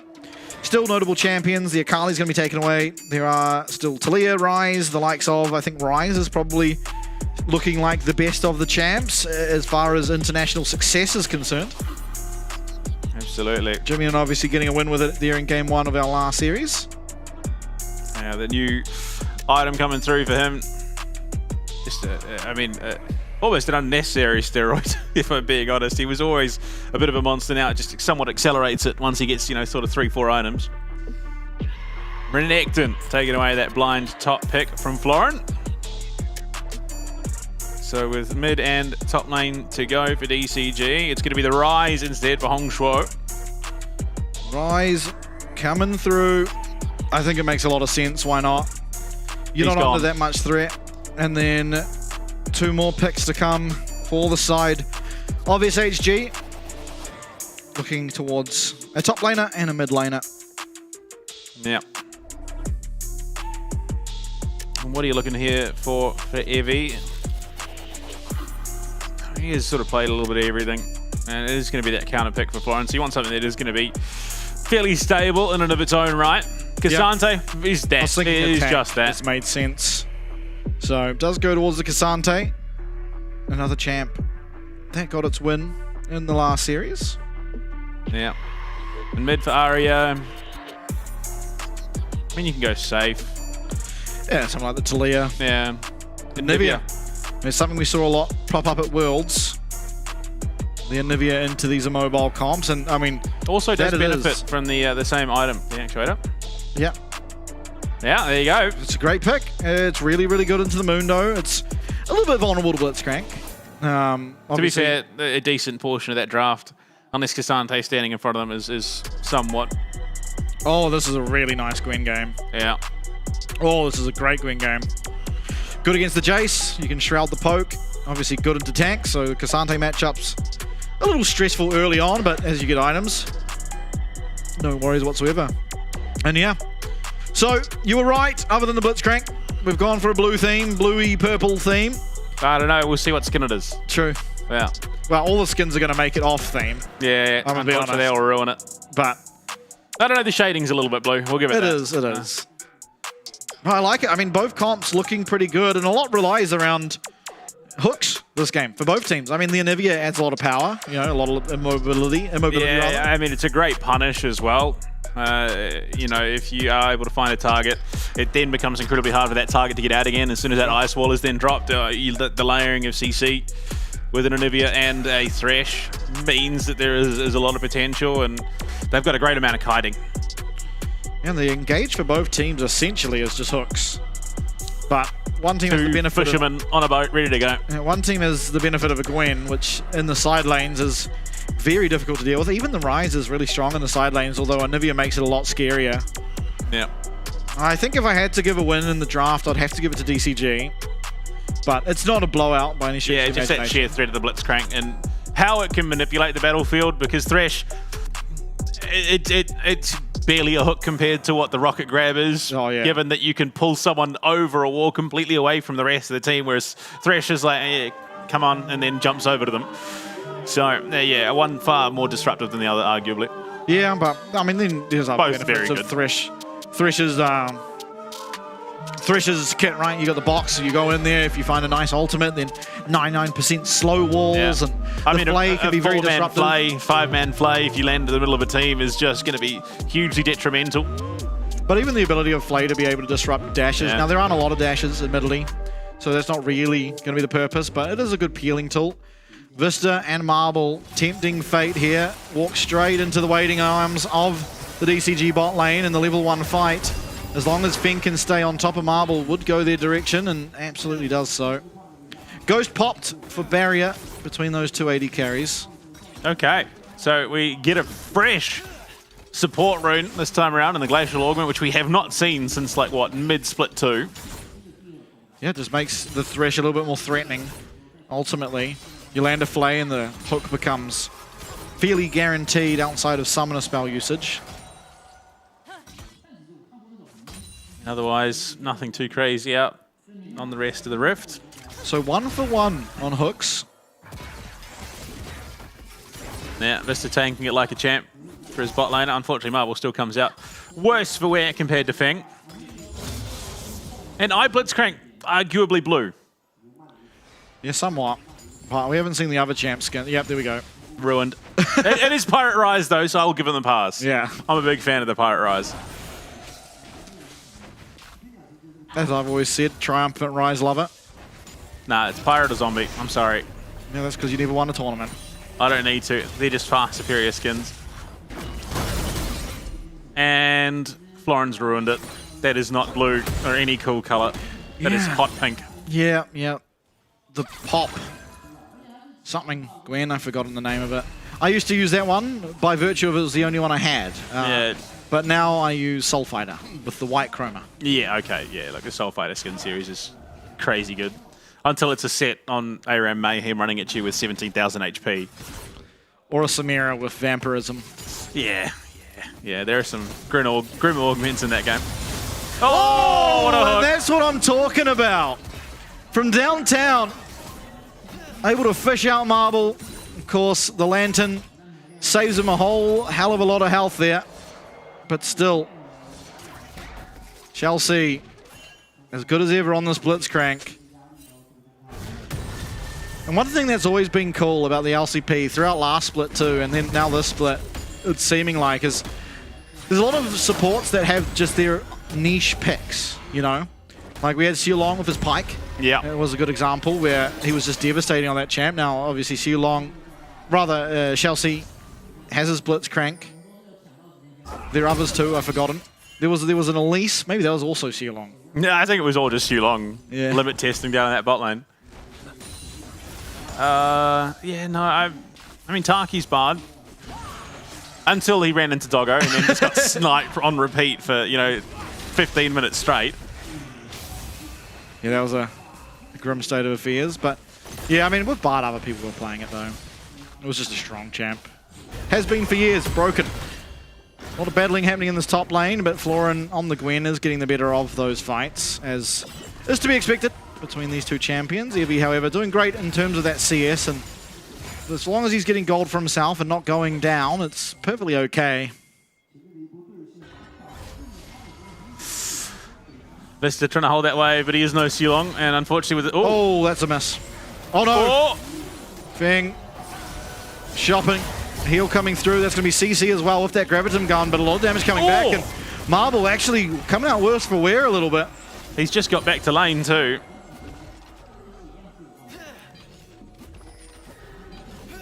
Does have the wave clear on this blue gun though, so we'll be able to get this back out and look for recall if he so chooses. May even force Feng to lose a couple minions. Yeah, it's very rough though. You just get back to lane and you take that much damage. I mean, look, it was not a bad shout in, to be honest, but unfortunately, just Yunara doing as much damage as she does inherently with a longbow on top of it makes it a very rough situation, timing-wise especially. Recurve bow, man. Yeah, it's a longbow. No, Looks a bit like a... Yeah, I don't know. Anyway, it's a recurve bow. I don't know if it actually... no, yeah, it would be a recurve bow. Yeah.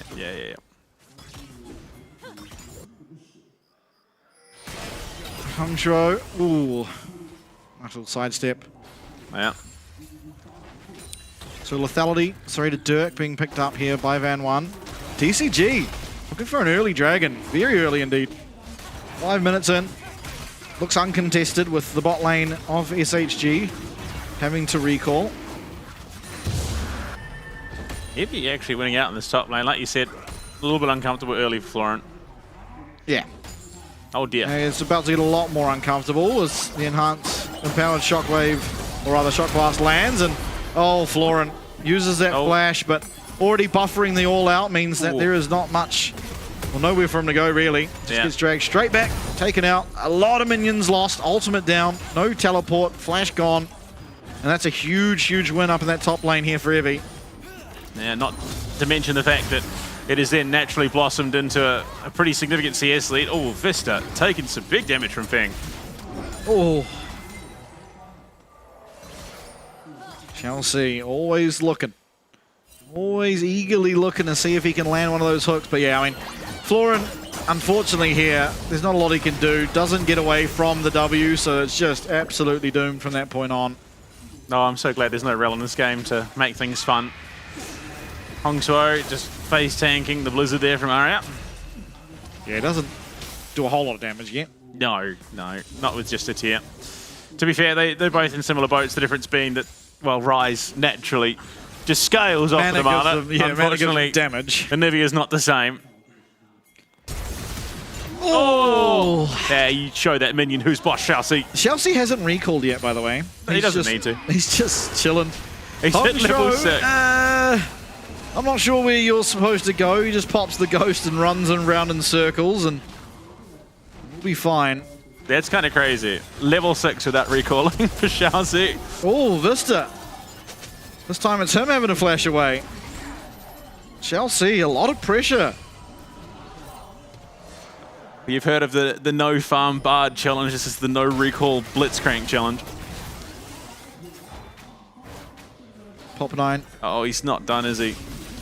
Trying to utilize the pressure afforded to him in this bot lane to take away some of the bottom jungle of Van One, but it isn't going to be necessarily that easy. Looks like the red buff might be his for the taking, which is kind of a crazy pickup. Especially at 7 minutes 40 seconds. I mean, SHG still have the lead purely off the top lane and jungle, but unfortunately, first recall, Xiaoxi gets full upgraded boots. One thing I know for sure, laning against hook champions, is the hook becomes impossible to dodge as soon as boots are purchased. Yeah. It's always been true, always will be true. And unfortunately, for the side of SHG, Chelsea is the blitzcrank on the enemy team and not the blitzcrank on my team. Deadly accurate. He's forced away 2 flashes so far. Just doing a really good job of controlling that bot lane. I love how much camera time it's getting. We've barely moved the camera from this lane. Justifiably so too. Oh, absolutely. Looking for a dive now. Marble does not have flash, has the ghost. Hongsuo is rotating down. Does have that realm warp. Oh no, he doesn't. He's used it to get down there. Yeah, not a lot to find yet, unfortunately. But they are going to deny minions. They lose Void Grubs for it. It's a decent chunk of XP that Marvel will be missing. Oh yeah. Oh yeah, this is a lot of XP just going completely awry. No one here to help them just yet. All Out comes through up at the top lane floor and no flash, keep in mind, and I think Evie might have found himself a solo kill. One more Q will do it. He is there. Flash still available for Evie, so it should just be a matter of time. Oh, there it is. Okay, so remember how we just said, oh, we want to see Evie. Okay, he's just slapping now. Yeah. No, well played. Obviously a massive advantage gain from that dive, but executing on it, making sure to utilize that advantage.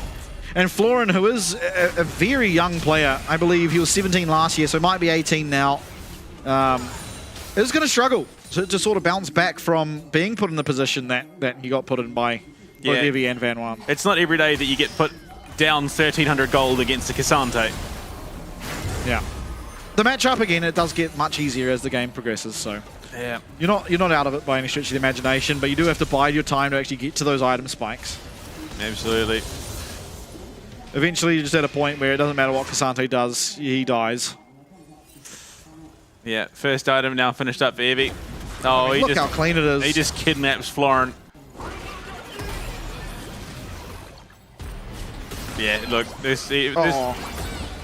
look, it's again, not to discredit Evie as a player, but he night and day difference from last year. If he's feeling that confident here, bodes well for SHG's hopes going into the remainder of the split. Still early days, of course, but... Oh my god! Oh my lord, that would have been sick. That would have been the interception and a half. Pixels. Pixels off. It was. But it is going to give them the pressure they need. Second Dragon to DCG. It's the objective game. So far, they're doing pretty all right for themselves. Evie is proxying, and, well, we know that it's best for Florin to just catch his own wave. And down a lot of gold up in that top lane, and that's essentially the entire gold lead. In fact, it pretty much just is. It is. All the while, DCG still putting that focus down in this bot lane to try and mirror it in the bot lane matchup, which, I mean, again, it's not massively different, but... Teleport. So Evie coming in from top lane. Chelsea's got flash still, so gets himself out, and this is going to buy a lot of time for the top lane, for Florin to find gold. He's going to be able to hit those tower plates. Evie did proxy a second wave between the inner and the inhib turret, so there's no minion wave actually to work with. And as the recall's being channeled, he actually might just get back to lane in time. That is really, really smart from Evie. That is incredibly smart top lane play. Yeah. Quest completed. The first, second of the game, in fact. Evie does just get his out a little bit earlier, which is why he does teleport down to the bot lane. Means that he can go. He's actually going to stay down here, pick up the wave, which means that Feng can't quite recall yet. Yeah. Arya moving up. Oh my lord. That's a lot of crystals. Yeah, that is a crusty tower indeed. And wow, Hong Shuo's tower's taken a bit of a beating as well. Yeah, he has roamed more than once, which has given that uptime to Arya. He's not struggling for wave clear. As soon as Hong Shuo disappears, he just drops the storm and looks to clear things out. Van One up here has been incredibly mobile around the map. Yeah. I mean, you just have so much power of moving around the map with constant form changes. Every time you use your ult, you get movement speed, and so sort of the limitation of jungle champions tends to be their mobility and how quickly they can traverse, you know, from the bottom side of your jungle to the top side of your jungle. And while Jace is one of the best at doing so, just with how much inherent movement speed he gets, just so constantly as well. Great timing there on the Rod of Ages from Arya. Is going to beat out Hong Shuo. Oh, that's a hook, and that guy cannot be lanterned out as he has the lantern. He'll going to be used to slow down or to speed himself up, but not able to get the kill as Vista will flash away. Ultimate used from Pop 9. Unfortunately, Feng not quite in range to deal the damage possibly necessary to take down Vista. Evie once again, still trading pretty consistently with Florin. 1,600 gold lead, 1,000 in that jungle alone. Which is a pretty substantial amount, all said and done. But that hard steal's done for Pop 9, so essentially he's full build. It's just about going and stacking it up. Hongsuo. Still not quite at his rod of ages. Yeah, not quite. Marble's quite low on this tower. Vista now arriving. Moonlight Vigil coming down onto Feng. That's going to be a lot of CC. And look at the damage out of this Jace. Pop 9 having to flash away. Great ultimate out of Marble. Florin, oh no. Wow. Oh no, again flashing and dying anyway. Evie completely controlling the tempo of this top lane matchup. SHG, just every aspect of the game going pretty well for them. Evie's had his quest completed for a long time now. He was the first. And still, Florin not yet to do it. I mean, it's a 3-level difference at 14 minutes. And Evie's already working his way towards 14. He's back at base now as he's looking to start up that second item. Arya, they're looking for a potential 15-minute turret. Unfortunately, I think he's just going to be a little bit slow as the wave dies. Yeah, so it's going to be pretty much on, bang on 15 minutes. They take first tower and Herald as well, it would seem. Yeah, SHG truly taking it to DCG right now. Fortunately, Van One with some really good early game jungling has made this game exceedingly difficult. Feng, who was where the majority of the lead for DCG lays, has not really found that big of an acceleration in gold, and in fact, because of this, essentially the gold difference has been equalized. Yeah, look, Evie's got some making up to do from last year. He's trying to get those solo kill stats up. My lord, he's just, I mean, I don't think we saw a single gold lead at this stage in the game with Rikasante that exceeded more than 1,000 gold, and he's sitting around 2,000.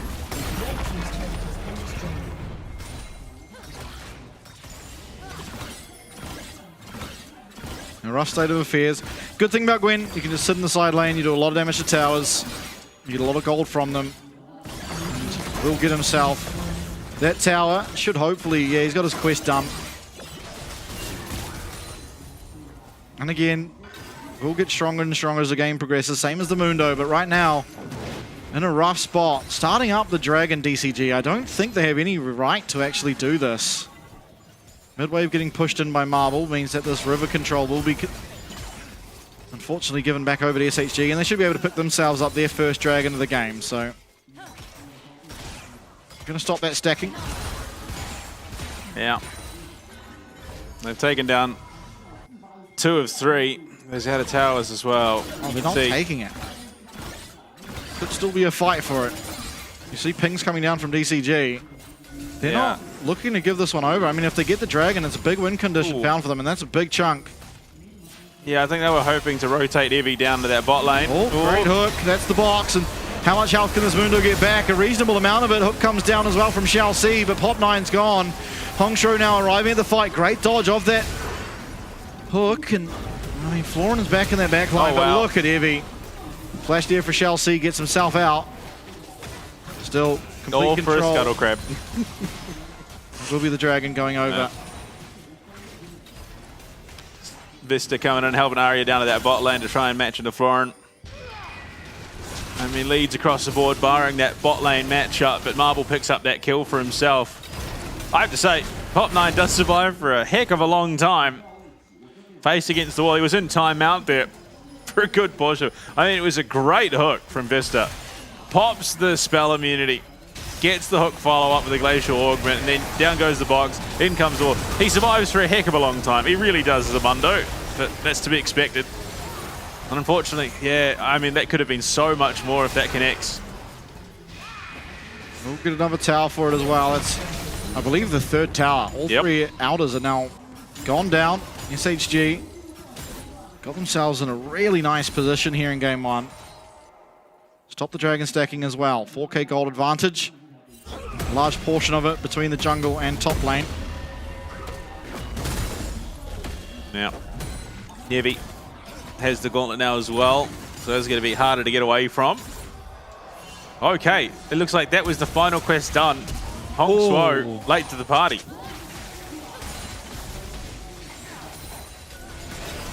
Vista forced to flash away. Only Hex Flash used there by Shao C. Again, I mean, just never out. One Blitzcrank hook.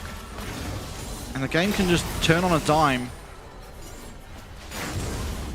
Edge of night finished for Van White. I mean, you look at it, even then, onto a Mondo. Oh, boy. Oh, that's a Kazante you've just hooked. Florin trying to help taking down that Kazante, but the Lantern ensures his safety. That's a rough state of affair. And again, do it again. They're looking for Aria. But there's just too much support in the vicinity. They can't go for it. Florin stops the Shroud. Will avoid the stunt. Yeah, it is a bit of a bleak state of affairs. Only 200 gold lead in that bot lane now for Feng. He was closing in on 1,000 gold lead, but that's completely gutted. Coach Comms called in for DCG. Understandably so, I think. Things are going very, very well for SHG and very, very poorly for DCG. Clean as you'd like. It really is. I mean, SHG completely controlling this game. Hook. Ooh. Good footwork, I guess, out Aria. The wherewithal to realize that could be coming. Yeah, has the 2 mana items finished up now. Oh. There we go. 2 of 3 outer towers now taken by DCG. Bearing up soon. Florin on the opposite side of the map doesn't have TP, but honestly, even if he was there, is not going to contribute all that much just yet with just the 1 item and some components. But finds himself a nice tower. Now has an item. 2 items on the Gwen. Starting to find or come into his own. Actually closes the gap of gold quite substantially between him and Evie. It was 1.5k, even 2k at one point. Now it's down to 1. Yeah. I mean, SHG are in a phenomenal state right now. 6-0. They're out in game of the year. It's about closing, which I only, to be fair, for the bottom 4 teams coming out last year was always sort of the problem. Yeah. Quite often the early looked fine, but I mean, they're in just such a commanding position right now. They do have to worry about scaling. That is definitely a concern they need to have and keep in the back of their mind. They can't just let this game go on and go on and go on and not try and make some real strides towards ending it, because eventually, you know, as all items come through, Yunara's very strong, as is the Rise, the Gwen, the Mundo. And it's always just lingering. One Blitzcrank hook can be the game decider. Absolutely. I mean, we saw that plenty of times. I say plenty, a couple of times last year. Infinity Edge done for Marble. I mean, again, we're starting to hit that. Oh, again, man. Chelsea. He's limit testing. Hongshou having to pop the ghost. Oh, lordy lord.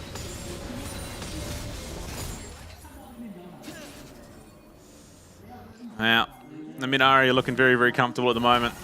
I mean, the start of 2025, it looked like it was him against the world for the most part.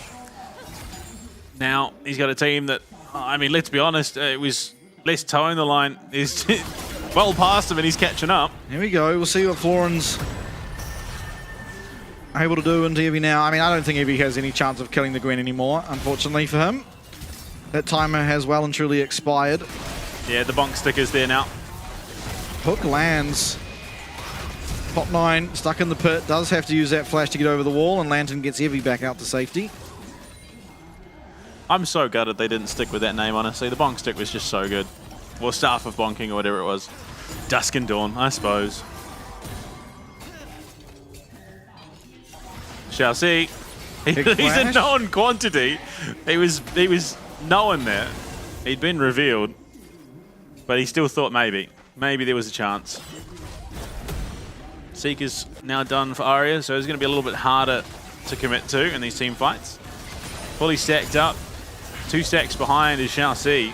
Yeah, Dragon's up would be the second of the game again for SHG, and Mountain Dragon, which is going to do nothing but benefit a champ like Kazante. Goes down reasonably quickly too, even with just 2 members. Oh, that fun old game. It was Skarner that we saw playing it last year. But instead of, you know, Heartsteel stacks, they were playing golf. See how low we could keep the number. Yeah, I mean, pretty low total on the Mundo this game. Feng pops the ultimate. Oh, what a stun. What a stun from Aria. Gonna have to flash away. Feng does get the heal from Shao Si to keep himself alive. Meanwhile, Evie dealing with Pop 9, gets the ultimate out of this Mundo as well. That might just be the mid tower going. Feng getting caught out by that wall. The frozen wall. Oh, Chelsea. Oh, Edge of Night. Yeah, unfortunately, oversteps the mark a little bit there. Reinwalk coming through. Florin's on the back line. This is exactly where you want your Gwen to be. He's trying to look, but Vista with a hook. A fantastic one of that, and Florin desperately trying to run away. Aria, 1 HP. Can they get him? Yes, they can. It is traded, however, as down will go Feng, and Hongshuo might as well. Evie continuing forward, the all-out. Down goes Hongshuo looking for more. Pop 9 a little bit tankier, but it just doesn't matter as down he will go too. And Evie is unleashed here in 2026. Yeah, a man possessed, it would seem. Unfortunately, all they can do is prep that mid-tier 3. It's just a little bit too tanky at this stage in the game for them to clear it out. Well, I suppose they're probably too weak rather than it's tanky. But I mean, Evie, a masterclass from him today. It was ambitious, Chelsea. You can see what the game plan was. Unfortunately, an otherwise perfect plan completely ruined by Edge of Night. Yeah, I mean, mere pixels away from the ult hitting and then the Edge of Night being gone. Yeah. But unfortunately for him, those pixels do matter, and Vista with a hook. In the heat of the moment, not an easy hook to look for by any stretch of the imagination. They commit a little bit too hard on trying to take down this egg, and Feng completely stuck. Hongshuo as well. Flashed on twice to eventually be taken out by Evie on this Cassante. Yeah, I mean, it was a very, very narrow margin of error there. Ari almost survived that. He almost got the resurrection. Unfortunately, the egg scrambled there by Pop 9. Nice, pop the little barrier with your wall. Not what he intended to do, but it's what he did do. Chelsea cleanses. With that, Mikhails. We'll have it up. Hopefully. Next time fighting come. Again, Chelsea a known quantity in the Raptor pit. Starting up on the Baron. See if DCG are able to find a way in to contest. Teleport available for Florin. He is channeling it. They're well aware of what's going on. But it might just be too little too late. Can Pop 9 even get into the pit? No, it's gone. They're going to have to look for the fight instead. Florin finds a way on the back line. Aria, he might not be long for this world, but Evie's doing his best to peel. Marble's going to go down, but he gets one with him. That's going to be a 1-for-1. Still trying to go forward here, Florin. One more Q will do it. Vista's going to fall. Evie, he's not going to be able to match these two as strong as he is. And that's going to be another for DCG. A massive shutdown for the Gwen. A 4-kill fight and only one Baron stands. DCG are back. Yeah, I mean, it's a crazy swing of momentum. You look at the goal, now back in the hands of Florin. 2 items deep, ripping on through. They just cannot scratch Pop 9. It was a great team fight from DCG. SHG 2 scattered a minus 3,000 gold swing on the Baron play. And one. Looking for Hongshuo. Able to prop that shield, and can he get the stun? I mean, there's no CC for him. Oh my lord, that was milliseconds away. Oh dear. I mean, you just look at how this fight plays out. The Baron take very, very clean, and then Hongshuo and Florin come in from that top side. They take it, but Aria getting caught the way that he does here. Has to flash away, but Hongshuo, phase rush, and that goes means that he just comes in, cleans up. And it's just too chaotic, too messy. SHG, if they'd been able to finish the Baron just a couple of seconds earlier, probably fade away from that without losing much more than likely Vista. But unfortunately, all members fall bar Van.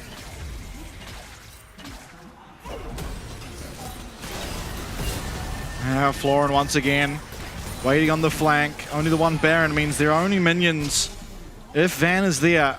But she doesn't necessarily on the Jace want to be sitting in these minion waves. Nice little chunk onto Chelsea. Again, a hook from either of these supports could be the difference maker. This time it's onto Evie, not the target he necessarily wanted, but Hongshuo's doing his best to find a bit of damage. Florin now on the back line. In will come that needlework. He's stunned up. He's getting reasonably low. 3 people on Marble, and Marble will fall. Van 1 HP. They're able to take him out. A great all-out coming through. Evie! But the hook once again from downtown, and you can't go anywhere. Double kill, and DCG is storming away. The power of the Blitzcrank and the power of that momentum shift off the back of the Baron play, which is now at a minus 4,600 swing and likely to crack over 5,000 gold in the red for SHG, unfortunately. There you go. A minus 5,000 gold Baron power play. And the coach comms coming in, much needed at this stage. As Dragon number 3 for DCG, 5th of the game so far, is going to be taken slowly but surely. Look at Chelsea's build. He's got the McHale's and a QSS. He's just gone, okay, I'm going to make the plays. I'm going to do everything I can to make the plays. Let's go. And that is Soul Point DCG. Now being rewarded for those early dragons they took. But the scaling always is going to be a factor. And level 17 for both top laners. Florin is just going to be so hard to deal with, and he was. Evie able to peel Arya for a little bit, but unfortunately nowhere to run after that egg goes down, and caught out as well will be Evie. Flash, but the Rune Prison follows. Yeah, it's a rough one. I mean, the collapse there from DCG was so clean. And DCG, it would seem, is using their second coach comms. I don't know how it works. Yeah, I don't know I've if it's given up. 3 per game or 3 per series. I would have thought 3 per series would have been the go-to. I think 3 per game seems like a lot, but either way. Yeah. I mean, if you look at the FPS games, I guess there's multiple and it resets every game. Yeah, you get 1 per game. Tech calls, tech pauses. Oh, really? Yeah. Oh, well then. At least in the games that I'm used to. In CS, you get way more. And in Rainbow Six, you get 1. I don't know about Valorant. I'm not sure. Because Valorant's probably the one we should go off. Yeah. Oh, well, I mean, arguably, League of Legends games are a little bit longer. Oh, roughly the same time. Well, actually, not every time I've played Valorant, my games are like no shorter than 40 minutes. Yeah, but it's intermittent rounds of like, what, 2 minutes? Yeah. Give or take. Whereas this is just 30 minutes straight. With random 30 seconds pre-round. Yeah. Those pre-rounds extending the time a lot in Chelsea. I mean, just ridiculous. Just absolutely ridiculous. Vista, no flash, no hope. Yeah. It's the confidence. You know, like if I'm Blitzcrank there, I'm like, oh, maybe he might be a bit far away. I'm not. Nah. Sees a man on a screen, flashes, and just gets it done. See, that tells me that you're not a true Blitzcrank player. You're bronze, buddy. Yeah, no, there's no fear, no hesitation. It doesn't matter what rank you are, you're a Blitzcrank, you see a target, you hit target. And you do everything you possibly can to make that target Or hit. in your case, you try hit target. Yeah. You just don't think about it. Thinking costs you your precious ticks, and then you miss those ticks, you miss out on plays and kills and the gold associated with it. And the gold swing has come back the way of DCG. I mean, that gold graph is going to be crazy. Yeah. Yeah, this is what a mental game. But DCG showing the mental fortitude to have fought back in the first place, but just the way in which they've done it. Just taking good fights. Florin started 0-3 and has really been their catalyst alongside Chelsea for so much success. These flanks that he's been consistently finding himself on. And you can see him now hunting for another one. Has that sweeper going to try and make sure there's no vision. Level 16 now for Mundo. Oh, boy. Uh-oh. Florin has goal. found a way on the back. Nice hook from Vista, but unfortunately just out of range. Florin biding his time, and this Mundo is absolutely going where he damn well pleases. Feng on the back line. Feng has been taken out before doing much of anything, but Florin snip away, and that's another one for the Gwen. Marble in the thick of things, fight as you might, cannot get it done, and Van Wan's left wanting. Again, has not died this game, mind you, on the Jace. But the last left alive as the rest of the team collapses. Realm Warp over to the Baron pit. Takes a couple of minions just for good measure. And Florin and Hongshuo, they're going to start this Baron up as Pop 9 does what junglers always do and finish the crab first. That's right. Crab before all else.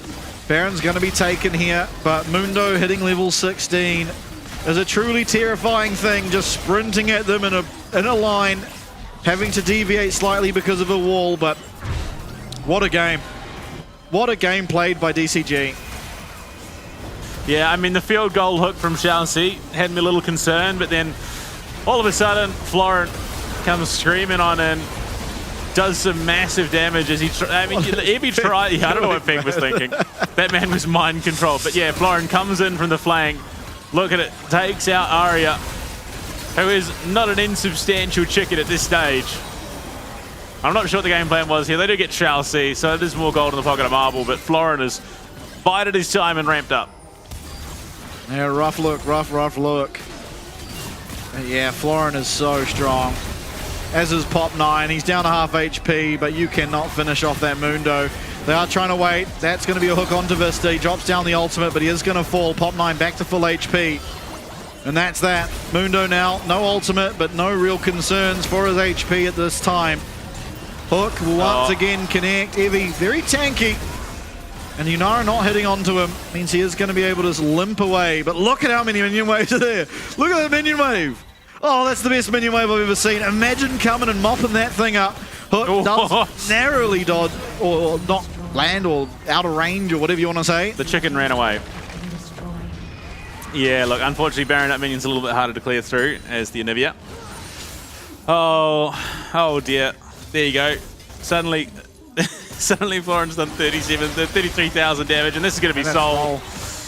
Yeah. And DCG have somehow turned this one around. Level 20 Gwen. Somehow. It's Blitzcrank. Blitzcrank has landed. Chelsea has just landed some dumb hooks. I mean, that and Florent. That too. Florent's, well, I mean, from down 2k. Yeah, look at, there you go. Up 7k, now down 5k. SHG. And that's without Artican in the game. Yeah. I say that somewhat jokingly, but realistically... Mildly sarcastically. Without Artican in the game, these gold swings were far less common. Yeah. I mean, this is the first flip-flop game I think we've had. Yeah, once the fist bump. All right, we're gonna land one of these needleworks. This one. Oh. Well, there it is.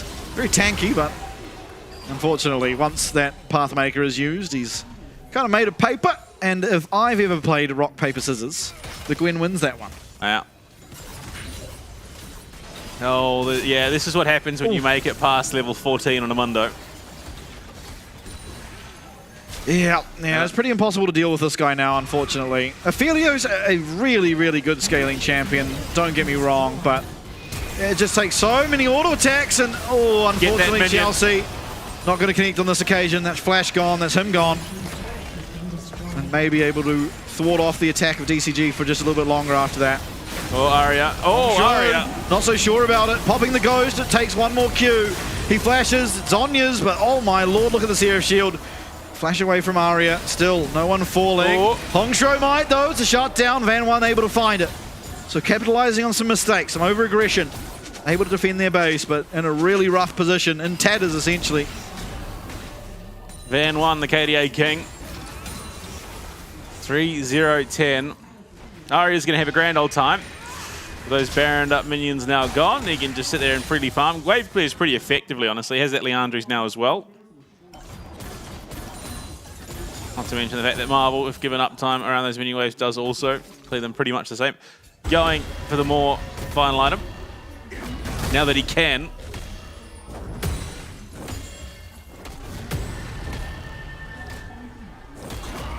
Working towards a Void Staff on the Gwen. Coming into 2026. Oh, game starts faster. Baron spawns earlier. Still going 40 minutes.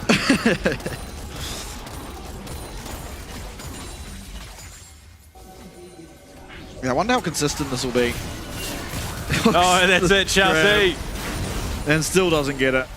Nah, he just needs bread and butter, then it'll be sorted.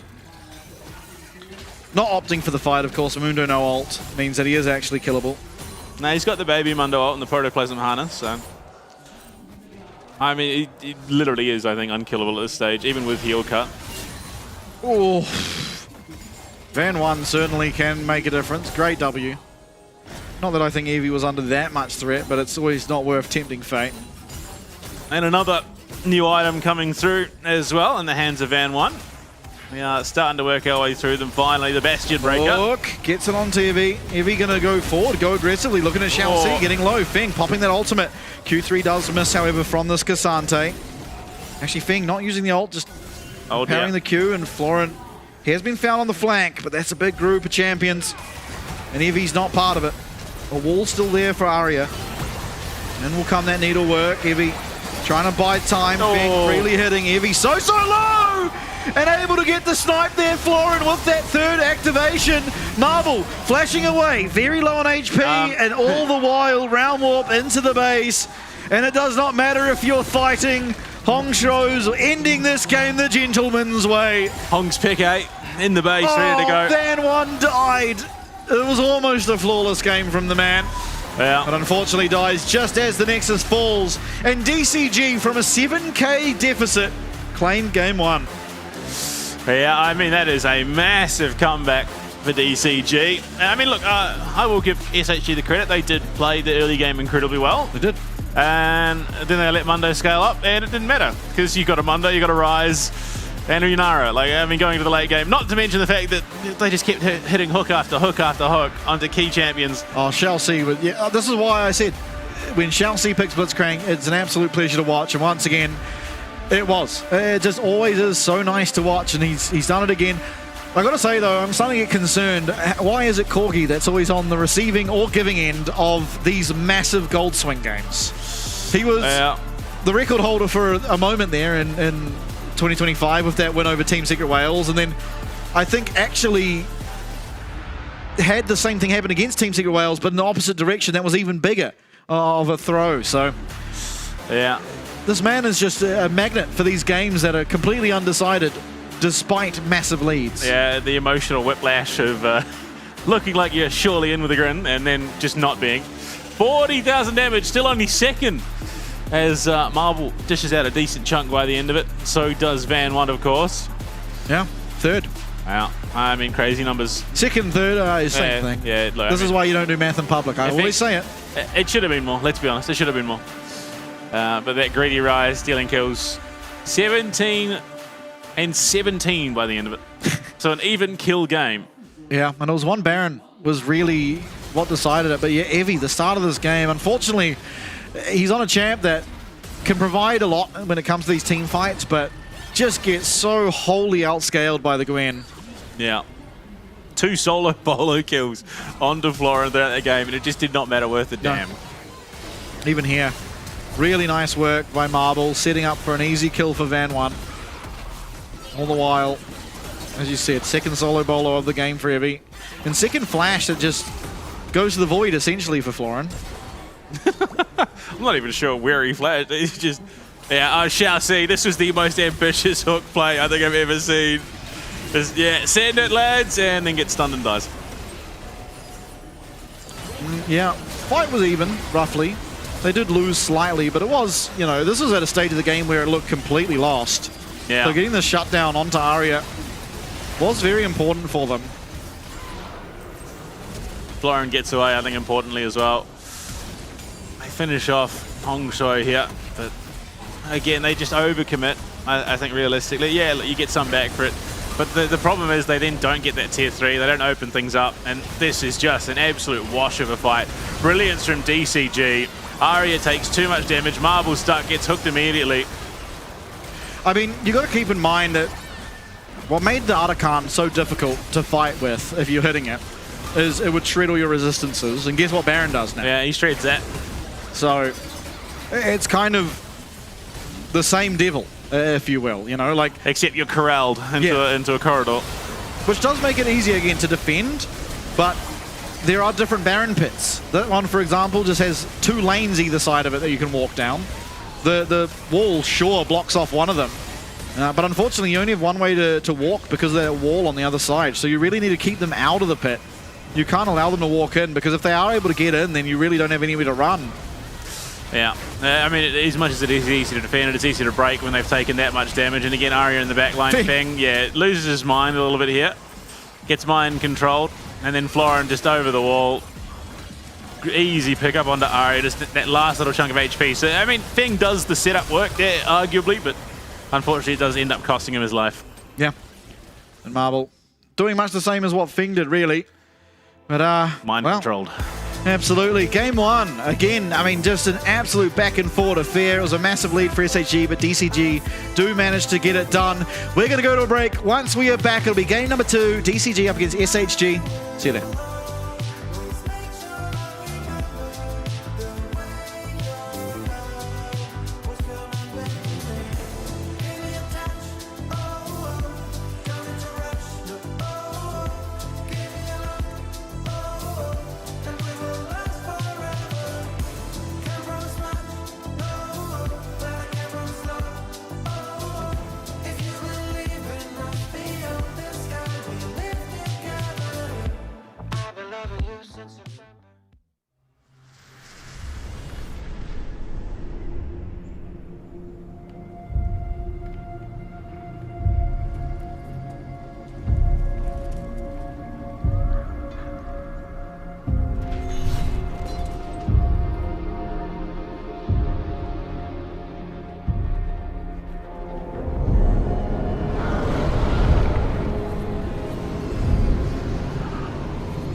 Till you're empty.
After a very back and forth game 1, we now arrive at game 2.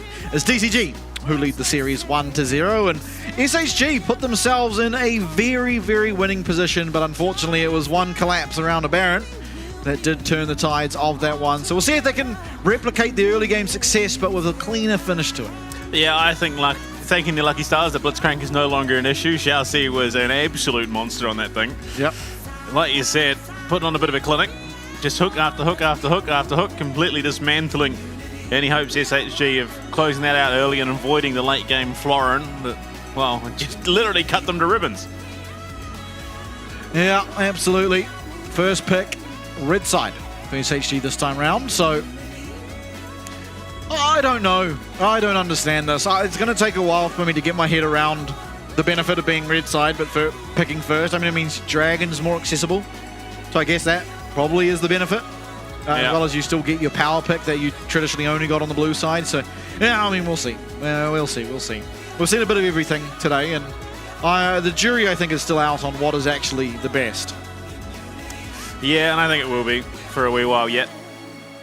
But, I mean, as we go into this draft, I mean, in terms of, like, big name picks, the Jace gone, I think, look, to be fair, I think I was pretty impressed by it out of the jungle. Did a lot of work. He only died once that the entire game and was doing a decent chunk of it. In fact, did the most damage outright. The game was not Jace's fault that it turned around. It was just a poor Baron, not very well advised Baron, shall I say. Ill-advised Baron. Yeah. So, yeah, we need that form at the end of the day, like for the LCP. So what was the cause of your loss? Ill-informed Baron. Well, it's true. Yeah, it's true. Was. Unfortunately, sometimes you go for a swing for 6 and it goes right through middle stump. So yeah, that unfortunately occurred in game 1 there for SHG. But again, the fact that they got so far ahead is really promising signs, right? They showed the ability to play the early game and play the early game well, and much the same as Team Secret Wales earlier on in the day. You know, they lost game 1 after winning the early game, so they then turned around the series and won the series. We'll see if that similarly can occur with SHG here. Well, I mean, it's great not being able to handle the pace, but if you collapse in the spinners, it doesn't really matter. So you need to be able to play both aspects of that game. And there you go, Rumble and Ambassador banned away. Taking away very, very strong picks at the moment in terms of what is left. More Ambassador out of the jungle, I think, than necessarily top lane, which was the go-to last year. Still perfectly fine top. Yeah, absolutely. But I think realistically, we're probably going to see it a little bit more out of the jungle this year than anything. Silas, much the same, going to be probably seen more out of the jungle. Yeah, every champ's been made into a jungler. Oh, dear. Unbelievable, honestly. All these cool champs like, yeah, man, I really like showing my mechanics and my 1v went wrong, jungle, PvE. Go on, your Slayer task is 50s Vidians. Yeah. Out to the wilderness. Into the ditch with you. Oriana, take it away. He seems to be a pretty consistent one. I mean, against Arya makes a lot of sense, just in terms of how good he's looked on it. Again, Azir against Hongsho. Yeah. Not willing to first pick it is surprising, because Arya last year would have been happy to take this Azir as a first pick and always made it look fantastic, so... I think it might be a case of last year, for the most part, he was just beholden unto himself. The rest of the team was sort of just there alongside him. This year, it definitely feels like, no, there is more to play for here for Arya. It is a much more considered effort. Then you go Malphite ban. No chance for that to come out for Van 1. With the Mundo gone, obviously. Yep. A little bit freer in the jungle. And Silas, yeah. Yeah, that too.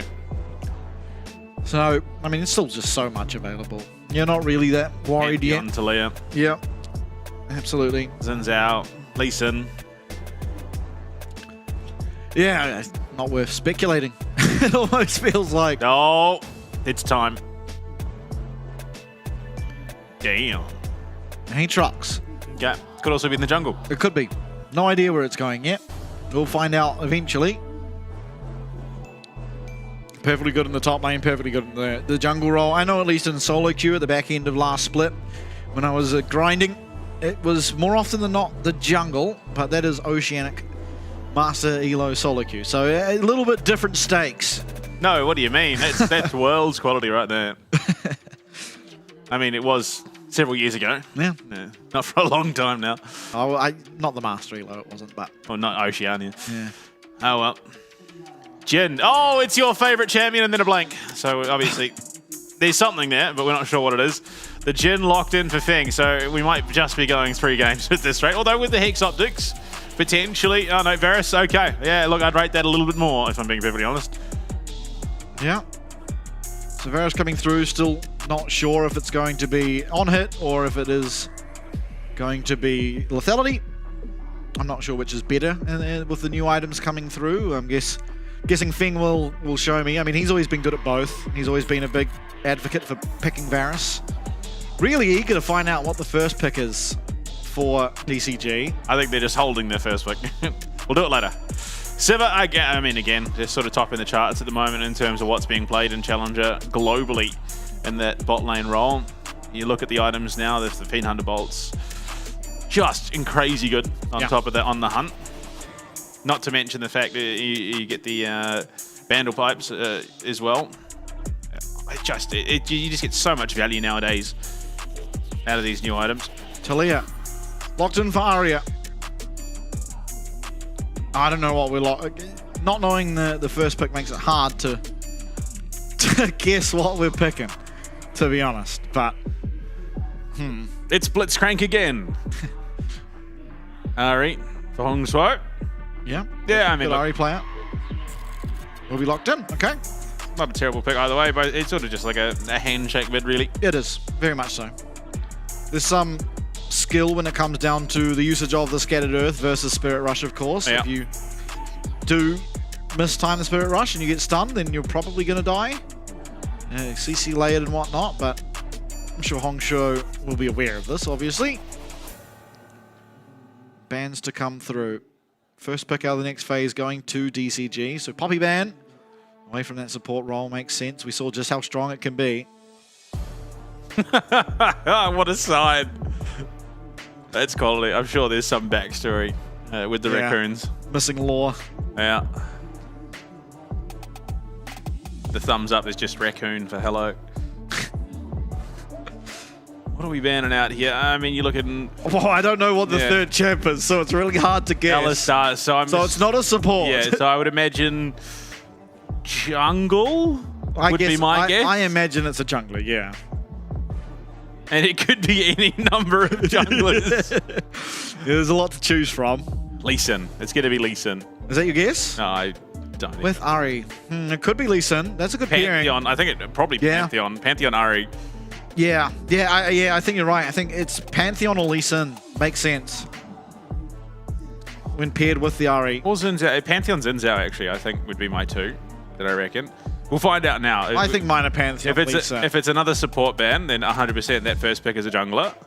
I think, well, I mean, it's not a support because they wouldn't have banned Alistar otherwise. So I think it makes sense for it to be a support there. I mean, it could be Renata. They could have just locked in Renata, Varus, something like that. Nico, Wukong, so it's not a jungler. So it's got to be like a blind top lane. It's a top laner. It could be Renekton. It could be. Man. We won't know until we're in the... Even then, maybe it's just not going to show that... Yeah, it could be. No, Sion has just been banned. Oh, yeah, okay. It can't be Sion. Ornn. Ah, Renekton! Hey! Blind Renekton. That's what you're going to be worried about. What? That's Kennen! Oh, it's Renekton again. All right, I think it's Renekton. Okay. Renekton makes sense. A blind Renekton first pick. Yeah. But, I mean, they saw Aatrox already, so I guess they're... Oh, yeah, sorry, no, second pick. Yeah. They're thinking it's Aatrox top, I guess. Right. Red first pick was SHG, so Renekton blind or responsive, depending on how they interpret it. So Chelsea has the opportunity for Bard if it's not taken away here. Still has the opportunity for Renata and pairing with that Varus. So it is going to be Aatrox jungle, which, I mean, not it can be on jungle too. That also got true. buffed. That's right. Both of these champs got buffed in the jungle. Oh, flex pick right up until the last second. Yeah, I mean, you'll find... Oh, there's the Bard coming through for Vista, so that takes that away from Chelsea. And what's going to be the response? Karma. Not a lot of engage. Okay, that makes more sense. I think I think I would have preferred the Rakan with a Wukong. Either work. Yeah. Well, I think Rakan just has a little bit more reliability in getting it on top of it. Or even setting it up. I think either way is fine, realistically. Rel's pretty good at capitalizing on snap engage. I mean, that Rakan Wukong with an has. Ari. I mean, Yeah. those backline champions, the Renekton, the Wukong, it does synergize, I think, better than the Rel does. So it's on top. Yeah. I think that isn't too surprising. No. I think the Ornn jungle was, while it was buffed and made possible, it's far from insane. And he's just so good at weathering storms and top. And Yeah. against the Renekton, has a perfectly good lane matchup for himself. Actually, a matchup in solo queue that I quite like picking. If I see a Renekton, I quite like playing the Ornn into it. Yeah, unfortunately, we never got to see the overtuned Nautilus jungle come through in the end with what was at that stage like the quickest clear in the game or something ridiculous. Yeah. Oh, well. It's so funny how things like that just happen. You buff like something so slightly, and it just becomes completely unleashed. Yeah, or the code is like minusculely wrong, and then suddenly Silas is critting like 1300 magic damage out of nowhere. Yeah. Yep. And fist bumps. Game 2, DCG leading 1-0. SHG certainly looking to strike back and look good for the most part in game 1. A lot of DCG fans, a lot of PCS fans in general. Absolutely. Oh, that'll be the one to look for next. Where can I find DCG merch? The answer will probably be in their store. There's a good chance. There's a very good chance, in fact. No, they might be gatekeeping me from DCG merch. I mean, it is blue. That is my whole thing.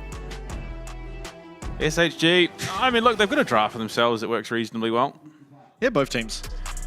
Both teams come out of this with a good draft, ultimately. I don't think I favor any one team particularly. Engages are a lot easier for...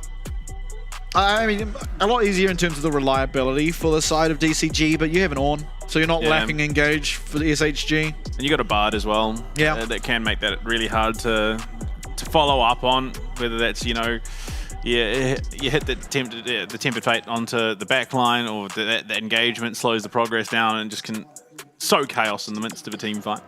Accidentally hit your AD carry and get him killed. Or just get sniped by a Varus. Yeah, that's a fun one. Oh yeah, we've got that opportunity here. I think, yeah, actually with an engaged support as well, it can just be lethality. We'll find out when we see his runes, undoubtedly. SHG. For my money, looking better. Oh, While they did end up losing, it's still the fact they got so far ahead, I think, was possibly their most impressive early game showing we've seen out of them. Yeah, it just feels like, unfortunately, despite how far ahead they were, the game in its current state, you were never going to be able to end in a timely fashion from where they were, which is a bit of a shame. Yeah, I think they needed to put the foot on the throat a little bit more. Yeah. You know, I think you're on a timer. You're against Gwen, Mundo, Ryze. Right? It's not like you don't scale, but it's very scary to go late against those champs. And with the lead they had to have been some way to try and push that advantage a little bit more. Unfortunately, they looked for it in Baron, and it just wasn't the answer. Yeah. I think if they got away with more members having that Baron buff, then they probably crack the base and get that inhibitor down even. Yeah, Things look a bit different. It just always sucks, you know, like after taking a Baron, you don't really want to take a fight immediately, and they couldn't not take the fight. There was no way, there was nowhere to run for them to get out, so.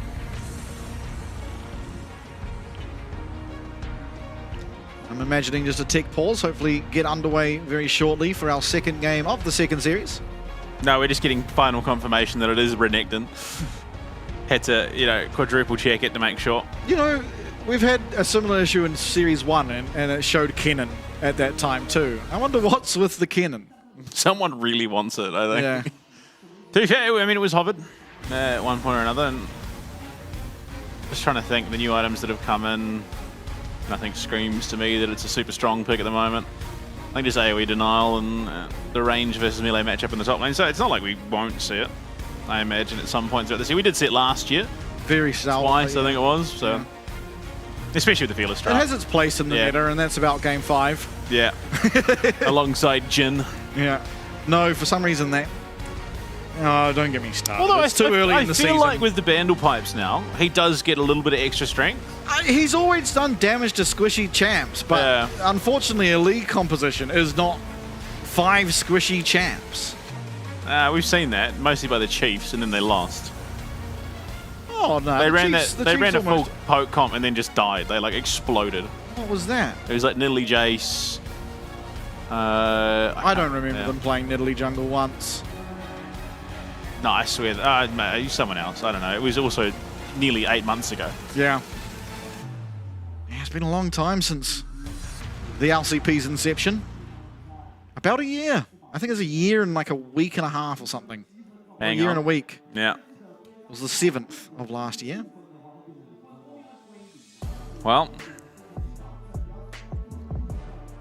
keeping those fingers nice and limber for game time. Yeah.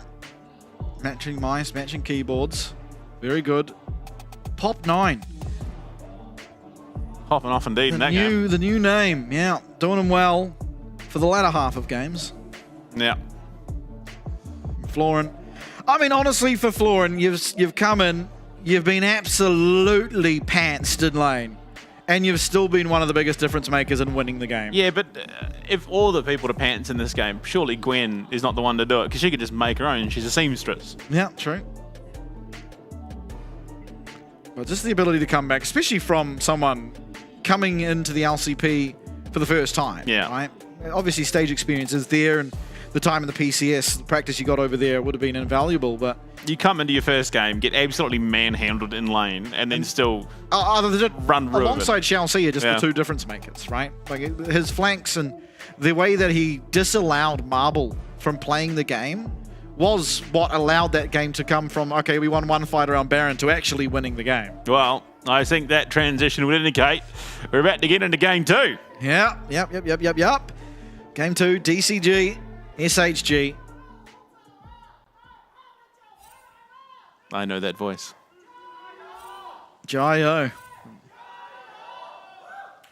And it is on hit from the looks of it. Yeah, lethal tempo. So it will be. Got the Ghost as well. Going back to Unsealed Spellbook for both the supports. I think it makes sense. Yeah. I mean, Rakan Series 1, we did see the Guardian, but very much sort of an interchangeable thing. Yeah, it's just the matchup itself. Absolutely. Oh, Ricochet. What an ability. Now you can either take damage or not last hit. Yeah. You're going to be popped early. Nice dodge. Oh, Ghost.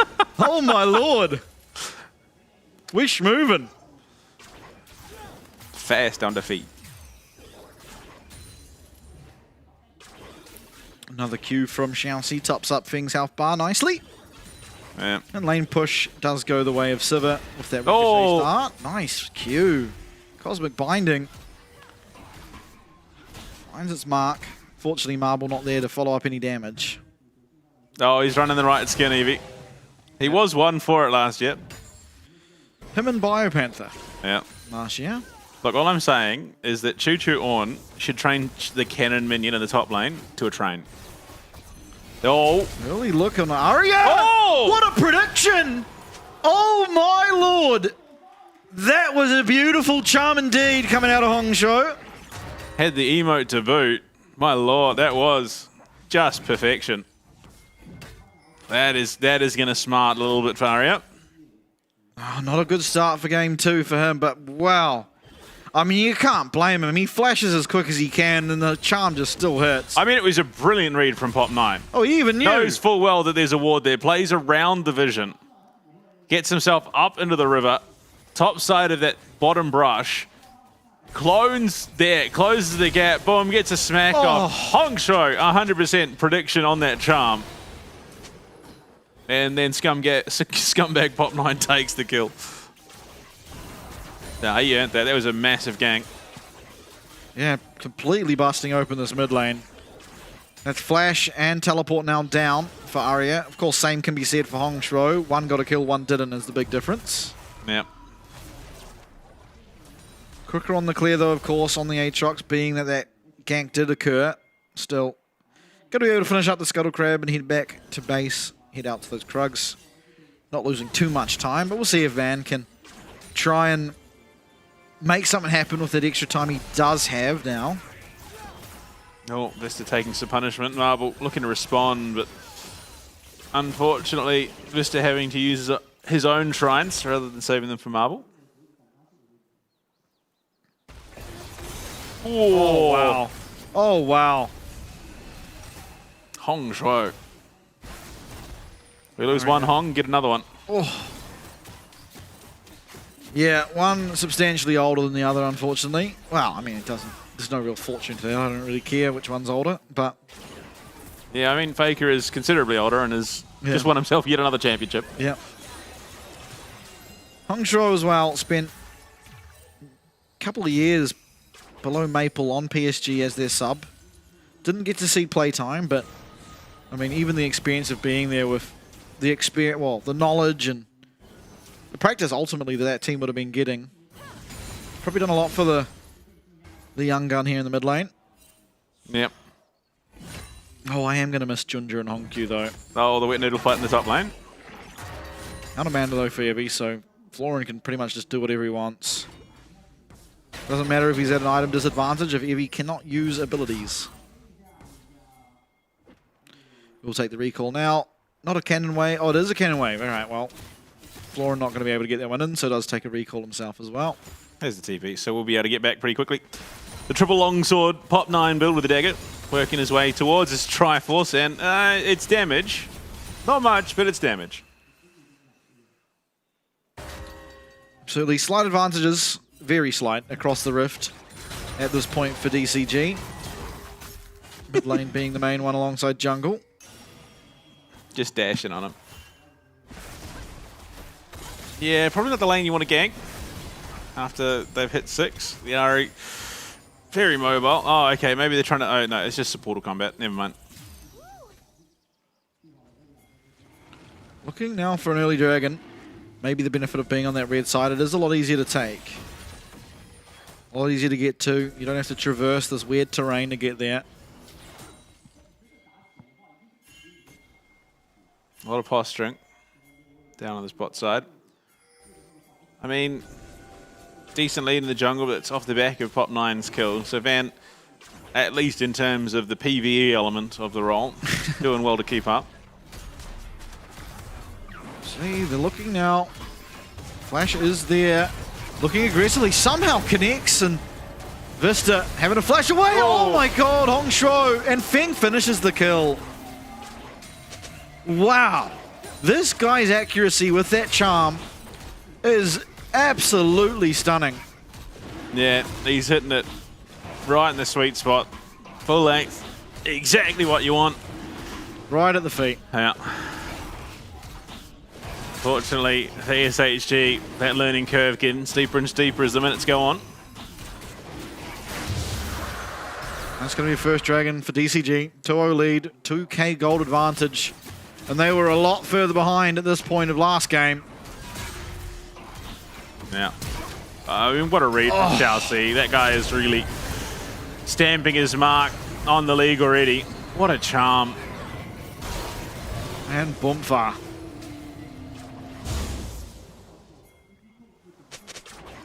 I mean, not to count them out yet, though. I mean, you've got a Sivit who going to the later stage of the game is going to be a real monster, and then also gets that upgraded item from the Ornn.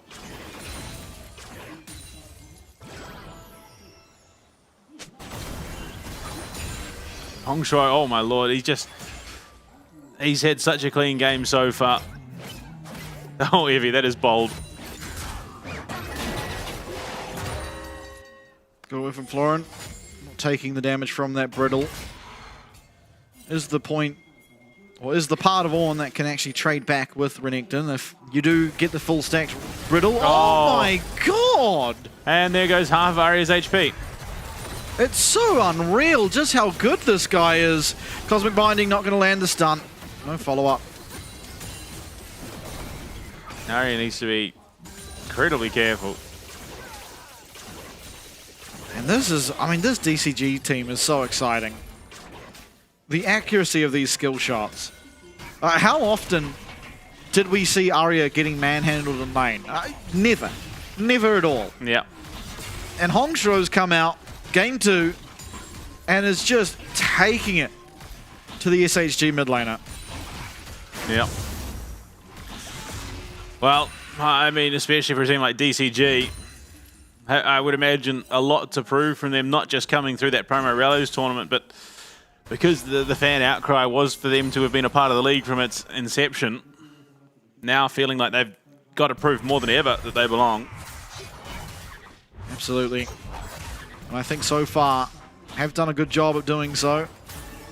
The ability to mentally stay in that last game, come back and just play as solid as they are, completely turning around what the early game looked like last one. So Portal Combat over Vision Control.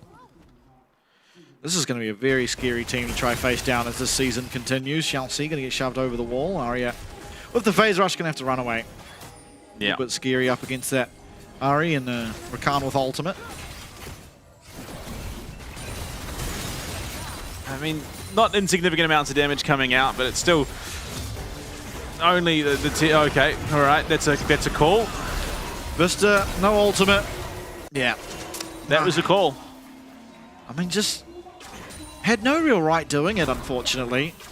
Yeah, no, I'm not sure what the game plan was, but a kill fed over to Feng. Oh no, sorry, fed over to Pop 9. Oh dear. Oh, dear. it's going to be more. And look at those crystals as well. Marble, marble, marble. No, There's man. the assistance of his jungler here now, and maybe that's going to be enough, and it is. So good work from Van to come down and ensure that the Sivir doesn't fall, because that could have been a lot worse than it ended up being. Oh yeah. I feel like, maybe I'm wrong, but I feel like the early game of Sivir has been made worse by the fact you have to build Essence with a Sheen. Yeah, I mean, she does like that raw damage. I don't know if you necessarily get all that much benefit out of a Sheen when it comes to that ricochet bounce. I think you'd rather the raw damage. Yeah, but you need the mana. Yeah. Is why you still go it. Oh! And I mean, we've noticed a pretty significant drop off of the Yuntals already. Yeah.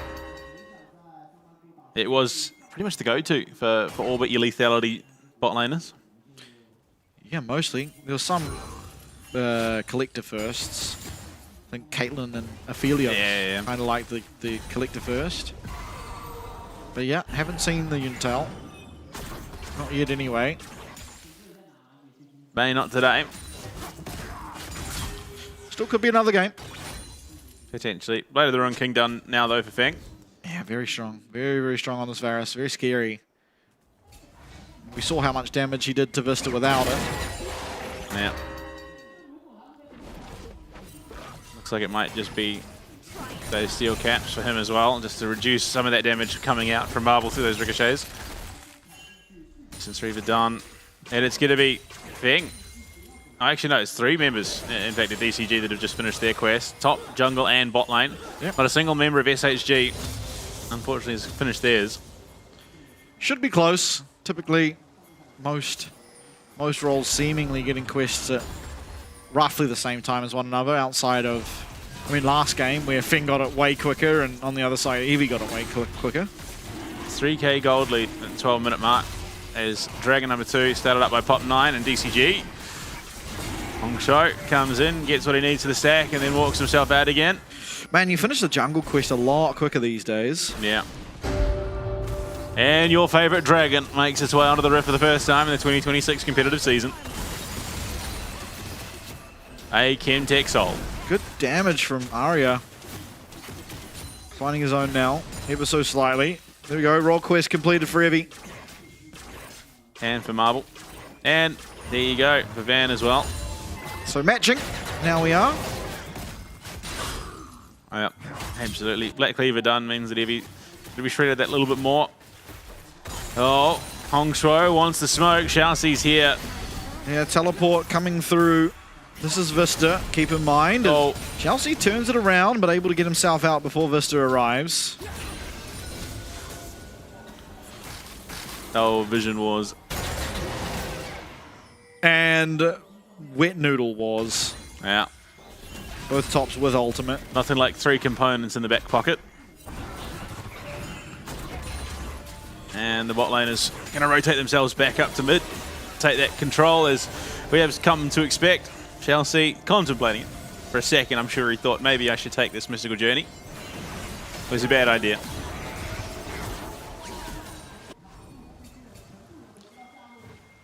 Be another plate for Hongshuo. Not likely to get the tower though. Reasonably healthy. Still walking up in the lane, trying to make sure Eevee can't get in, and maybe they're able to find him. Does go unstoppable, does get knocked up, but has cleared a lot of distance and should be able to get himself out. Allhorn coming down, looking for pop 9. A lot of damage coming down onto him. Oh, but the turnaround is punished.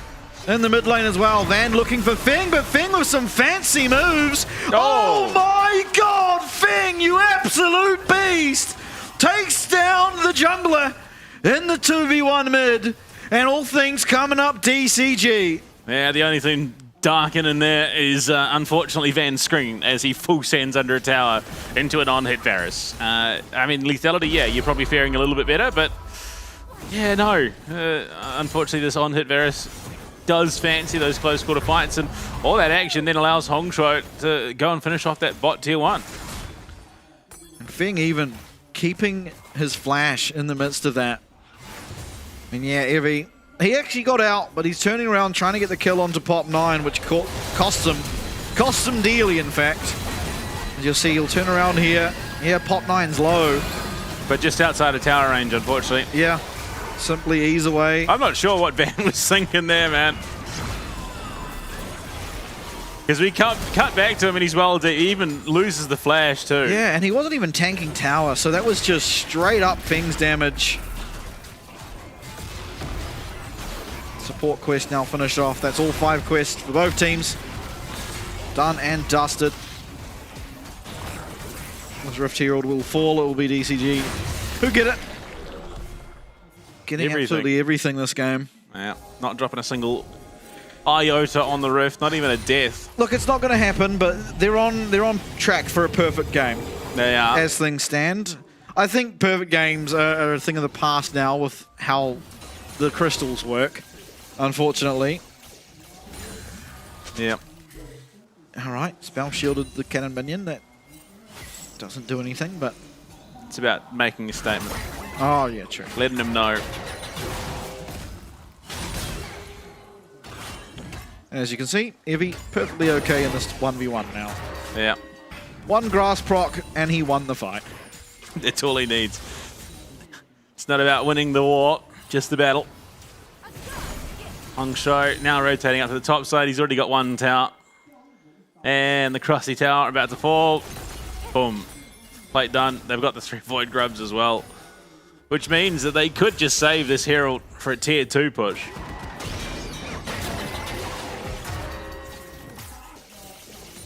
Yeah. Yeah, just bits of gold coming in here and there for DCG. Leading to what is a 5k gold advantage. Now, they found their way on an Eevee, but that's not who you're going to be wanting to go after. Although, Top 9 is here now.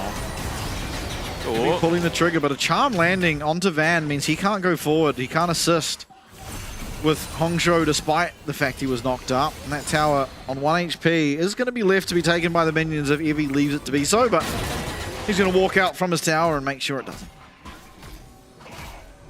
And Hongshuo quite happy, has his Malignants already. Working towards his Leandries as well. Most of the way, in fact. The SHG, I mean, it looks better than it is, unfortunately. It looks like, yeah, they could be in a lot worse situation. You then realize it's 17.5 minutes. It's a 5k gold lead. They are not in a great spot. I think you're only saving grace. Oh, never mind. I think... Is he really dead? Oh yeah, Hongshuo's altered. Oh dear.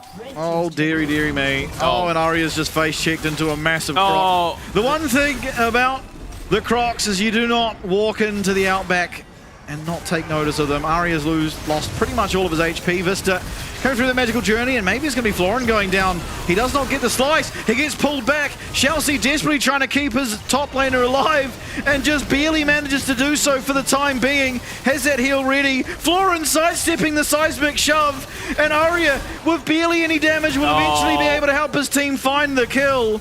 Down will go Florin, but it took a hell of a lot, and it's going to cost him everything up in top lane. Absolutely. The flawless game now just in the memory in the back window. But they get so much for... Oh, not a bad shove, but yeah, I'm not sure if that's a sustained fight that Arya wants to take. SHG might get themselves the first dragon. They will. Yeah, Feng gonna pop the ghost. Horn coming through now. Is trying to turn that damage around. Flashes for nothing. Vista gets that kill onto Feng. Oh. Still not over. Pop 9 looking for an avenue in. Flashed away this time from Arya. It's a 5v3. DCG still eagerly hunting it. Great spell shield there from Marble. That would have been a death sentence if it had connected. And Inhib still open up on this top side. And will be for the rest of the game. Yeah. Pre-20 minutes, which is something we just never saw last year. Mostly because there was just too many objectives to play around. Yeah, Arakan was about to spawn. Yeah. Coach Comms coming in for DCG. End it. End the game. Do not drag it out. Something along those lines anyway. I mean, Pop 9 having a grand game for himself. Just the damage. And then he walks up and gets himself... Yeah, I mean, this is kind of crazy that Florin just half HP's misses the seismic shove. Stuns himself. He almost gets the kill there. Continues fighting too. Very well aware that all he's got is Shao C coming. Unfortunately, flashes a little bit too late and gets yoinked back into that infernal chain. Great ultimate coming through here from Vista. And maybe if Shao C healed this Renekton with that Q. Feng caught out again. Weaver's Wall coming through, finding an avenue onto the AD carry here for DCG, but unfortunately Heavy on the other side of things is a lot tankier. Does not have flash, however, so the second that Tempered Fate ends, he will go down. And it is going to be DCG once again winning out. A couple mistakes though, a couple glimmers of hope as this Sivir will quietly scale away alongside the Ornn. Aatrox as well. Yeah. Oh, just the damage though coming out from DCG is very concerning. Yeah, having to leave though. Hongshuo out of mana. They have no right fighting anymore down in this bottom lane. 2.2k gold lane in the jungle for Pop 9 alone. Another 1,300 in the top and the 2.5 in the mid lane for Hongshuo, who's working rapidly towards what I imagine is going to be that death cap. Because he's already hitting hard enough. It's not like he's been caught out at all, so isn't desperate for his Zhonya's. Absolutely. Replay. We get to see what happens to Feng. Or maybe not. We'll just see Vista. Oh, so that Tempered Fate that we saw onto Evie was from Vista dying and then respawning. Yeah, it's a bit grim. But what happens to Feng? Because he looks perfectly safe here. Weaver's Wall collapse. Yeah, and where's Aatrox? Yeah, okay, he's just him? alone. No. That's what they figure out. He's just all alone. Yeah. Oh. Yeah, couldn't really get there. DCG, unfortunately. I mean, thankfully the kill goes to Marble, which is where you really want that gold. Yeah. Yeah, it's a good chunk of change. He's working towards does actually put Marble now. up even over Feng in the end. Yeah, an avenue in, for sure. Unfortunately, Hongshuo is still very strong, and so are most of DCG, but if Marble can have, you know, one fight with a good amount of uptime, then it's not like this game's over by any stretch of the imagination. No, not at all. Florin, second item done. Quite happy to sit in these side lanes. Just do his thing. Do you reckon we're going to see the deviation from the flash teleport in the top lane at all? With the quest? Maybe on some chance, but probably not. I think the problem is that TP is so important, right? It allows you to play these side lanes and manage the macro that way. And when you have the TP that gets given to you from the quest, it's a 420-second cooldown. Yeah. Which is a substantial amount of time over the regular TP. So it'll be just Ignite Shen, is what I'm hearing. I don't think we'll see. No. I don't think we'll see teleport be taken out of the top lane. No, I mean that shield is just massive. Yeah. Yeah, and that too, right? Like teleports from top laners tend to want to be in the thick of things, so the shield adds quite a lot to being able to do that.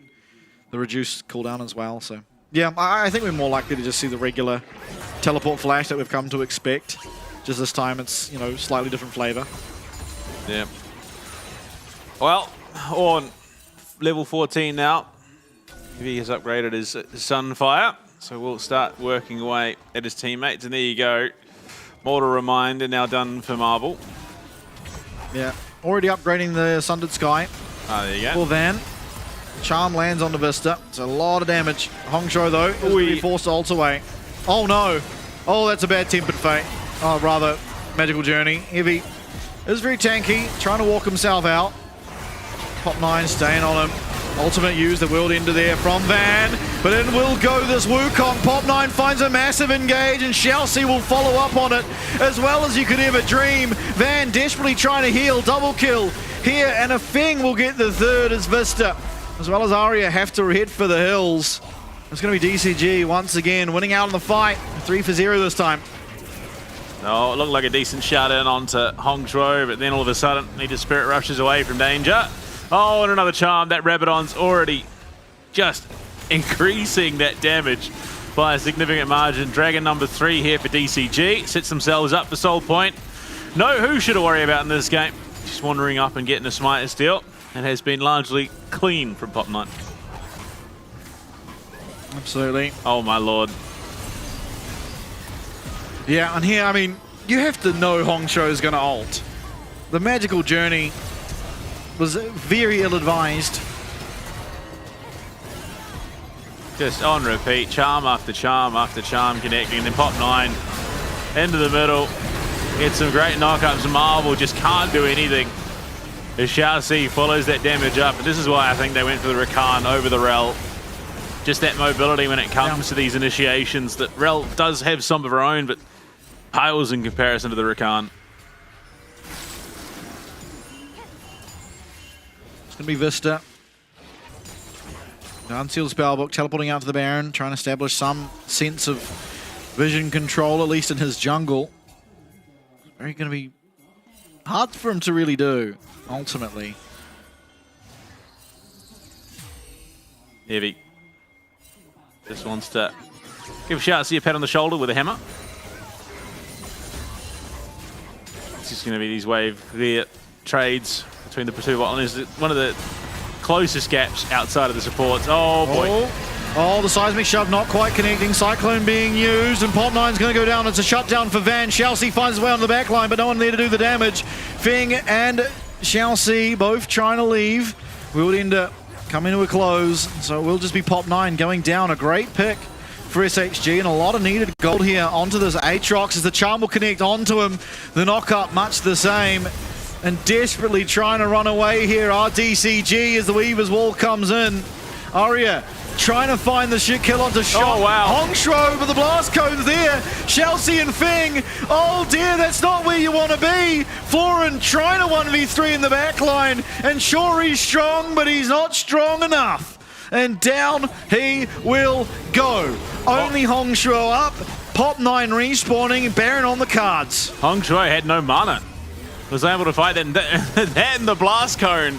I don't know whose idea that was, but it wasn't very well thought out, unfortunately. Straight into the waiting arms of Evie, who slams his face into that wall, knocks them both up. And it has been a pretty consistent gold climb, 9k at one point, but SHG, with a fight of all fights to bail themselves out, gets the Baron to boot. And working towards the Infinity Edge, getting dangerously close now, Marble. A definite avenue back in. Once again, will we see a repeat of game 1? Well, we'll have to see. Potential is there for a comeback. But this way going SHG's. That was a pretty egregious overstep from DCG. And it starts with Pop 9 sending it into the void for some reason. Yeah, we'll see. I mean, just looking for a flank, but location known, so he tries to get away, stunned up because of that scattered earth, and then just slowed down. That paired with Marble, speeding up the whole team. 870 gold picked up there for Van. Hongshuo forced to use the ult so he doesn't get knocked up there by Evie. Great work from Evie to force that away, because without the Spirit Rush, Hongshuo feels very, very neutered in comparison. And this blast code is legitimately just about to be a paid actor. Oh, I think just hitting it too early. Yeah. Feng trying to position himself better. There was Florin that clipped it. unfortunately. You know, this is weird. It's weird that it's DCG this happened to, because in 2024, there was many a time, and it's not like it wasn't just a couple times, there was so many times where DCG would randomly completely int because they've sent a carry into the middle of 4 or 5 people on a blast cone. So it is crazy that with a different roster to that year, it is still happening to the same team. No, it's just proof that history is cyclical. You know, time is cyclical. It is just bound to repeat itself. Oh, that is unreal. Yeah. Essence 3 were upgraded. Just the 2 remaining items. The Bandle Pipes are there. But, I mean, not the most reliable champion to get it on.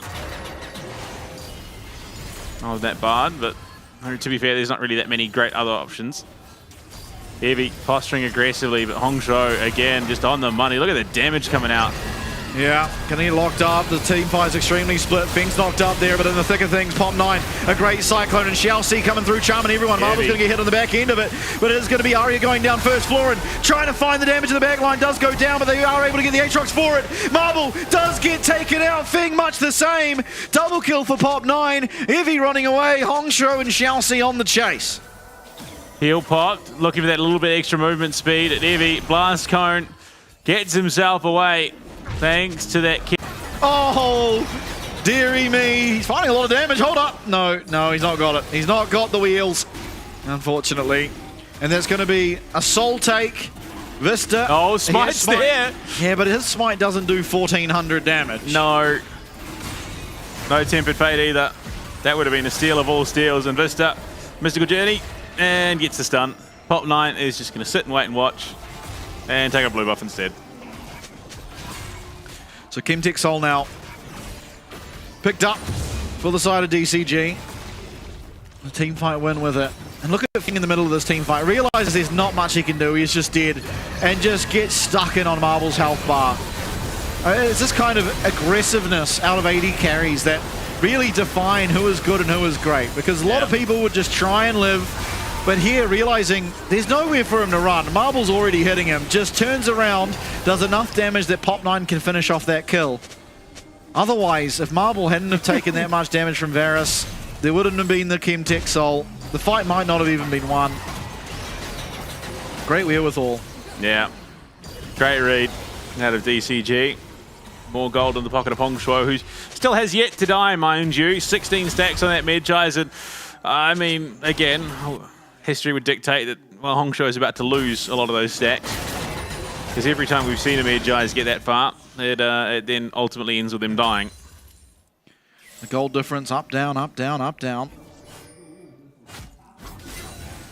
Consistently held, though, by DCG for the better portion of this game. For sure. Now, look at all those items for Fing. Yeah, it matched though. It is matched. Marble, in fact, still ahead in terms of that gold.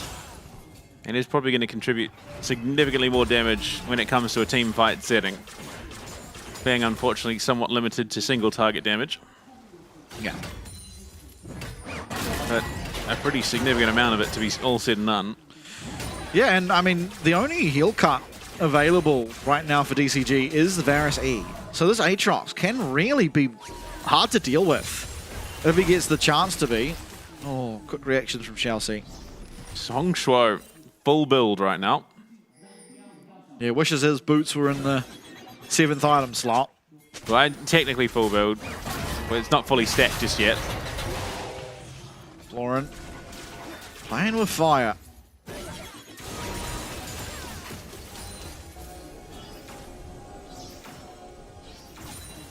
Yeah, I mean, it's a dicey one. A good team fight from either team. And look at the items that the mid laners have, the items AD carries have, and then tops are just at 2 items. Yeah. Oh, it's so depressing.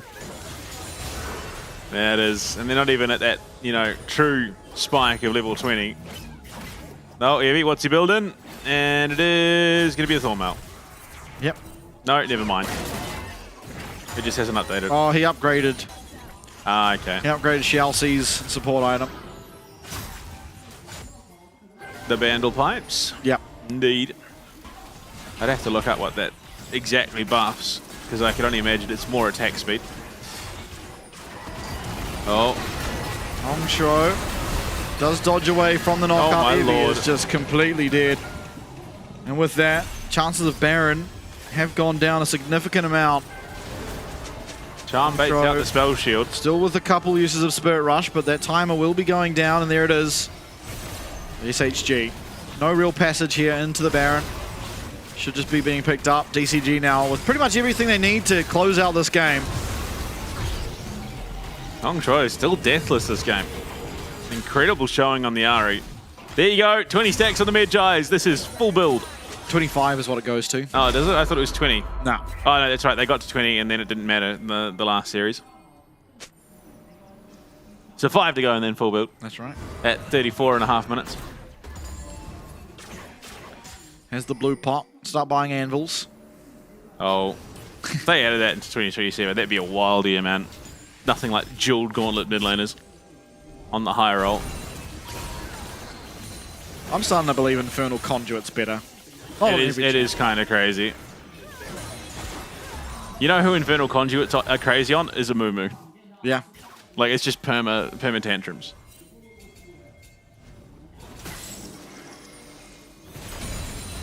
Oh, look at that wave clear. Guardian Angel for pop 9. Unfortunately, Van does not have one. Yeah, still 3 items. 3 items versus 4. Yeah, I mean, it's just very difficult. Feng, nice sidestep, or forward step even. That's going to be the Mikhail's Crucible out of Vista. Ornhorn goes woefully wide, unfortunately, for Evie. So it's an exchange of Varus Ghost ult for Ornn Bard ult. And I think those are 2 of the most important abilities, unfortunately, for SHG. Without them, Marble's Ghost as well was used. I struggle to see how they really find an avenue in. Evie headbutting into a wall. Good seismic shove onto Florin. A reasonable chunk of damage. But Baron Minion wave after Baron Minion wave slowly coming in. You see now Hongshuo headed up to that top lane, looking to take out the top lane inhib. Decent amount of damage there out of Marble onto Feng. Hongshuo just guides that wave in top side, clears out the inhib, which has been open for nearly 20 minutes now. Yeah. Which is kind of crazy. Oh, pop 9 going to try and find his way onto Marble. Flash away for the Civet. Now it's about can Marble find some uptime. Evie able to get Feng woefully low on the backside. Florin flash forward. Marble going to get Mikhail's out of that CC. There goes the shield. Oh, no kills, man. No kills. Well navigated by the side of SHG. TP coming in. This is going to be Evie once again trying his luck. Very nice Tempered Fate does find its way onto Florin, who's going to get knocked out, likely to be taken out here, but who else will fall for the side of DCG? Elder Dragon up and available, and that's 2 deaths. That's the top laner, that's your support. Down for the count. Arya going forward, flash away from that seismic shove. Hongshuo going to live to tell the tale. It's Feng. Did get the recall off, did get back out onto the map, but in a 4v5. Oh, pop 9. Yeah, they're looking for the back door perhaps.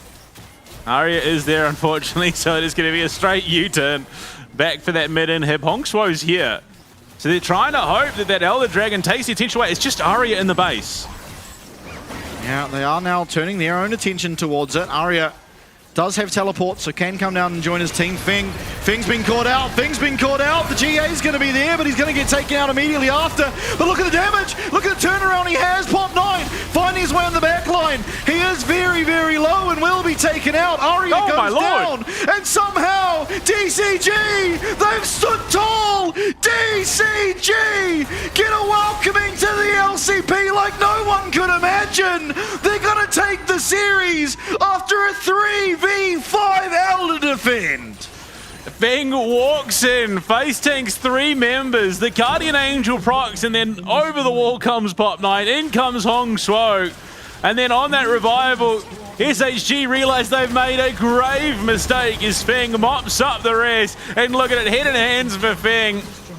And what a debut on the LCP stage, a team that everyone maintained deserved to be here from its inception, stamped their mark on the 2026 season. And what a way to do it, a back and forward absolute stunner of a series. Even this game, it was DCG who got off to a roaring start. And SHG, they fight back and they fight back well.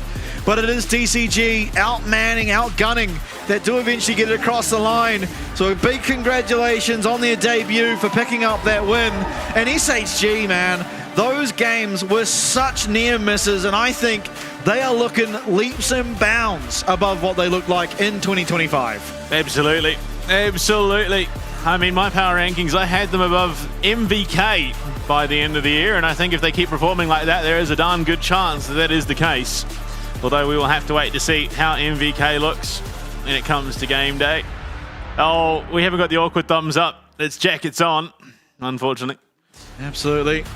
Strictly business there on the side of DCG. There's Hongsho. Claps, double thumbs up. There you go. Well That's deserved. what What a performance by him. The Ari was just deathless. So damn good. You can see the coach ecstatic at Feng, and it's fantastic. Engage around that Outer Dragon. Did it with his face. Yeah. When in doubt, face roll out. And he did just that. Gets the revive off from the Guardian Angel and then finds a kill on the back of it anyway. Magnificent. DCG fans showing up well here in the LCP arena. There's Chelsea. That man is a menace. Oh, don't let that baby face fool you. He is an absolute killer. It always seems to be the case. The supports, the most baby-faced ones, are the ones that are usually the biggest problems on the Rift. Just because they're run and ruin. What a game from him. Yeah. What a series. Yeah. That blitzcrank into the Rakan, my God. A team to watch out for, DCG. I truly think contenders. Yeah. Contenders for the throne. Absolutely stunning stuff. And this is their, like, again, they have an advantage over every other team in the league, being that they have remained the same core, the same 5 players throughout the entirety of 2025, and now here still in 2026. So they've got that time to play together, to learn how to play together, to learn what you're good at, etc., etc. And here just really showing, I think game 1 more than anything, showing you they can fall behind, but they still can work to bring that lead or bring that deficit back in their favor. And they did so damn well. I mean, very reminiscent of early PSG talent last year, whereas they just weathered that storm, waited for their opportunity to strike, and then took that control. I mean, to be fair, they were able to accelerate that even beyond, so a nice mix of sort of the 2 play styles. But Hongsho, just an absolute phenomenon. Yeah. MVP for sure. MVP for absolute sure. While not the highlight game in game 1 on the rise, still performed fantastically well. But in game 2, just everything he did was so meaningful, so impactful, and all that impact was absolutely positive. Yeah, I mean, it all starts at gank in the mid lane. Yeah. Flash charm prediction to help Pop9 secure that kill. And yeah, there was no argument to any other player on that team claiming that. And there it is. Once again, a similar trajectory as Dyer, going from not low amounts of DPM, but then goes to insane amounts of DPM in game 2. And if there were a game 3, maybe it would have followed that trajectory as well. But nonetheless, a very well-deserved player of the match. Ultimately, you know, between him and Chelsea, definitely the 2 main talks when it came to that conversation. Florin in game 1, rough start, fantastic finish. And really, I mean, that can kind of be said for DCG as a whole to describe how the series went. Yeah, I mean, it was... oh, dear. The scuttle crab curse again. Being such a problem. Just the charm after charm after charm, hitting in such clutch moments. And Florin just really, this entire DCG roster, honestly, just limit testing so well. Like you said, they've been together for such a long time now. They know the ins and outs of their teammates, and those understandings are there. That faith is there in their teammates to pull up absolutely when it is needed. This was a little bit of a mind lapse, but I think you could forgive that given how the rest of the game goes. And Chelsea's sidestep even on the tempered fate. Just to the bitter end, playing about as mechanically well as you could ever dream. Oh, yeah, charm onto Vista, who then mind controlled after missing that tempered fate. Thought he had it for sure. Forced a flash away. And poor Evie, I mean, look, I will say it with my full chest. He's played a lot better today than he did all of last year. Yeah. Was still, unfortunately, DCG's punching bag. Yeah, no, I think this game, a lot of the time that he was going down, he was getting killed, was not him making mistakes. It was him trying to make up for mechanical or positioning mistakes that his team unfortunately found themselves in, and you know, doing his job as a tank for trying to create that space and make sure that his carries who need the gold can stay up and available for as long as possible. So I definitely agree. I think this was a really good showing out of Evie in general. Unfortunately, Yeah, that was a mind control moment too. Yeah. Paid actor blast cone. That Chemtech sold, the first of the year. Always a bit of a rough one. Oh, and Feng again. I mean, you just watch how he plays the micro. It's so many of these fights. Look at him. He's isolated, able to stop Evie's forward momentum, comes in, just ripping and tearing on through. Just that on-hit damage that an Avaris who has been given that room to ramp up can achieve. It's very scary. It is. It is, but playing it exactly how he needed to. Because, I mean, if he doesn't just turn around, realize he's definitely going to die, then there's no way that Marble goes down. And this game looks a whole lot different off the back of that. So I think Feng really saving the game with that decision-making in many ways. But this was the play. I mean, they dive straight onto Feng. He just, I'm going to right-click as much as I possibly can until the bitter end. Look at the damage he gets out onto Van. Somehow survives there for as long as he does. And Van just going to bleed away, then gets the revive off into Marble, who just is not going to have the same level of success. Yeah. Sivir really thriving in those AoE team fights, but when it is just mano al mano with the Sivir versus Varus, it's always going to go the way of the Varus. And today it did, and it was a big result for DCG as they step on to the LCP stage for the first time in an official capacity. And unfortunately, for Ground Zero, they didn't find the same level of success. They did find that Game 1 win, and I think a lot of good signs for all of the teams we saw today. Team Secret Wales finding the form they finished the season off with in those second two games. But Ground Zero, the fact they come onto the Rift, they're able to take the second place team from last year to a Game 3 in the first place, but in the method of which they did it is a great sign for them. And of course, DCG, I mean, first time on the stage, absolutely get it done. SHG, the fact they made it so hard was also, you know, credit to them. Yeah, I mean, very impressive showing. And DCG, upon stepping into the LCP arena, find themselves at the end of day one in top seed. Crazy stuff. Team Secret Wales find themselves in second yet again. Wild stuff. But there are still many more games to play before we find out how these standings end in Split 1. Yeah, absolutely. And tomorrow are some more big games, of course, as these two, or these four teams, I should say, get a rest, they get a day off, and we'll get to see the other four teams in action, and I'm sure we'll have those games up on the screen for you very shortly. But yeah, I mean, really impressive start to the LCP. I think finishing off last year on what was a really high note, obviously us two over in Da Nang, and the level of performance we saw from our teams over at Worlds, obviously CFO in particular, left us with a lot of questions as soon as Junja and Hongq were taken away. It's like, well, at least for myself, I think Junja has pretty consistently been the best player in the region. He's gone now. Is there someone else that can step up that can take that spot? Well, we might just have an entire team do it at DCG, and I really hope that, you know, we see this year a lot of big players have been removed from the region. Levy's another one, and a lot of people, a lot of shoes to fill. Tomorrow's games, GAM CFO, that's a big one. And then DFM versus the Vikings. Good to see where everyone's sort of standing in these positions. Yeah, absolutely. I mean, for my money, DFM find themselves in wooden spoon position, unfortunately, after losing Ari. He was a lot of what propped them up and towards the tail end of last year. And for the Vikings, there's just, the year ended on so much uncertainty. They start with a hiss and a roar, then it progressively just deteriorates throughout the year. So coming into this with their roster, which is fairly sizable compared to the rest in the league, the questions will be answered, I think, as to how the year's going to start.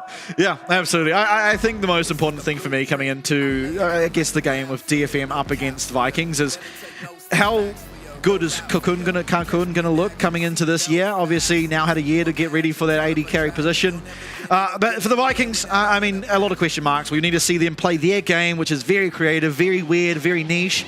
But I mean, it's the story for tomorrow. Thank you so much, ladies and gentlemen, for joining us for the first night of the LCP here in 2026. It's been my absolute pleasure bringing it to yourselves, and I cannot wait to see you all tomorrow.